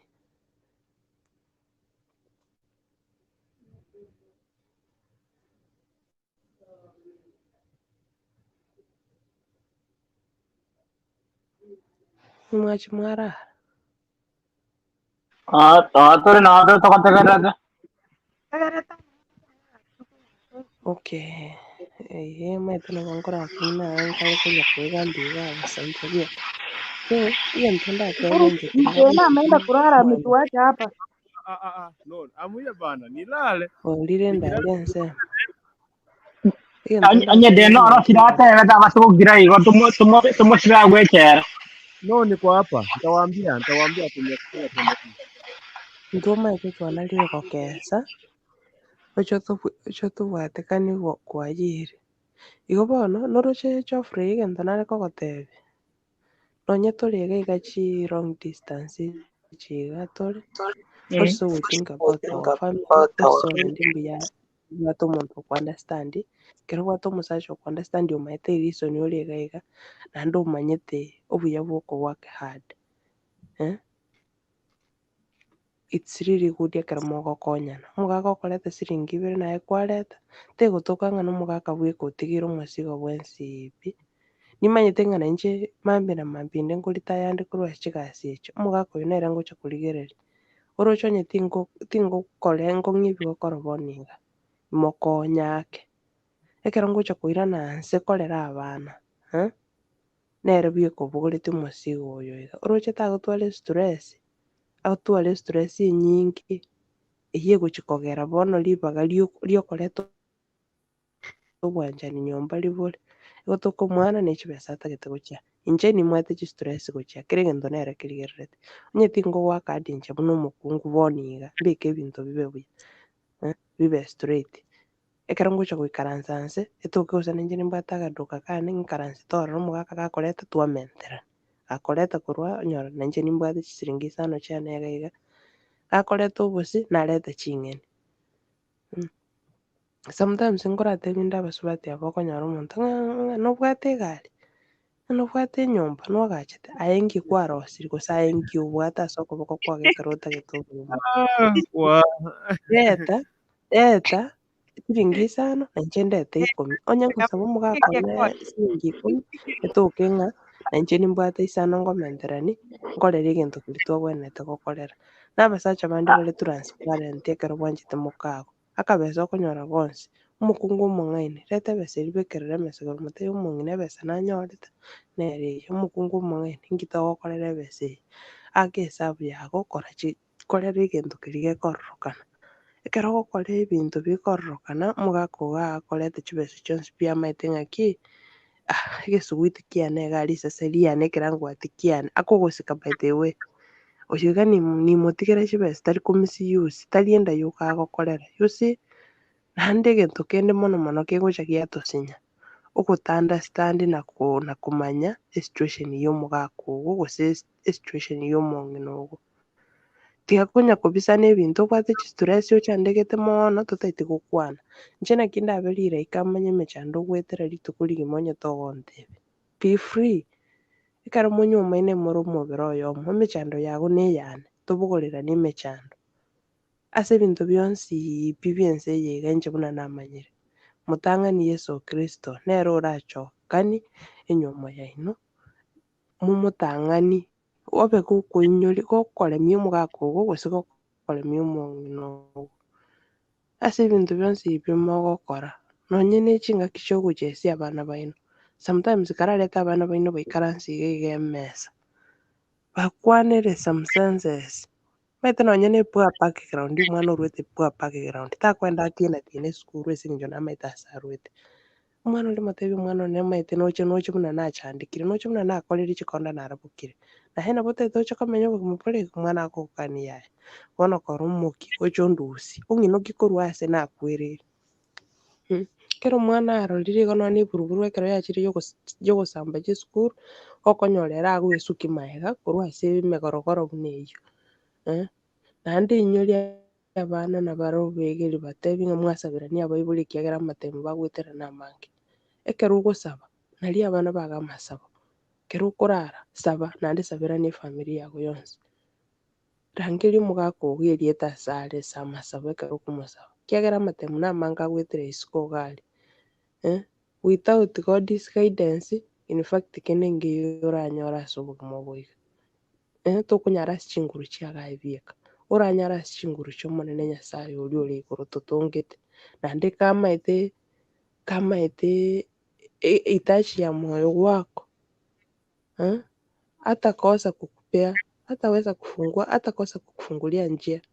Unaona nekere ebinto biaborire tobasa kunya kuumana mono ng'abono toreteti gento gete no keria geka mobwate manage nara komanage gento keria geke okonyora mobwate onyore gwatagete gose na akanyama gwatagete kaborire omogakosokire oiranire bosa kari nonye na agasuguma ako onya gotugete obongo kogegerusia amagena abere atato karange oborokanie obong'eni boria agasuguma omong'ina kwakorogete chari in fact karange obong'eni boria buya iga bekere omogaka ogo endagera moragere emesa iga na obwanchani na omorembe mworokia abana baino obwanchani nari moranyora abana abwo nabarabwo bakinire bamaete ng'a intwe family yaito teri ekonya korwana family yaito teri maete echance yokorete esege ase omochie okonyora omosacha gose omong'ina oyomo otwarire chistress chinyinge tabwati monto okomoreta ang'e amotebi amopungusa amawaso bono amawaso aria omonto orora ng'a tiga anywa gose ninteme koiba emechando yane kwarorire ekero kwadisaidiri ng'a tiga anywa amarwario okogete ngogokonya are iga agenderete koiba ebirengeri biago too much bono kwanyora ng'a you are losing your health, you are losing your family, even your kids. Bana bago mbari koigwa bairane gochanga ekero bachire esukuru bakorogana barabugete ebirengereri na basomi igo mbari koigwa kwanza amaete abana ngotebani bari esukuru emechando eria bagwetera okonyora omwana ogotebirie inche maete tingigoeting'irana ng'igwete ninya gochesa iga boire ng'ende nsoe ndare gari kande kamoboria ase ki maete tata agocha onya gotoborokania nonya bono tata agoita mama bono kwanyora abana babekire emipaka ase eng'encho norege iga obwate chistress totaete goshiana mong'ina ogo omotebi emechando ogwetera naye omong'ina beka ebirengereri biogotegerera omogaka ogo beka ebirengereri manya ng'a oyo binadamu kama wewe kama unaona ako na stress muulize kama polepole tu omoborie omogaka emechando yago nereri nki ogwetere ntatoshe because intwe na omobere oyomo aye rispa aye todo kurukundu endugu teto rispa gagwakore asomia abantu family life gagokomwa eshori korima aikara kemne gochaka pagakore tiga ebange rero konyekare free rero morogoba emechando ngocha natwara egasi gaki nabo ninche nkogani natwara chingaki buna echiga chiogokwana lakini ngocha natwara egasi chinsa chiria okonyora ntakeire gose gosoa ebinto buna eke okonyora ng'a egasi nkonya korangeria piyo lakini gochaka saa 8 yaye oria okonyora at least nakosi gochakira saa ngapi saa 8 kiabo utuko buna bono iga saa 8 iga tore cukuru saa 8 yachagete 1 hour yeah ng'ang'ere gocha koera bo ogane erio chomorero ritu gokoronge iga ribaga in fact rispa you have something good ogane gosomia abaramencho baregana babo bayo babes iga bategere n'abandi bari batategete kuruisiko amenga kibago chiko korenda chinka maene so tiga arigirit kante vinche si niko kumtapatia siku rigirit kwa maedia waro useme tafuta tu siku uniambie mimi niko available bona ari gusaba tukwane one word tuchi gukorera singing chonga intubwate rera sema tanga nara tukwate ni chinse guchaka saa 3 cha bono mambi kimo takwana ngane elimo agarenti mo ke 3 hours yes vayo peps naam kwana ngaka ngana kama baba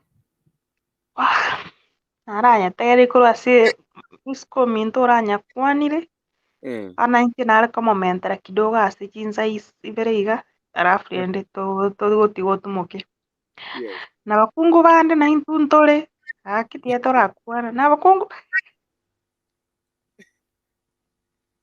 bakungu bainde akintore konyoru omusacha ogwanchire buya buya omusacha omuyebe oria ogwanchire kobangire eduka bono kero omutienyi nomanyete koteba naki profit mbesa kicheso hakina into bakungu ntorora lakini nyasaye nabatoroche nabo tokobakori noe motuanchete nkorabakori to lakini namogotoira ng'ora bono nakwambangire eduka gaki nakwambangire eduka bono eduka eri kere gento ngorete ore nyomba lakini bono eduka eri buna nde eduka arinche aye buna de nomaite nakivayo buna omutienyi okoera eprofit neroche wasingetomente resto my friend buna omutienyi okoera profit teiyo ase eng'encho yaki enche gwogoeta ntangogocha omosi ogoeta ntangogocha enchu kere gento aye otagete bono by the time mogoikari motagete profit konya pesa nchiyo sometimes naichi gochiaita abasacha abange omoyo banyora bakorusia opu na abakungu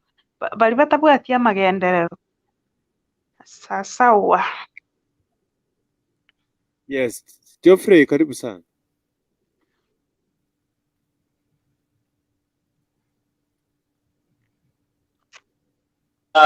Ndatebe ng'akimbi amono in fact I'm very impressed na hiyo mawaidha ya rispa gwara rura inde antu babanja batakara mawaidha muna hiyo is very important esa abantu bari nyomo kyabono iga and yambaga ki enyomo is the way ngakyo ponye tegara dando unyora mawaidha muna yakuruga iga na konya abantu bamenye buguma borobuya because batagara kumanya ngaki bantu you are not perfect no only perfect 100% kama mnabate kwende weakness kia katika kwa manyiri weakness ya mwenzako ni rahisi kufanya nini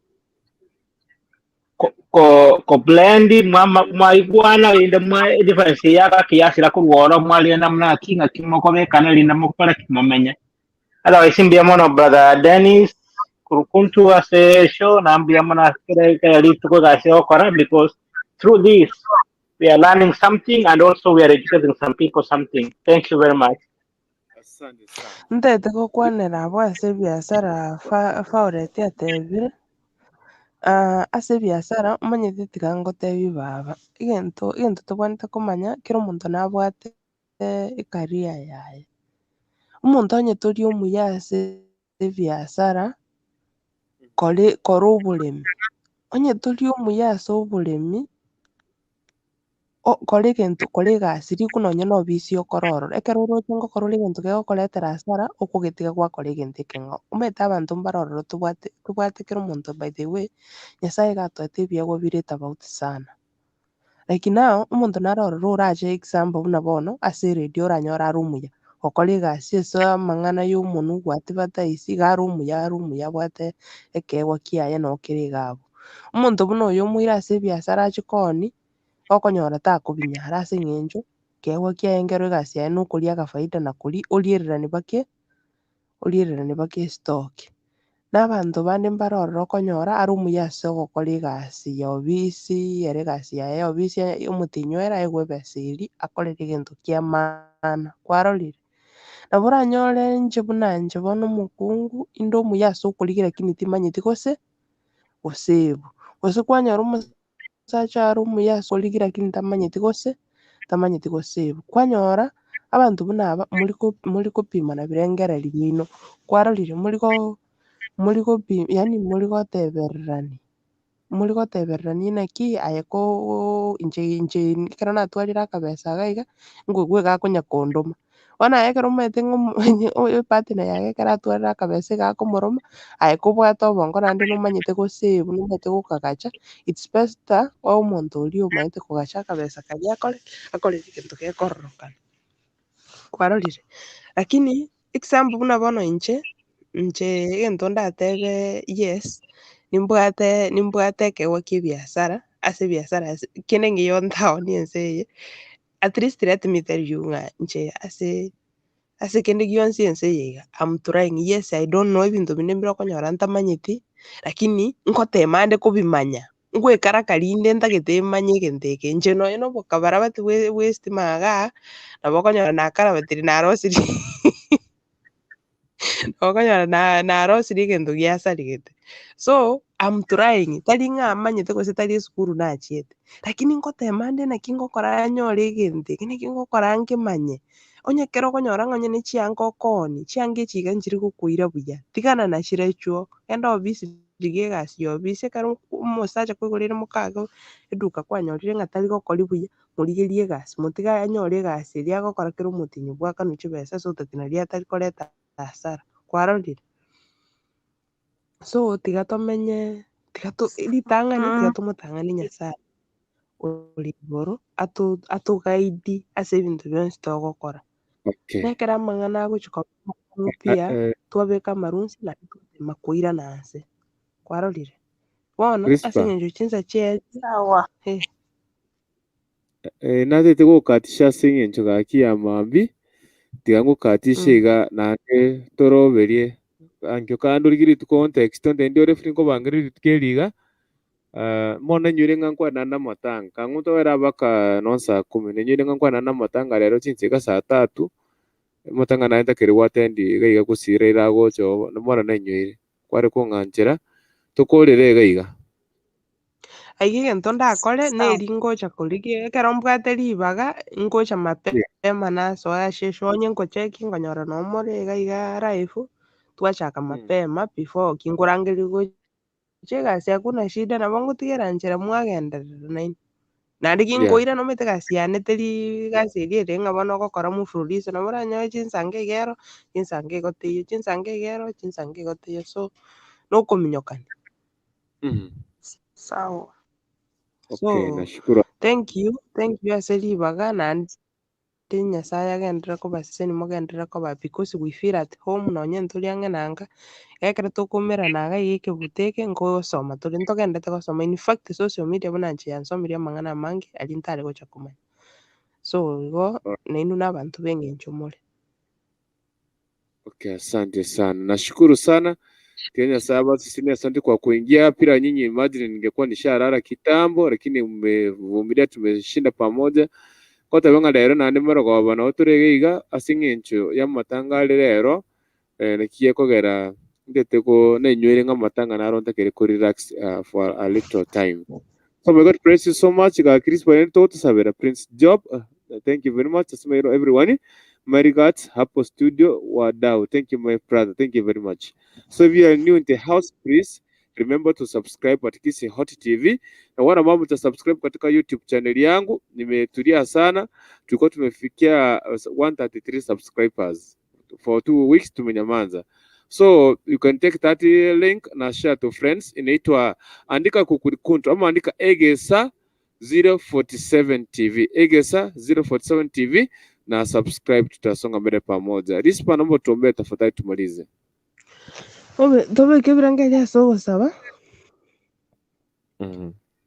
Omochenu tata Nyasaye twachire ase ore mambia bono togokoirana mbuya mono naende mbuya mono ase eng'encho gwatoire chingaki chingiya chia okomerana iga iga. Tata nasabiranirie abaminto bonsi asabire ote omorembe na obwanchani naende ki togochia are mambia bono otwagete otorende na echifamiri chiaito otorendere abaibori baito tata omonyamabera amange na abaminto basirire na abamwabo bonsi batinya amariga bae chinguru chia okoremereria omonyamabera amange abo barwarete bare ebitanda bia omonyagitari na echinyomba na abande basirire gosemeria tata omonyamabera amange obae oboremu naende obaboenie. Aye na omonene bwa emeganda onde taiyo oragoikana buna aye omonyamabera amange twarorobia chingoro chiaito totware obwororo omonyamabera amange nari toramenya na echisemi na obong'aini bikorwa ase ore otaiyo omonyamabera amange ntokonyara iga riabaga tore Gulf countries ensemo onye chiense omonyamabera amange togitari na amaraika iga amachenu naende otorae ote omorembe na obwanchani kero oyomo omonyamabera amange ore iga iga kwerigeria tata omonyamabera amange into na abana bago twagwetigeire okore buna oganeti ki togochia korara abande ki bagosoa ase chigasi omonyamabera amange obagitere naende mpaka ekero toraumerane. Oyomoke nasabire tiga bwenene ase erieta ria Yesu Kristo oyo omoto nasabire na kwegena. Amen. By the grace of our Lord Jesus of Christ Jesus Christ and the and love of the Spirit be with us now and forevermore. Amen. Amen. Amen. Amen. Thank Shalom. you. Kuwe na Shalom. mchana mwema, usiku mwema. Asante sana. Bye bye. Thank you. Bye bye. Thank you very much. Na ino boigo.